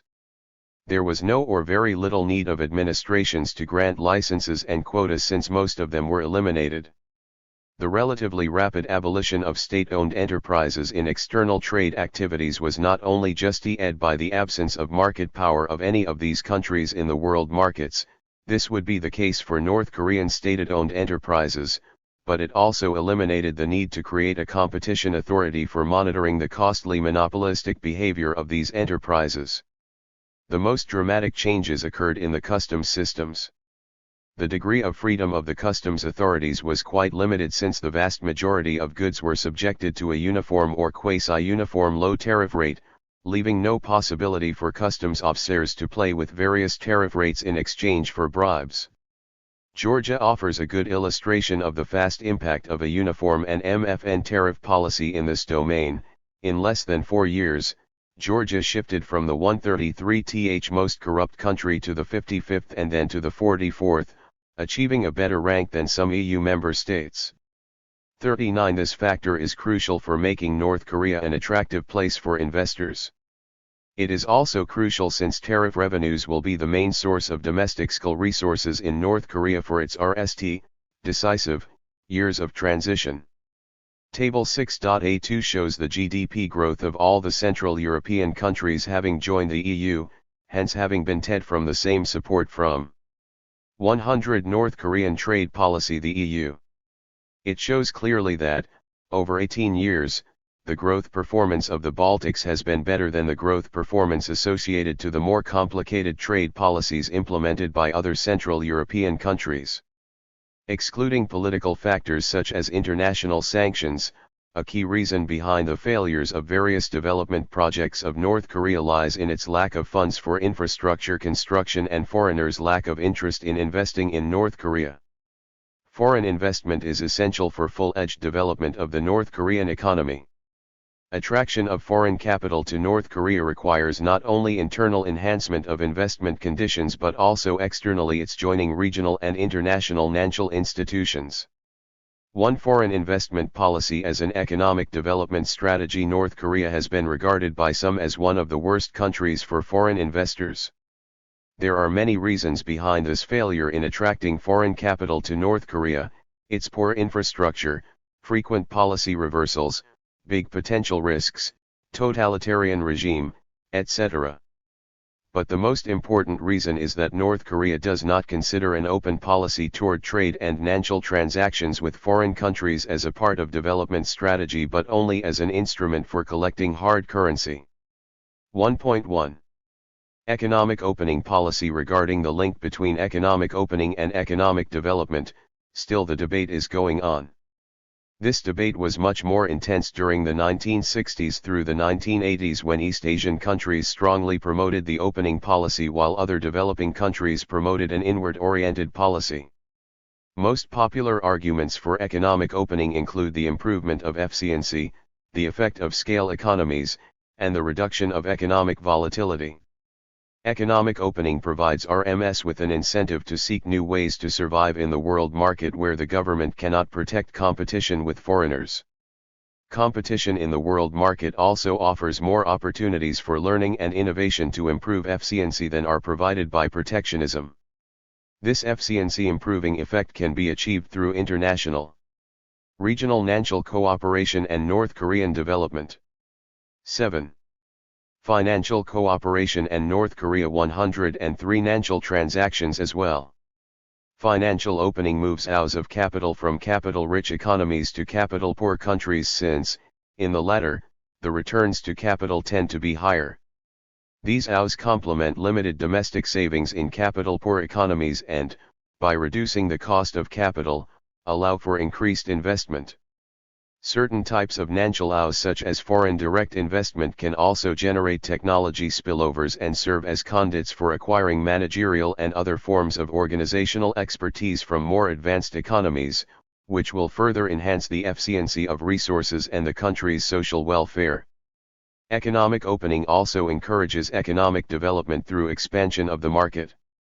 Usually the domestic market size of developing countries is not large enough to take advantage of economies of scale. Thus, even though the companies in these countries can produce some goods with better technology than others in the market, it does not guarantee that they can benefit from the better technology unless their production size is big enough to enjoy the effect of economies of scale. The only way for developing countries to ensure a large market and economies of scale is to go to the world market. Export allows RMS or industries to sell goods in a larger market so as to take advantage of economies of scale, and eventually gives developing countries a dynamic comparative advantage. There are also a number of indirect channels through which financial opening could enhance growth. It can help promote specialization by allowing for sharing of income risk, which in turn increases productivity and growth as well. In addition, economic opening could have stability effect, which is an essential requirement to boost economic growth in developing and transition economies. Trade and financial opening to the international market simultaneously allow for enhanced specialization based on comparative advantage considerations. Although it may make countries more vulnerable to industry-specific shocks, the industrial transformation from the low-end sectors to the high-end ones much reduces the economy's sensitivity to business cycle. 1. In principle, financial opening allows capital-poor countries to diversify away from their narrow production bases, which are often dependent on agriculture or natural resource, and this should reduce macroeconomic volatility. Also, one of main arguments for engaging in international transactions is that production and market diversification reduces risk without sacrificing expected return. Unless economies in different countries move together very closely, international diversification leads shocks in those different economies to cancel out each other and the overall volatility and risk can be reduced. In contrast to these arguments for economic opening, there are strong arguments for protections, including protection of infant industries, economic security, and reduction of exposure to external shocks. The infant industry argument starts with the notion that developing countries have a potential comparative advantage in some industries in the long run, but cannot compete with those in advanced countries at the moment. If developing countries protect these industries from foreign competition until they can stand on 104 financial cooperation and North Korea their own feet through learning by doing or through economies of scale, the long-term welfare of developing countries could be increased. Thus, to overcome the preemption effect or the advantage of RST mover, these industries need to be protected so that they can achieve reduction in unit cost and be transformed from importers to exporters in their industries. The infant industry argument is also used to support the strategy of import substituting industrialization, that is, the replacement of imported manufactures by domestic products. Another argument for implementing protections is to strengthen economic security. This argument says that national security may be threatened by dependence on external sources of technology, raw materials, food, and fuel. 3. Thus, domestic production is necessary for national security, and import barriers would help a country accumulate more capacity to produce goods that would be important in a future national security. Japan bashing in the 1980s and China bashing in the 2000s are related to economic security argument. This concern is well expressed by the following quote. In the event of war or other national emergency, it is highly unlikely that the domestic footwear industry could provide sufficient footwear for the military and civilian population. We won't be able to wait for ships to deliver shoes from Taiwan or Korea or Brazil or Eastern Europe. Improper footwear can lead to needless casualties and turn sure victory into possible defeat. 4. Reduction of vulnerability to external shocks is also strongly suggested for protections. As a country expands its international transactions, it is more likely to be exposed to external shocks and its economy can become more unstable, due not to internal but to external problems. For example, if economic opening causes export instability and export earnings fluctuate to a greater extent, this fluctuation of the export sector will lead to fluctuation of the internal sector. Thus the boom-bust cycle will be further amplified through international transactions. Financial opening can further amplify the cycle. When the economy is booming, increases in private capital in AUs provide the additional liquidity that allows banks and non-bank financial intermediaries to increase lending. But the lending boom following macroeconomic expansion tends to lead to a deterioration of portfolio quality and an increase in financial vulnerability. As the lending boom proceeds, the riskiness of the investments will rise and loans to borrowers with poor credit ratings are likely to increase. Also, when credit is plentiful, borrowers can easily pass creditworthiness tests because they can find another lender who is willing to provide them with credit. Hence, credit booms will be excessively rapid and associated with deteriorating loan portfolios, further amplifying the boom-bust cycle, enlarging bubbles, and sometimes causing crises. To lessen the influence of external shocks and to enhance economic security, it would be desirable to expand domestic demand and to reduce external exposure. Financial cooperation and North Korea 105.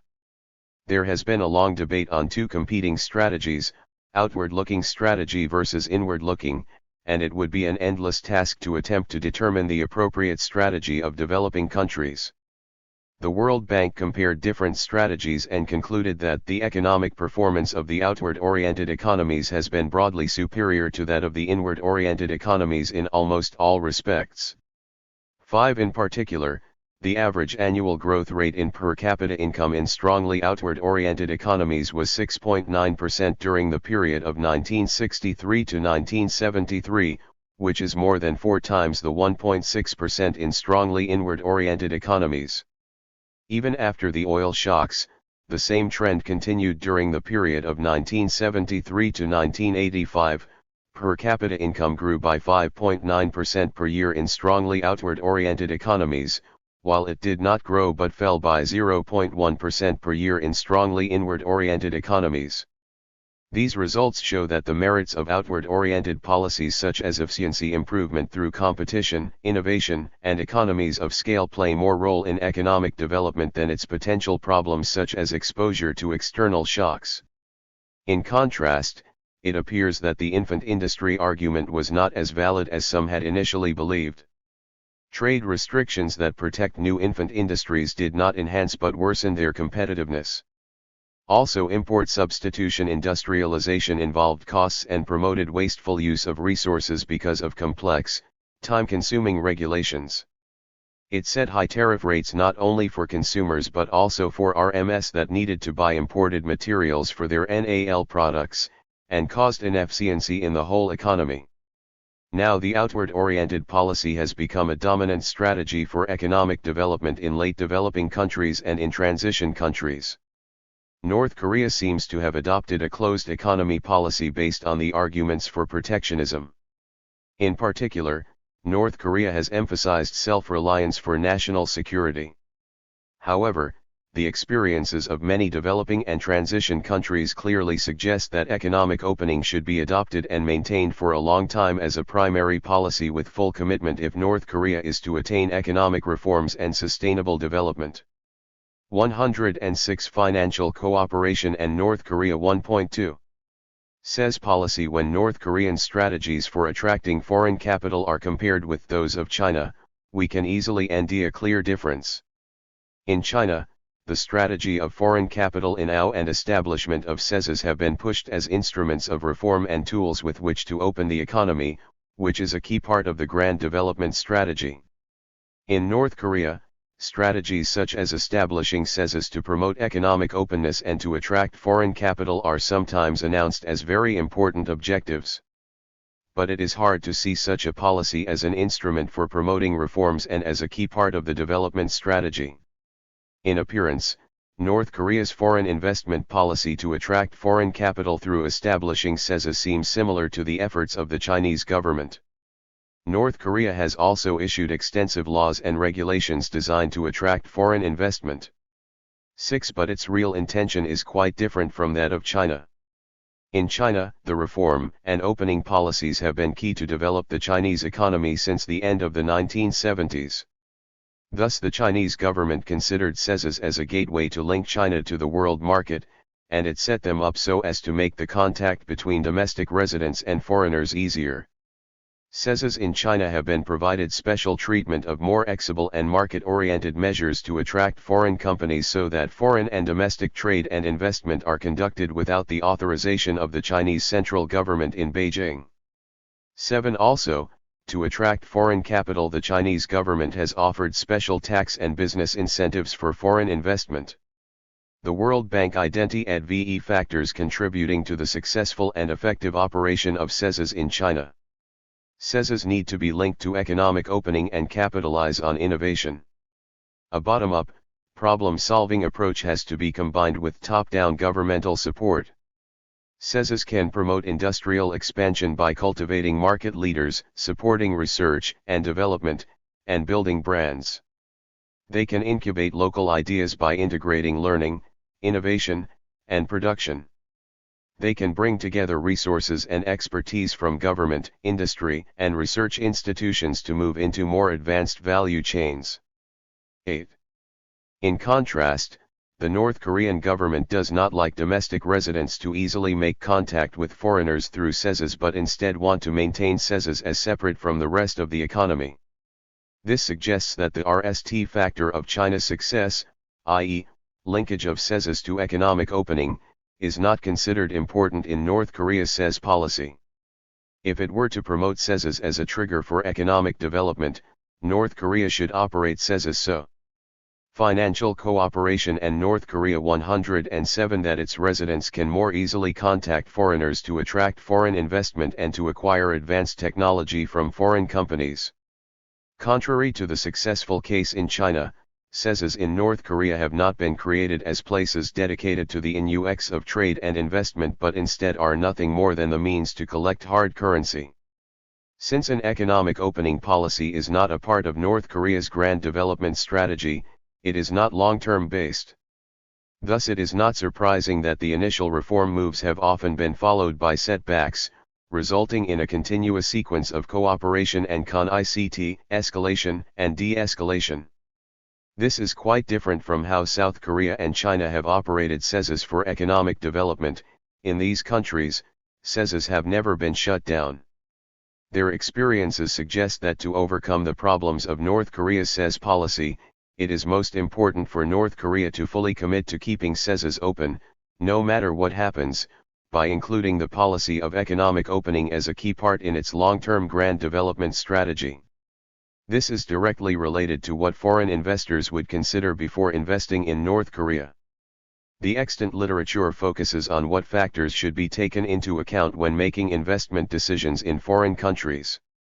Key economic factors regarded as important in these decisions include the size and maturity of the host country market, infrastructure, labor cost, tax rate, natural resource endowment, and the nature of investing. Rooms 9. Since FDI requires a longer time horizon and involves higher risk, political and institutional factors, in addition to economic factors, should be considered important as well.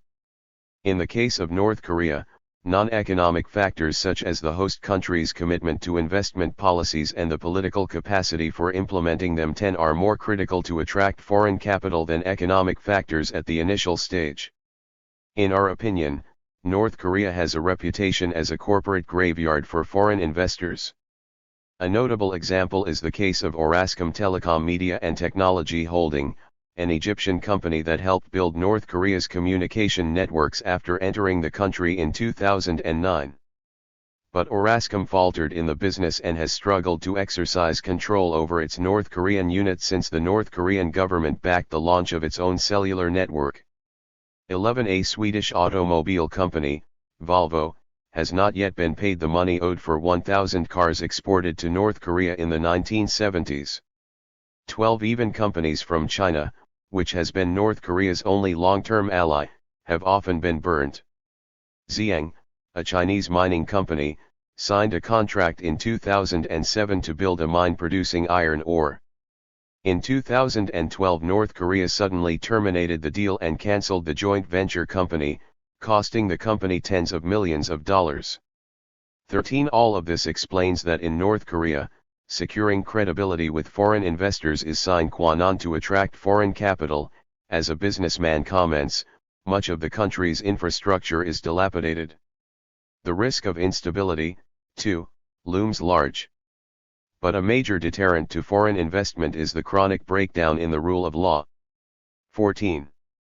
2. North Korea's participation in global and regional financial institutions infrastructure redevelopment is the quickest avenue to enhancing productivity and economic growth. Hundreds of billions of dollars are required to rebuild North Korea's infrastructure, which is in total decay, to a level adequate for promoting economic modernization. This would require massive investment by South Korea and other foreign investors.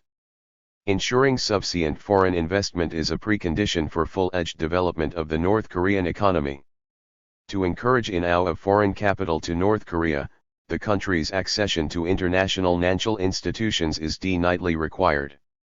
It is extremely difficult to end an example of a country that has reached its full development potential without joining international financial institutions. In addition to direct loans from those institutions, the involvement of international financial institutions can further encourage private investors to bring capital to North Korea, a country with high risk and uncertainty. This kind of encouragement is often observed during financial crises. When East Asian countries were hit by the crisis in 1997, foreign investors hesitated to invest in the region. It was after the IMF provided rescue financing to the countries that private companies began to invest in those countries. The IMF's financial cooperation and North Korea 109 involvement gave a clear signal that a huge part of potential risk would be protected by the IMF during the turbulent period of the crisis. Likewise, if international financial institutions provide financial support to North Korea, private investors could be reassured and more willing to invest in North Korea. Thus, to attract foreign capital in earnest, North Korea needs to become a member of international financial institutions. 2.1. Financing sources for development from international financial institutions. Key international financial institutions from which North Korea can receive financing support for development are the IMF and the World Bank at the global level and the ADB and the AIIB at the regional level. The IMF is an international organization, working to foster global monetary cooperation, secure financial stability, facilitate international trade, promote high employment and sustainable economic growth, and reduce poverty around the world. 15. It was originally created in 1944 as a part of the Bretton Woods Agreements, with 29 members, and now includes 189 countries. The IMF's three core functions are economic oversight, loan provision, and capacity development. The IMF used to provide short-term loans to aid member countries with the balance of payments difficulties to prevent the spread of international economic crises. But the IMF also provides concessional financial support with a zero interest rate to low-income countries through the Poverty Reduction and Growth Trust. This trust has three concessional lending windows: Extended Credit Facility, Standby Credit Facility, and Rapid Credit Facility. Among them, the Extended Credit Facility, which provides sustained program engagement and financing for countries facing protracted problems with balance of payments, is probably the most relevant as a financing source for the development of North Korea. 16 With 189 members, the World Bank Group is the world's largest development institution, comprising VE international organizations, as shown in Table 7.3, the International Bank for Reconstruction and Development, the International Development Association, the International Finance Corporation, the Multilateral Investment Guarantee Agency, and the International Center for Settlement of Investment Disputes. The IBRD-17 was originally founded with the Bretton Woods Agreements in 1944, and now includes a closely associated group of VE development institutions.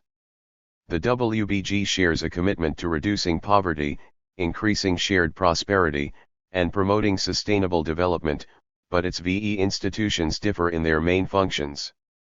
The IBRD and the IDA are usually referred to collectively as the World Bank. At its foundation, the WBG provided loans mainly to help reconstruction of countries devastated by World War II, but the focus has shifted from reconstruction to development. Among its VE institutions, financing sources for the development of North Korea would be available from the IBRD and the IDA. The IBRD provides loans and advice to middle-income and credit-worthy poor. 110 Financial cooperation and North Korea countries, while the IDA provides loans and grants to the world's poorest countries. At the beginning, North Korea is likely to use the services of the IDA. The loans provided by the IDA are charged a zero or very low interest rate, and the repayment periods are very long with a VE to 10-year grace period. The IDA also has debt relief programs through the Heavily Indebted Poor Countries Initiative and the Multilateral Debt Relief Initiative. 18 The ADB is a multilateral regional development bank that fosters economic growth and cooperation in the Asia-Pacific region. 19 It assists its members and partners by providing loans, technical assistance, grants, and equity investments to promote social and economic development. From 31 members at its establishment in 1966, the ADB has grown to encompass 67 members, of which 48 are from within Asia and the Pacific. 20 South Korea has been a member since its foundation, and North Korea is not yet a member. The ADB was modeled closely on the World Bank, and has a similar weighted voting system where votes are distributed in proportion with members' capital subscriptions. As of now, Japan and the US hold the largest proportion of voting powers at 12.84% and 12.752% respectively, followed by China 5.477%, India 5.386%, and Australia 4.948%. South Korea holds 4.347% of voting powers, 8th overall. The ADB established the Asian Development Fund in 1973 to provide concessional loans to lower-income developing member countries. 21 The ADF initially provided loans on concessional terms. But ADB's concessional lending has been financed from ordinary capital resources since 2017, and the ADF has become a grant-only operation.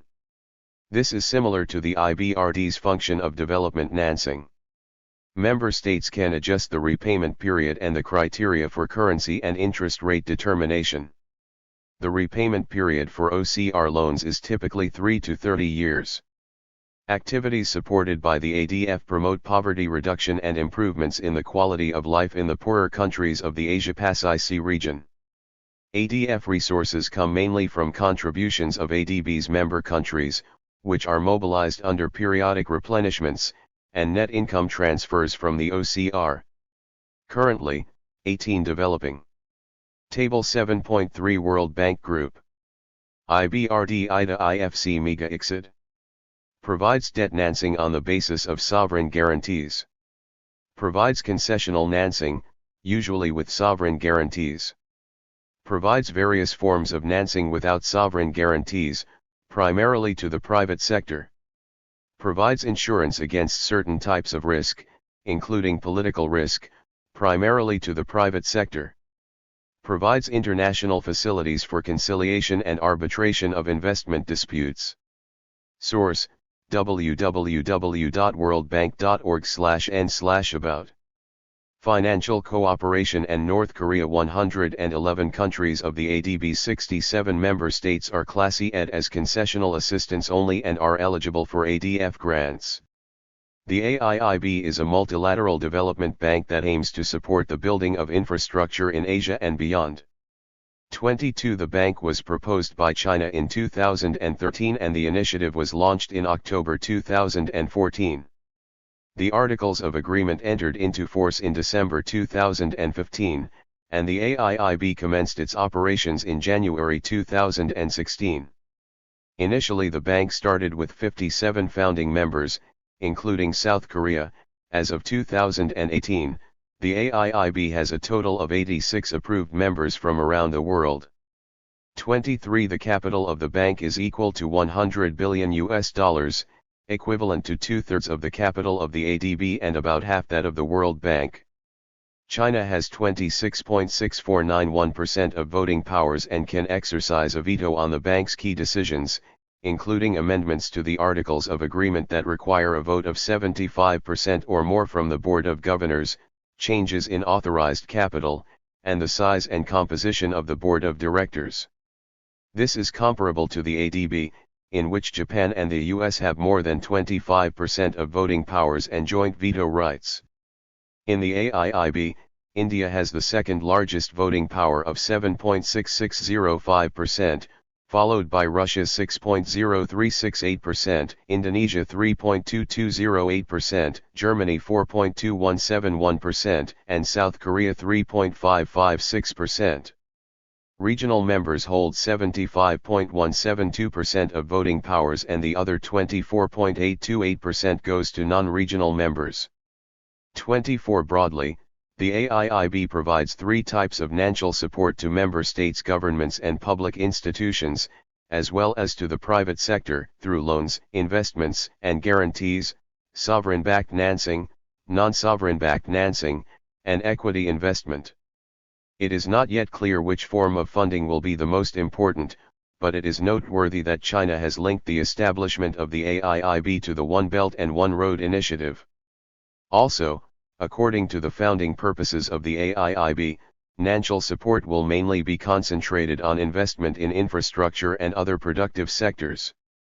The countries that border with China and are of relevance to the initiative are mostly low-income developing countries. Thus a large proportion of AIIB projects is expected to support infrastructure development through concessional funding. The AIIB is likely to maintain a complementary relationship with the ADB by focusing on supporting infrastructure development, unlike the ADB, which emphasizes poverty reduction. 2.2. Prospects of North Korea's entry into international financial institutions. The IMF Articles of Agreement do not explicitly state conditions for membership, and joining the IMF is open to all. A country that did not join the IMF before December 31, 1945 must apply and then be accepted by the existing members. The IMF Board of Governors makes the decision, by applying the principles applied to the existing member states' subscriptions to the new member. 112 Financial cooperation and North Korea candidate. Approval for membership requires the majority of votes by the member states, who together hold more than 2/3 of the total voting rights. Membership shall be open to other countries at such times and in accordance with such terms as may be prescribed by the Board of Governors. These terms, including the terms for subscriptions, shall be based on principles consistent with those applied to other countries that are already members. 25 Any country may apply for membership in the fund by link with the fund in application, which shall set forth all relevant facts. The Executive Board shall report on all applications to the Board of Governors. When an application is submitted to the Board of Governors with the recommendation that the applicant country be admitted to membership, the Executive Board, after consultation with the applicant country, shall recommend to the Board of Governors the amount of the quota, the form of payment of the subscription, and such other conditions as, in the opinion of the Executive Board, the Board of Governors may wish to prescribe. 26. In order for a country to join the IBRD, it must RST join the IMF. The IBRD Board of Governors makes the NAL approval of the country's entry. At the Board of Governors, a majority of the votes from member countries that hold 2/3 or more of the total voting power must be in favor of the country's membership. Once a country becomes an IBRD member, and only then, can it apply for membership in other WBG institutions.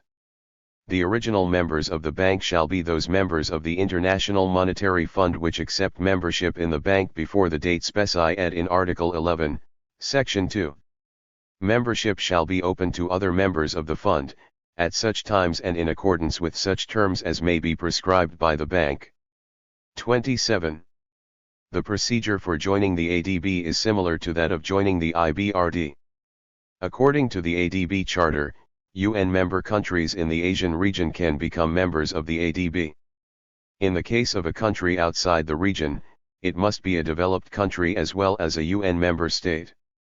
Membership in the bank shall be open to members and associate members of the United Nations Economic Commission for Asia and the Far East, and other regional countries and non-regional developed countries which are members of the United Nations or of any of its specialized agencies.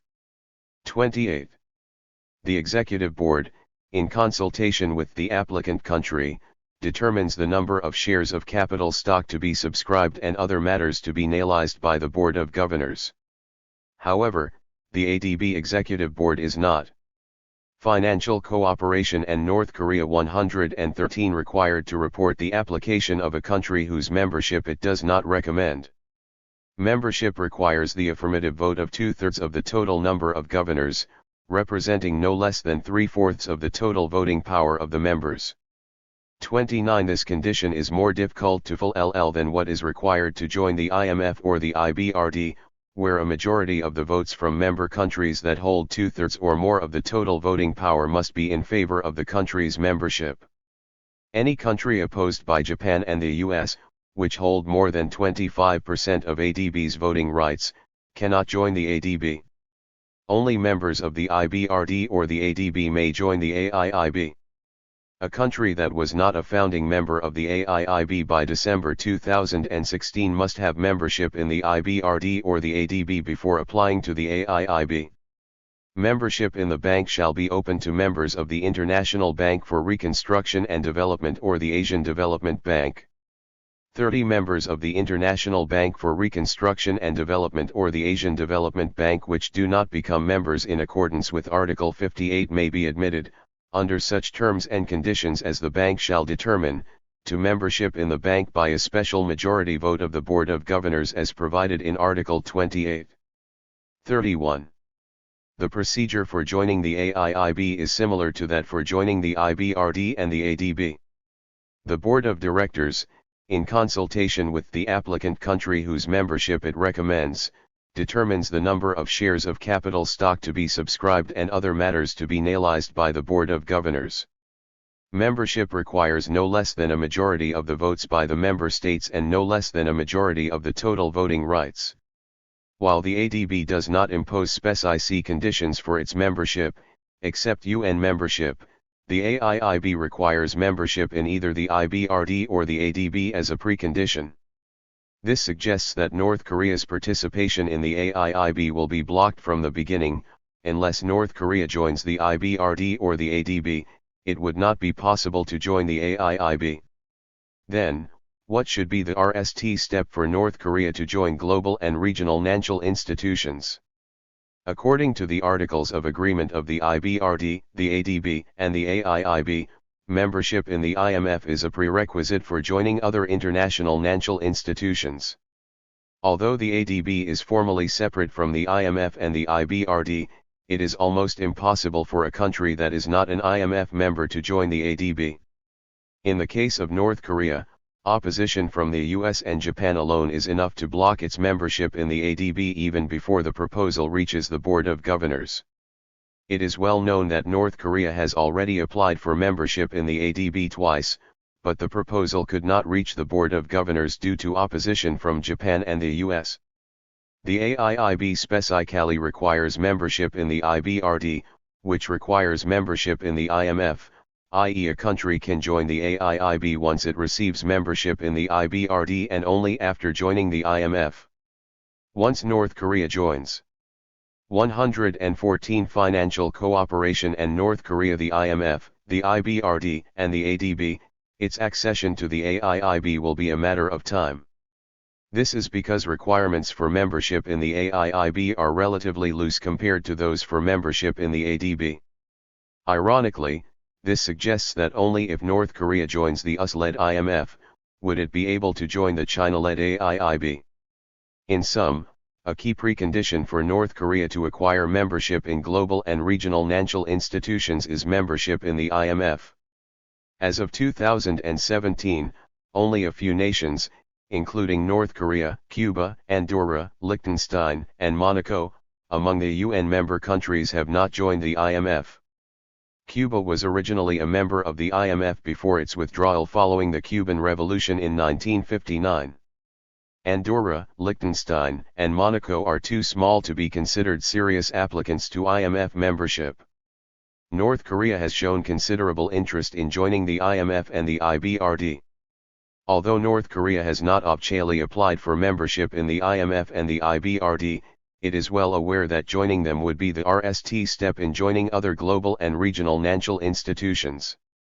The compiled share of voting rights of pro-US countries such as Japan, Western European states, Canada, Australia, Mexico, and Saudi Arabia are well above 50% both in the IMF and in the IBRD.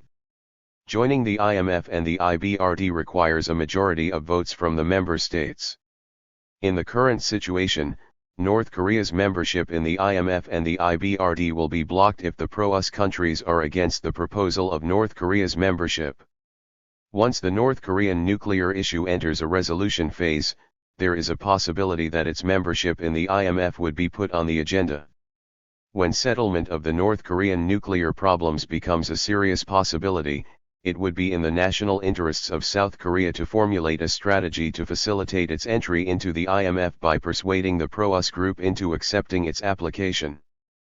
3. Links with regional development projects. Once North Korea joins international financial institutions, it can benefit from the financing programs of those institutions.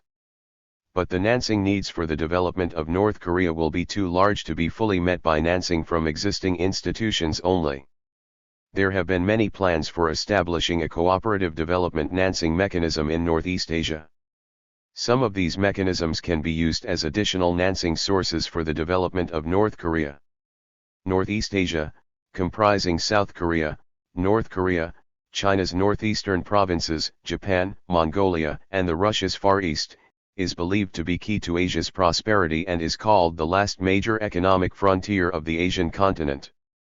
32. The potential for infrastructure investment development and cooperation in Northeast Asia is huge as shown in Table 7.4.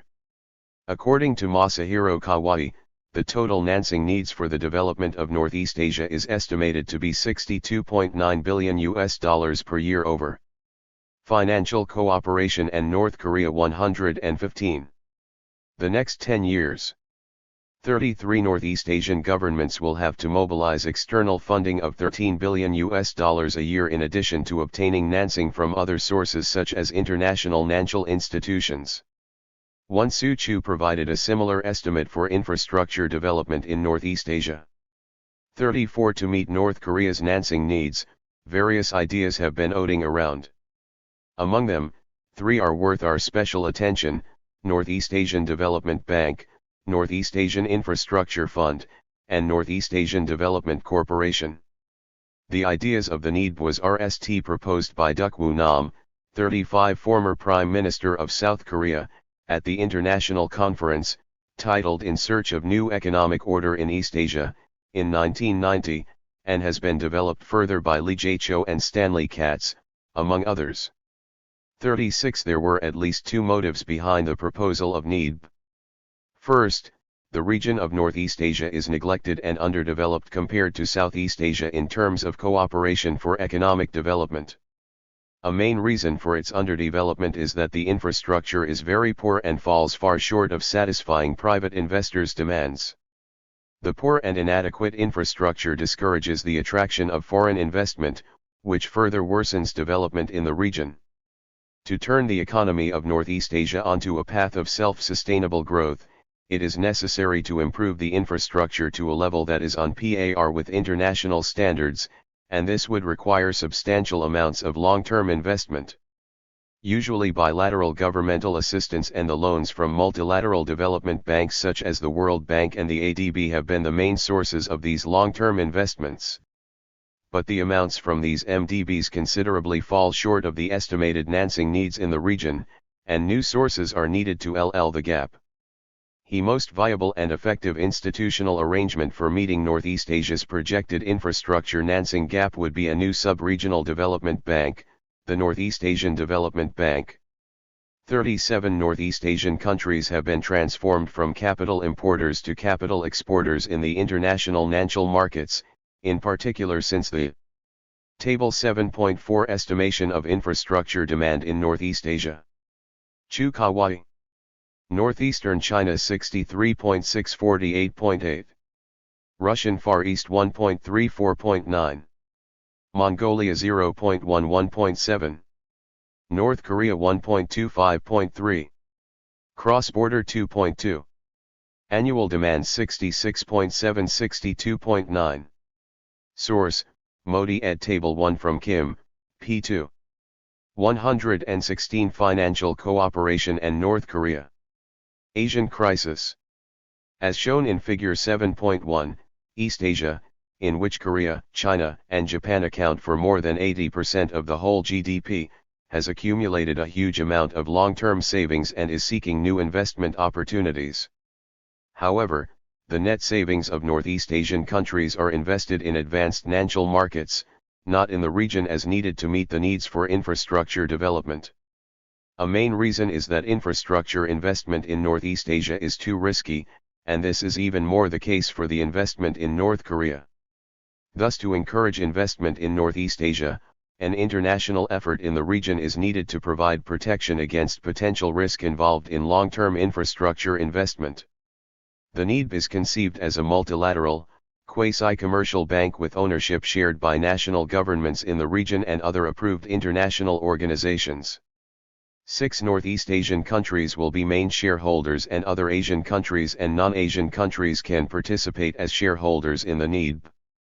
The NEDB would function like other MDBs and access the international financial markets to borrow long-term funds by issuing bonds in its own name, which would be secured by capital shares linked to member countries' foreign reserves. Thus, the bank would not simply be a conduit for governments' largesse, but would represent a new proactive investment channel that could secure and transfer multiple amounts of private sector resources from overseas capital markets to Northeast Asia for financing infrastructure projects. 38. 0. 10. 20.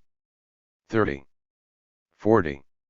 1990, 1991, 1992, 1993, 1994, 1995, 1996, 1997, 1998, 1999, 2000, 2001, 2002, 2003, 2004, 2005, 2006, 2007. Investment savings. Figure 7.1 Investment and savings rates in East Asia. Source, World Bank Development Indicator. Note, East Asia refers to the +3 Northeast Asian countries, VE Advanced ASEAN countries, and Hong Kong. Financial Cooperation and North Korea 117. The ideas of the NEDB has continuously attracted the attention of scholars and governments in the region. In South Korea, it was once promoted even at the government level. 39. Despite much attention, the NEDB has shown little progress. One reason for this is that it is very difficult for all parties to agree on the specifics of the proposal. For example, The proposed size of capital varies from $6 billion to $50 billion, and the composition of shareholders is very different among various versions of the proposal. 40. Another reason is that the US and Japan oppose the establishment of a new regional bank. They seem to be worried about the reduction of financial hegemony in the region. If a new bank is launched, the status of the ADB might be weakened. Also, there have been objections to establishing a new development bank for Northeast Asia because its functions would overlap with existing banks. The World Bank and the ADB can provide financing for infrastructure projects in the Northeast Asian region, or a special fund could be set up in the existing MDBs that would serve the same purpose as the NED. To overcome these problems, Kawai proposed the establishment of the NEF. 41. He compared three financing options for infrastructure development in Northeast Asia, creating special and trust funds in the existing MDBs, the NEF, and the NED. The RST strategy is to set up special and trust funds 42 designated for infrastructure investment in Northeast Asia. These funds are provided to developing countries in the region on concessional terms. The second strategy is to establish a well-structured infrastructure investment fund, the NEF, designated for Northeast Asia, similar to the ASEAN Infrastructure Fund. 43. Northeast Asian governments will be the primary contributors of core equity as well as beneficiaries in the NEF, and other countries and international organizations could also join as equity capital contributors. The third strategy is to form the NED, which would help meet Northeast Asia's long-term infrastructure financing needs and thereby accelerate the region's economic development and integration. After examining the three financing options, Kawai suggested a two-step approach.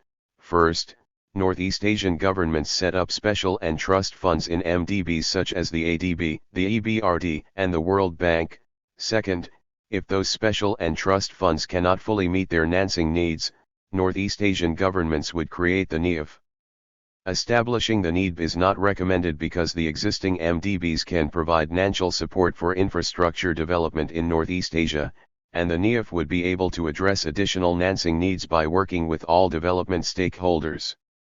Focusing on the development of North Korea, the NEF concept may look attractive in that its membership, operations, and governance structure are determined in a flexible manner so that North Korea's unique situation can be taken into account in the decision-making. Also, a considerable portion of its external financing can be mobilized for most of North Korea's national infrastructure projects if the country fulfills the conditions for joining the IMF and other international financial institutions as described earlier. However, the NEF has a few disadvantages regarding the development of North Korea. First, with the structure of the NEF, North Korea will not be eligible to join the fund until it becomes a member of international financial institutions such as the IMF. North Korea currently has no access to any financing from the international financial institutions, and a regional financing. Financial cooperation and North Korea 119 mechanism is needed to LL the financing gap for its development even before it joins those international financial institutions. Second, even though the NEF sets a country exposure limit to its lending, China may absorb a substantial amount of financial resources for its own infrastructure development in lagging areas. Therefore, a regional financing mechanism more focused on national projects in countries with severe financing constraints such as North Korea and Mongolia would be more desirable in Northeast Asia. Third, the NEF and NED proposals require the participation of member countries at central government levels. Political differences and historical animosity have long hindered cooperation among the countries in Northeast Asia, and the regional cooperation for economic development lags far behind that in Southeast Asia. Efforts to realize the economic potential of Northeast Asia have been underway for several decades, but without much result. Thus, preparations at the national government level to create the fund or the bank may still take long time. A strategy that is more easily undertaken and realized is more desirable and needed at this point. Fourth, the potential for infrastructure development in Northeast Asia is huge, and large economic benefits can be created for the countries involved through development cooperation. If high returns are expected in many cases of infrastructure investment, private investors may also want to participate in the project. Leaving room for these private investors to join as equity capital contributors would further accelerate the momentum of the project. To overcome these problems, the need could be established as a financing mechanism for Northeast Asian countries. 44. The NEDC is a plan for South Korea, China, and Japan to found a joint investment company or an affiliated RM by each contributing some amounts of capital mainly through their government-run banks rather than through the governments themselves. The establishment of a joint investment company is intended to raise funds to develop the Northeast Asian region by issuing bonds in intra-regional markets and to specialize in investing in regional projects, including infrastructure construction taking place within the region. The NED could avoid the aforementioned problems of other financing mechanisms such as the NEF and the NEDB. It does not require a recipient to join the corporation, even though North Korea is still strongly demanded to fully return to the international community as a cooperative and responsible country. A large portion of the NEDC's investment will be directed to national projects in countries with very severe financing constraints, including North Korea, and most national infrastructure projects in countries such as China with less financing constraints will be encouraged to seek financing from their own domestic resources. Also, national development banks or Exim banks instead of national governments are involved in the establishment of this organization. The Chinese government may have interest in the development of its northeastern provinces as a part of its One Belt One Road initiative, and it may not show much interest in the NEDC. If that is the case, local development. 120. Financial cooperation and North Korea. Banks in China's northeastern provinces, which will show much more interest in their own local development than the central government, could be invited to participate instead. Moreover, private banks from non-Asian countries could also participate as shareholders in the corporation. Therefore, if the NEDC is used effectively, it will become possible to provide funds for the development of underdeveloped areas in Northeast Asia, including the Tumen River and the Dandong-Sinuahu areas, and for infrastructure projects such as connection of railroads and the construction of power generating facilities, ports, and roads. Accordingly, North Korea could reap huge benefits through its cooperation with the NEDC. Project opportunities such as the development of local areas in North Korea and the Northeast Asian region could considerably raise the value of the NEDC. With the increase of its value, the NEDC could raise funds more easily and further expand its business. This would facilitate regional economic collaboration efforts not only on the monetary and financial front but also on the political front. Therefore, when North Korea's nuclear issue is resolved and it returns to the international community, it would be worthwhile to consider pushing for the creation of this regional financial institution. 8. Conclusion. In recent years, North Korea has received increasing attention for what some see as a shift in the economic stance from an entirely self-reliant system to one that is open to international society. However, it is still difficult to ascertain whether Pyongyang has genuinely changed its views on the world economy, and what this means for the Hermit Kingdom's complex relationship with the international community. On the one hand, North Korea seems to be signaling that it is ready to economically engage with other nations and the world, but on the other hand, it does not appear to be making any meaningful economic reforms. In this respect, it can be said that North Korea seems to have a two-faced approach to external economic relations. This book examined external economic strategies that North Korea may show interest in and how they are related with regional economic integration process for the reforms and development of the North Korean economy. In particular, the book was intended to contribute to the debates on concrete proposals to open the economy of North Korea, focusing on its trade policy and foreign investment policy. We emphasized the word concrete with the belief that discussion of concrete options plays a very important role in inducing North Korea to join the international community. First, discussion on concrete proposals can increase trust among all the parties, while debate on broad generalities cannot be conducive to such a trust because it leaves too much room to interpretation and con-ICT. Also, the more we discuss specific and concrete issues, the more North Koreans are exposed to information on ideas about their future and realize that the transition would not necessarily be a fall into a chaotic and hellish world. In addition, discussion of concrete action plans can create more opportunities for North Korea to contact South Korea and other countries, because these meetings on concrete issues can be made less political, less unusual, less confrontational, and more focused on practical business. To provide concrete proposals on external economic strategies of North Korea, we set up two principles. The RST principle is that economic opening and integration should have a high priority, anteceding or at least being parallel to economic reforms and transformation, both on theoretical and empirical grounds. Whenever a country in transition has tried to change its economic system, there has been intense debate on the order in which economic transformation and economic integration should occur. The main factors that affect the sequencing of transformation and integration are as follows: macroeconomic imbalance, economic centralization, resource abundance, country size, and industrial structure. Considering these factors and the conditions of the North Korean economy, we suggest that North Korea should give high priority to economic opening and integration. Not only theoretical grounds but also real experiences of transition in developing countries lead to the same conclusion.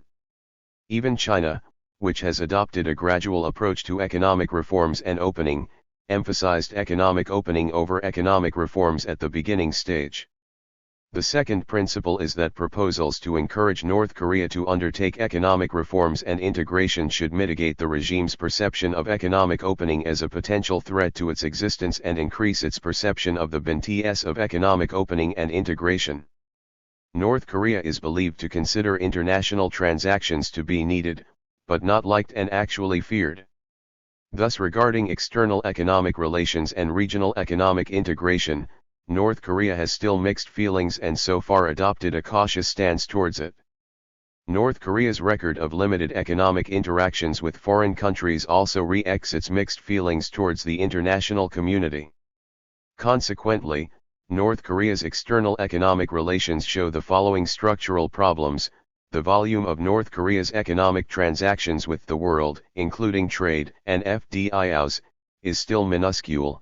Its international economic transactions are too heavily concentrated geographically on China and sectorally on primitive underground resources, and its external economic transactions are very much volatile and vulnerable even to small shocks. To overcome these structural problems, expand external transactions, and boost the economy, what is most needed is to remove North Korea's negative perception of external economic relations and its fear of regime collapse. Among various alternative strategies to achieve the goal of economic reforms and economic development based on economic opening, utilization of a regional economic cooperation framework would be the best option for North Korea. East Asia can provide a large export market for North Korea and can become the largest source of foreign investment. Since many East Asian countries are at different levels of development, with different industrial structures, North Korea can enjoy comparative advantages in various sectors and mitigate its heavy dependency on a specific country and on a specific sector through international transactions with neighboring regional countries. Also, when international transactions are expanded and diversified, the volatility and vulnerability of North Korea's external transactions can be reduced. In addition to the benefits of overcoming the structural problems of its external economic relations, participation in regional economic integration can provide an opportunity to overcome some political problems, leading to a smoother movement towards economic reforms and opening of North Korea to the international community. It is worthy of note that North Korea's participation in regional economic integration would bring benefits not only for that country but also for the regional integration process itself in East Asia. This book proposed and discussed concrete strategies related to external economic policies, i.e. trade policy and foreign investment policy, which are believed to be vital in promoting economic reforms and sustainable development for North Korea. First, trade policy and foreign investment policy should be adopted as a part of grand economic development scheme. North Korea has considered its opening policy through international transactions with foreign countries as an instrument to collect hard currency rather than as a key development strategy. If a trade policy is designed as a part of economic development policy, North Korea can tell what would be the most economically sound options in the long run when it conducts trade negotiations with foreign countries. Thus, in negotiating with foreign countries, it can make decisions with a clear idea of what could be conceded and what should not be conceded for its long-term economic growth. If North Korea realizes that foreign investment is essential to develop its infrastructure and sustain economic development, it will use its foreign investment policy as a key strategy to attract foreign capital through full commitment to opening policies so that its reputation as a corporate graveyard for foreign investors can be improved and eventually disappear. Second, if North Korea's trade and foreign investment policies are to be successful, it should join international trade and financial organizations such as the WTO and the IMF. Without joining the WTO, North Korea can still open the economy either unilaterally or bilaterally in the context of regional trade negotiations. But the binding mechanism of WTO accession makes North Korea's commitment to the opening policy more credible. Unless North Korea joins the WTO, then the binding mechanism is not applied and domestic interests may influence and reverse the trade opening policy. Thus, without accession to the WTO, it will be very hard for North Korea to maintain and fulfill the commitment to opening policy in the long run. Also, it is very hard to end an example of a country that has attained full-fledged economic development without accession to international financial institutions such as the IMF. To ensure sufficient foreign investment, North Korea must join them, because international financial institutions provide loans for development and can further encourage private investors to invest in North Korea. If North Korea wants to join international financial institutions, the first step is to join the IMF, whose membership is a prerequisite for accession to other regional and global financial institutions including the ADB, the AIIB, and the World Bank. Third, there are some ideas that North Korea should be involved in regional economic integration process. For closer trade relations between the two Koreas, North Korea can establish an FTA or a customs union with South Korea. There are various pros and cons to these ideas, and a careful assessment of them and North Korean economic situations is needed to select a best option. Also, North Korea can participate in ongoing negotiations on PTAs in East Asia. It could try either to become a full participant to these negotiations or to include an association provision in its PTA with South Korea. Financing sources. 126 Conclusion. Accession to regional financial institutions may provide some money for its development. But the financing needs for the development of North Korea will be too large to be met by existing sources, and additional development financing mechanisms are needed. There are three notable ideas for meeting these financing needs, including creation of the NED, the NEF, and the NEDC. But the RST2 proposals still have a few disadvantages in meeting the financing needs for developing North Korea, and we propose the establishment of the NED to overcome those problems. The book deserves a NAL remark. As underlined in several instances, opening North Korea through trade and financial transactions is only one component of the new policies needed for boosting the country's growth and sustaining its economic development. Exchange rate policy, macroeconomic policies, labor market policies, structural policies, and social policies, establishing progressively competitive markets for goods, services, labor, and capital, and stabilizing the economy and the society in North Korea, will all be crucial for achieving economic success. The major economically sound available options in all these crucial policies should also be examined in studies like this one in order to provide North Koreans with the best information possible, illustrating once again that the transition period is not doomed to be a free fall into a chaotic world.